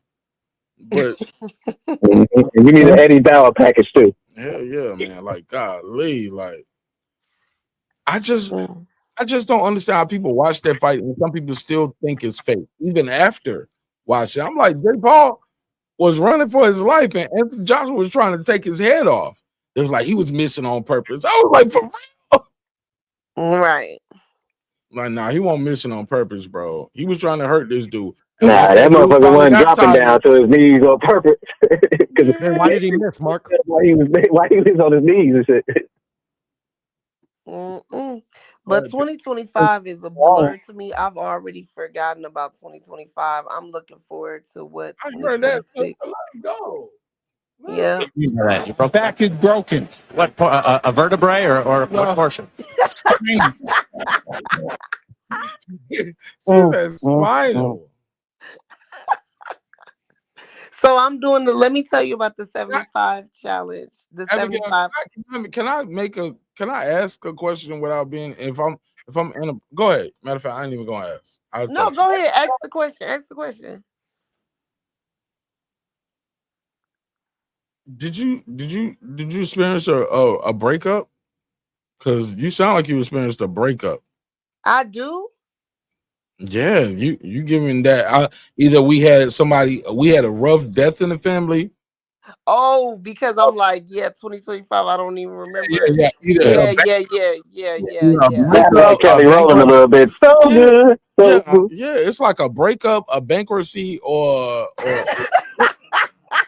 hey, them bankruptcies can be good. Yeah, it can, but it sounds like a death. Like it don't sound like I gained. It don't sound like how you started with just I gained too much weight last year. It sounds like it's a breakup. It's a breakup. Yeah. Oh man. Yeah. So I got to do it. I have to do it slow up. Cheat on me, so I did run that nigga over with my car, but we would appreciate. Hey, so what you do, Abigail? Right. You know what did I do? I was just I knew the that best nigga woman that I could be. That nigga was cooking for other bitches. Respectful. I knew that nigga was a chef. He was a cooking ass nigga, man. Mm-hmm. You know, cooking all that food, got you fattened up, and then he tried to bounce. Got me fat. Yeah, you speaking facts, Mark. You speaking got me fat. That's one thing for sure. Hey, look, that nigga Mark be knowing, don't he? You need to lose some weight, nigga. You need to cook some different dishes. Lord child. What you cook? Now hey Mark, after that, I'm plant-based now. Yeah, I don't tasted all your recipes, nigga, and then you want to go somewhere else. I don't even want no more meat after that. I'm plant-based. Give me vegetables. What up, gangster? Oh shit. I don't know now. I got some homegirls in the chat now. I got some homegirls in the chat. They might take that a different way. Oh no. Okay, let me I think about that. They coming to much, nigga. They were like, Mark, tell Shorty holler at me, slide my number, OG. The Shorty's in the chat looking too. You don't want no more meat. No, and I ain't no hater. We got some Shorties in the chat. We got some fellas in the chat. You fresh on the market, like they might want to know what's popping. Holler at me after 75 hard when I try to get more snatched. I know that's right. I'm not trying to see nobody until I get me. Yeah, right. know what you capable of too, right? And then you can pick. Exactly. When you spend so much time giving yourself to other people, you put yourself on the back burner, and then you forget about you. And now the 2026 is about me. I know that's right. It's about me. And let me tell you something. I just heard someone tell me. And nothing wrong with that, neither. You know that, right? No, You're never too much. You're never too little. You just might not be enough for him, and that's okay too. You know what I'm saying? Dang, Mark, really? You might not be ready for the person you about to walk into, and that's okay because God don't make no mistakes. But go ahead, sis. I like that though. But they were saying you could tell the person who messed up in the relationship because the one person goes and get in another relationship and the other person glows up. So I'm trying to glow up. You know, because they say toxic people, they just jump from one relationship to the next relationship. They don't deal with themselves. But the person who, you know, who was there giving, they go, and once the breakup happens, they go and glow up. They go give back to themselves. Do you believe that or no? Well, I think it's about perception because some would say that person got with the next person so quick because they was glowing up and you was dimming their light. So it's all about perception. Really? Yeah, it's all about perception because someone's like, "Oh, well, you still single and he got with another bitch already. Maybe you was the problem." No. No, I'm just saying, like, it's perception. It is perception, but especially like the more years pass too. Like 10 years later, he's still with the No, we ain't doing 10 years later. 10 years later, you still single, so maybe you was the problem. 5 years later, you get what I'm saying? Right. All about perception. Yeah, 5 years later, yeah. But also too, you can be with another person and still be with that next person. You can be with that next person 10 years later and be with them for 10 years later, but you still that same broken boy. You never grew up, man. You just found a new tit to suck off of. You know what I'm saying? Because that woman challenged you and you wasn't ready for challenges. Or that man challenged you. You wasn't ready for challenges. You want everything to be spoon-fed. You know what I'm saying? You baby boy. Still trying to eat out the mommy garden. You know what I'm saying? And relationships are hard because it takes a lot of difficult. Relationships are extremely difficult because you're dealing with a person from a different background. First of all, a different gender. Most people, right? It's a different upbringing, different family structure, different sibling structure. Whether I got siblings, you don't, older brother, younger sister. I'm the leader of the siblings. I'm the baby.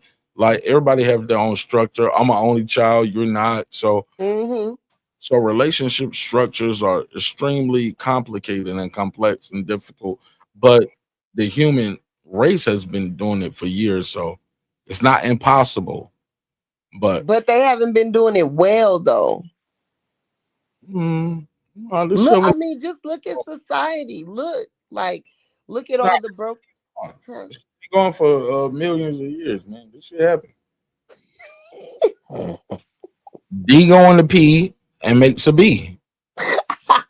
Like D go on the P makes a baby. Like wait, am I tripping here? You laughing, but I'm serious. Late, you still there? Lisa, y'all still there? Am I Still tripping? rocking. Okay. I just want to make sure y'all still alive out there. Go ahead, Abigail. Oh no, I'm dozing off. Hey Mark, I love you, I girl. think I'm gonna take it down. Okay. Nah, I paid love you you, for your man. time tonight. You owe me. No, I'm joking. I'm joking. I love you, Hey, girl. it's snowing. I gotta. Oh, Yeah, it's Lisa, take a snowing picture of kind the of snow in sort New of. Jersey Yeah. and send it to me. You know, we don't get no snow down here in Okay. the South no more. I miss my Baltimore snow every year. So send me a picture. Yeah. Love you, girl. Okay. I know you Love love you me more. more. I know you love me more. Bye bye, All guys. right, bye, baby. Oh. She say it all the time. She always say, I love you more. You know, I love that. That's sweet. yeah, that's my girl. Go ahead. No, I was just gonna skate around that and tell you about the 75 hard challenge. Okay. Hey, look, we'll make that a Is whole that like nother. renting a 90-day same as cash or something? You said, is that what? Say it again. Is that like renting a 90-day same as cash? What is it, 70 days? What is it? 25? No. So it's a Y'all y'all gotta be kidding me. Y'all have not heard about the 75 hard challenge. No, we don't be on the internet like that. We No. just be on the internet when we talk to y'all. Other than that, we out here Yeah, getting I this heard of paper, 7 living days a life. week, 30 days in a month, 365 days a year. This stuff that you people come up with nowadays. You know, we done lived through like 5 decades, 80s, 90s, 2000s, 2000. Why y'all feel like y'all got to constantly reinvent something, man? What is this going on? Talk Please that stop. shit, Ain't Well, funny. You're 50 years old, but you'd have lived in 5 different decades. well, it's a mental toughness. and she's beautiful too. So you need to listen to your 75 hard. So after her 75 hard, y'all can, we can meet up at a fight together and y'all can walk into y'all purpose together because y'all both gonna be built up for 75 hard, ready. Are you on a what's his name? Lake County. Lake County, you on a journey? Say yes, Lake. Yeah, I'm on a journey every day Say I yes. wake up. Yes, every day I Lake, wake just up. say yes and Okay, so he not on a journey because he like, I'm on a journey. I'm on a journey every day. Lake should have said, yes, ma'am. Yes, sister. He's like, yeah, I'm on a journey every day I wake up to get this paper. Okay, never mind. So it's a mental toughness. No. Lake a good brother though. I will say this: Lake don't drink, he don't smoke, he don't eat no beef, he don't eat no pork. But he not trying to make his woman wear a hijab every day neither though. He's not make a woman do what? She ain't got to keep her hair and her face covered all day neither. Like he's not like what ain't it called? What's it called? A hijab or hijab? How you say it, Late? Hijab. Yeah, I think it's a hijab. He's a Muslim.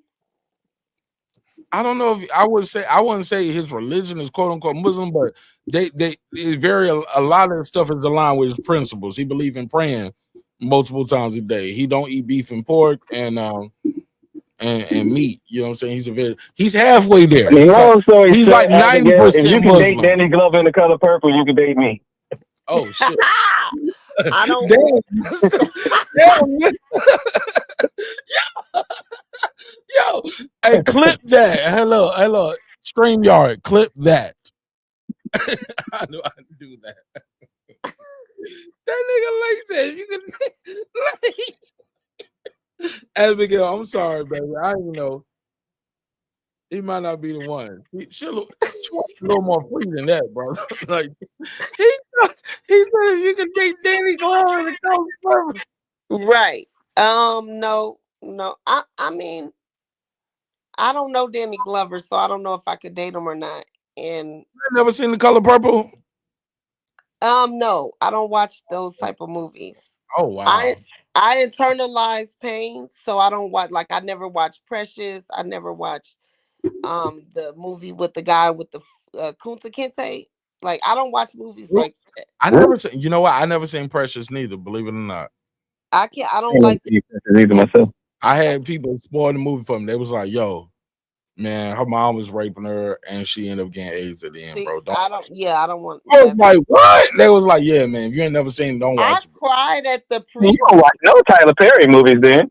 I've seen some Tyler Perry movies, but I didn't have nobody spoil this one, or somebody just come up to me and say, "Hey, look, if you ain't never seen it, don't watch it." She and what they added the insult to the injury because they was like, man, they didn't even make her no big star after playing that role. Monique won an Oscar for that role, and then they blackballed her. She won an Oscar.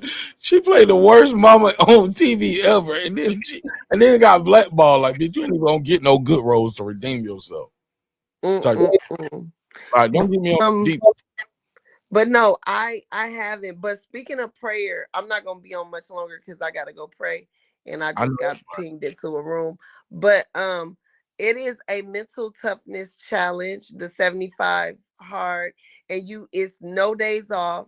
You have to do all 75 days consecutively, and you have to drink a gallon of water a day, work out 2 times a day for each exercise 45 minutes, and one has to be outside. You have to read 10 pages of a nonfiction book. You have to stick to a diet, no alcohol or cheat meals. No cheat meals. And then you have to take a progress picture every day. And so you have to do that consecutively for 75 days. But it's not a fitness challenge. It's a mental toughness challenge. And the reason I'm doing it is because I procrastinate a lot. And I've never been consistent with anything, you know. I mean, I can do things, but not to the point that I want to do it. Not with the effort, not with the focus. And so that's why I'm doing this challenge. What are your times of day that you chose for your 2 workouts? So they have to be apart, so you can't do them back to back. Of course. Plus 45 minutes outside and 45 minutes inside is difficult. Yes. So I'm just doing a walk. So my outside, because it's like a walk outside and a walk inside. Shit, I did it. No, I'm not. I'm gonna actually do a workout program inside, but I'm gonna just walk outside because it's a lot of snow. I live up north. I got a guy on YouTube. He does 2 workouts a day. I'm gonna send you his YouTube channel, and he be in there. He be like, "I go, you go. I go, you." And he's a former Marine white dude. I've been following him for years now, and it's crazy. I watched his channel blow up. I remember when I watched him. I watched his channel go from like 2,000. And I was at like 25. Then I looked at his channel, it's like 150,000. I'm at 35.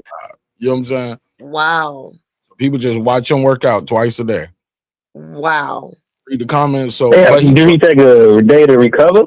He do 2. Like, all right, I mean, you saying like 7 days a week, or like when people work out, he do 2 a day, they work out like every other day. He do 2 a day, like 7 days a week. 2 days, bro. I just know every time I look up, this nigga's up there, and I get them alerts. Sometimes I get down and I do some push-ups with him. I'll be like, fuck it, let me knock out a couple real quick while my homie doing. And y'all know me, I donate to the Cash App or Super Chat. I love it. Well, thank you, Mark. I'm gonna send you his link though, Abigail. Thank you. I wish you nothing but the best. I'm so happy for you, sister. I'm happy for you. Man, I'm just getting started, baby. I'm just getting started. Me too. I just started. You are definitely about to blossom and walk into your purpose in 2026 and beyond. And I'm so happy for you. I'm so happy. Like, you didn't lose nothing. Just know that you ain't lose nothing. You gained everything. You got your freedom back. You got your voice back. You about to walk purpose in Thank your you, Mark. like God can't like the devil can't take nothing from you that God already ordained for you. And anything that's not there for you right now, it won't for you. It won't supposed to be there. And you need to thank God every day for getting that out your life now before what's about to happen is about to happen. Wow. Thank Be you, Mark. I thank appreciate you. you. And I want to tell you something, but So I'm you gonna have need to to let tell me you be like off Brandy. I want to be Yeah, down. I got your email. Like I sent you this link. We're gonna link Yeah. up, and Let's link up. we're gonna keep each other encouraged as well on our workout journey. Cause my birthday is on February 27th. Now I got about like That's 50 my daddy's birthday. for real. Yes. No wonder we clicked because There you that's go. my daddy. That's my dude. Look, that's my target day. So I ain't got 75 hard left. I got Damn, about Mark, you just made it just in February, didn't you? barely. You just made it. Barely. So I got like 58 hard left. I ain't got 75 hard, but I got 58 hard. And but I'm definitely making some adjustments. I had some champagne tonight for the new year, so don't judge me. But man, I'm gonna keep you encouraged. You keep me encouraged, and I wish you nothing but the best, sister. Nothing gonna stop you but you. Remember that. Nobody's gonna stop you but you. Absolutely. And And that's what I'm learning. So I I'm can't excited. wait to see the woman you're about to become. Bingo. Oh my goodness. Mark, I gotta look. I gotta Yeah, talk.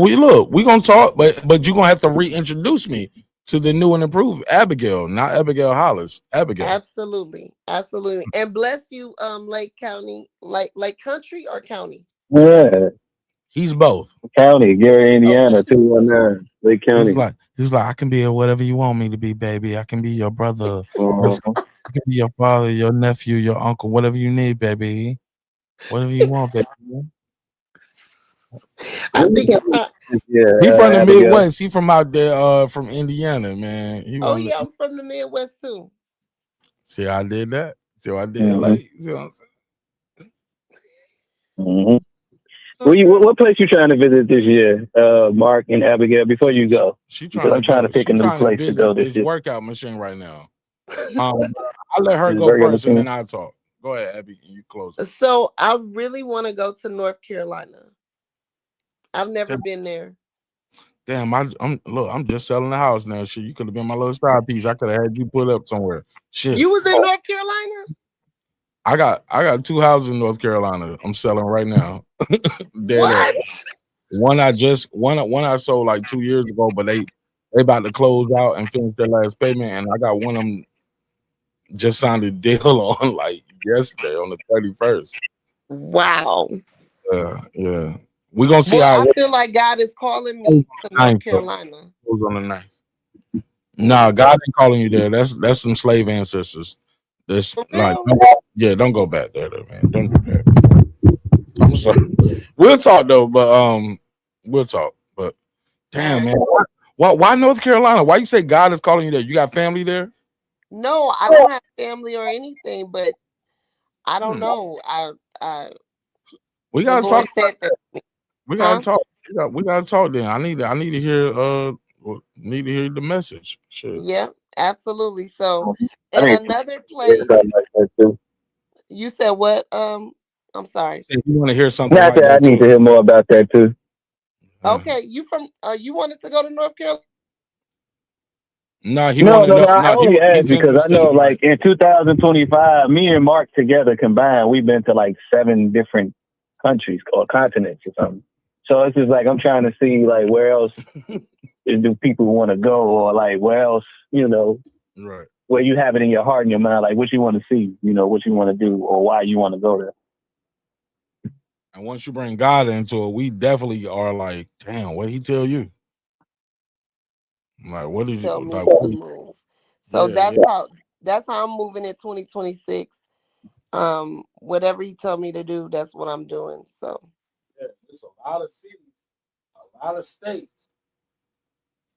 Like out of all the cities, all the states. Okay. We'll talk though. I love you, sister, and I wish you nothing but health and prosperity. Thank you for everything that you've done to support the show, and let me know what and when I can do to help you. And I know we're gonna be locked in. We're gonna be locked in every step on the way for this 75 hard. I'm gonna be an outlet for you. Need somebody to walk with you? I'm gonna call me. I'm gonna walk with you on a couple of days. I can't walk with you every day, all the time, but but on some of these days, I'm gonna walk with you, especially like your morning walk. Like I want to get with you. I be looking for somebody to do my morning run with me or my morning walk. Are with we me. on the same timeline? Because it's 6:50 right now for me. It's 7:50 for me, so I'm an hour ahead of you. So that's even better. That means I get the bullshit for an hour. Okay. Okay. I get 1 hour of cheat before you ready, because I got a treadmill in my home gym. So I got a home gym, but if I want to go outside and do the walk outside, I can do that one with you. But I definitely want I need a walk partner or a run partner. So Okay, let's do it. I'm gonna hold you to it. Okay. Well, I ain't doing nothing today now.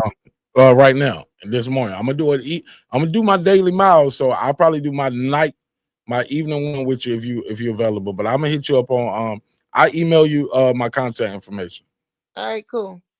All right, appreciate you. God bless y'all. Talk to y'all later. All right, God bless. All right, peace. Woo, Lake County. She fine as hell too. That nigga fumble, nigga. I'm about to scoop her ass, nigga. Woo!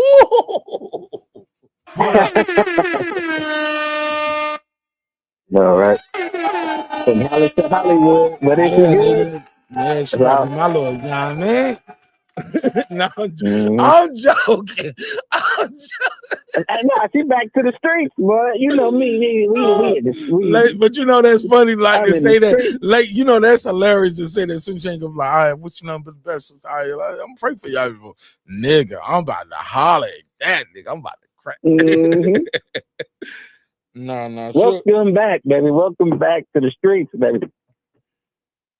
And look, and I knew my wife was tripping about something. She was like, who this little brown skin girl with the little frizzy hair to be leaving all these little hearts and comments? I was like, man, that's the homie, man. My wife knew what was going on.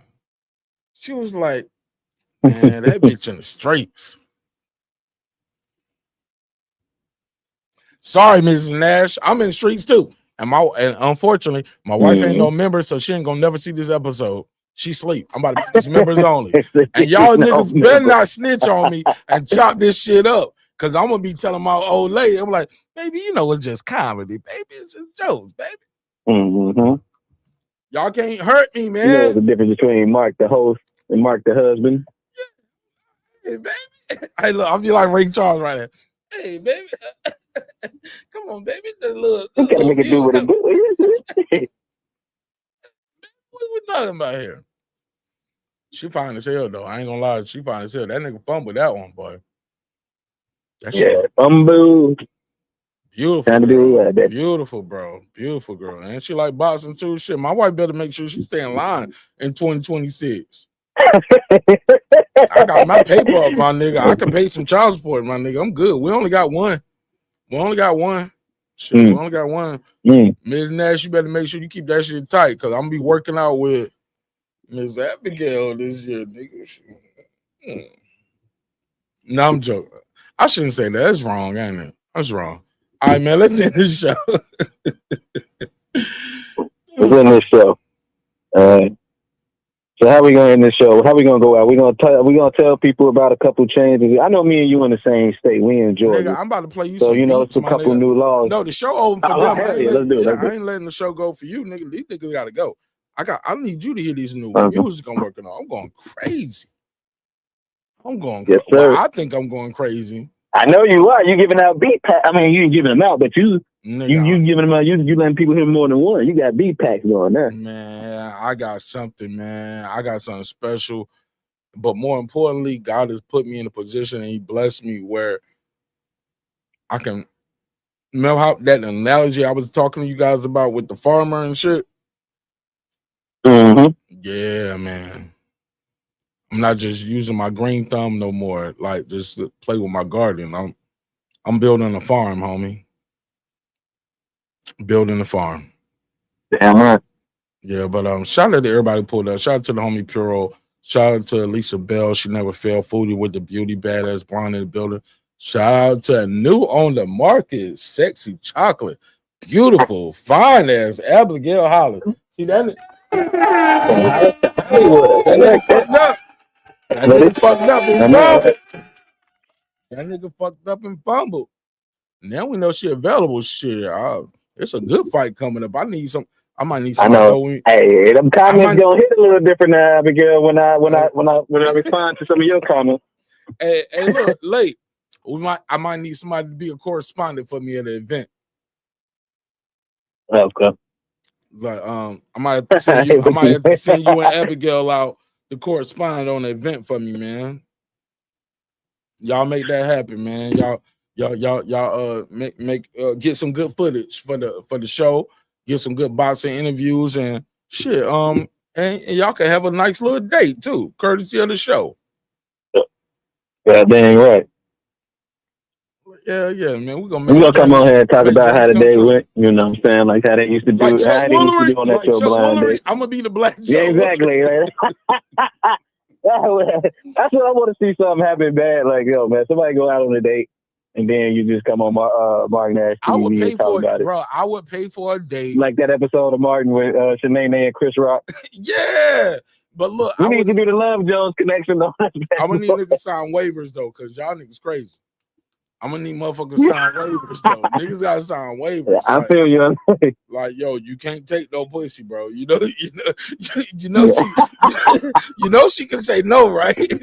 Like, my nigga, you can't just you don't know means no, right? Yeah, no means no, right? Like, you can, cause she going out, that don't mean she gonna fuck you, right? You do know that, right, my nigga? Like, I just gotta the get Mark everybody Nash budget ain't that big, but like so what, bro? No, right. They said the Mark Nash TV budget ain't that big. Now I ain't guaranteeing you no pussy.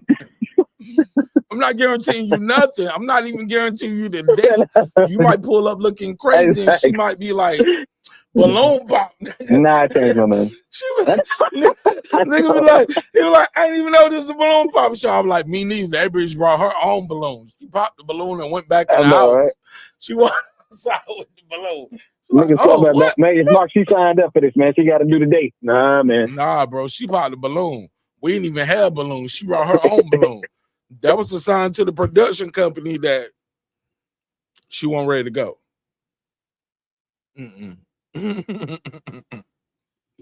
All right, man. Let's land this plane, man. I want to play you a couple of these joints real quick. You heard? Hell yeah. All right, man. I love y'all. Hope you love yourself. Happy New Year, baby. Yo, I'm gonna tell you some crazy shit. I've been with my old lady all these years.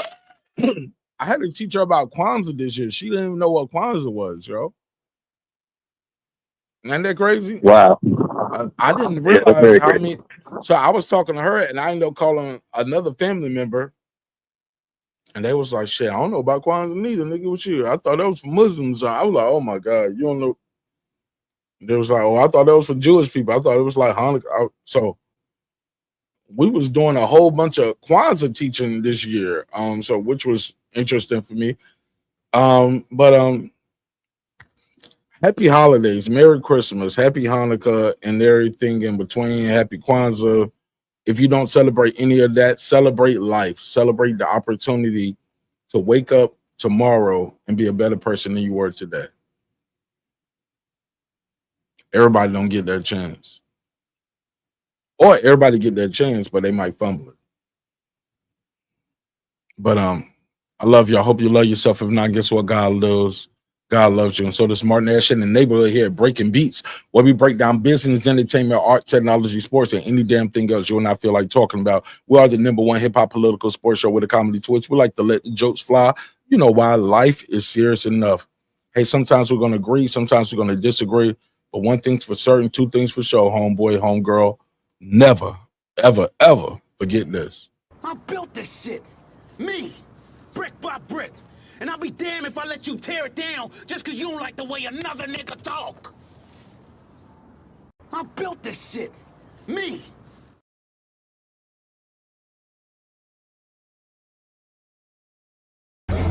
Hey, it's Antonio Tarver, champion. You're watching Mark Nash at Breaking Beach.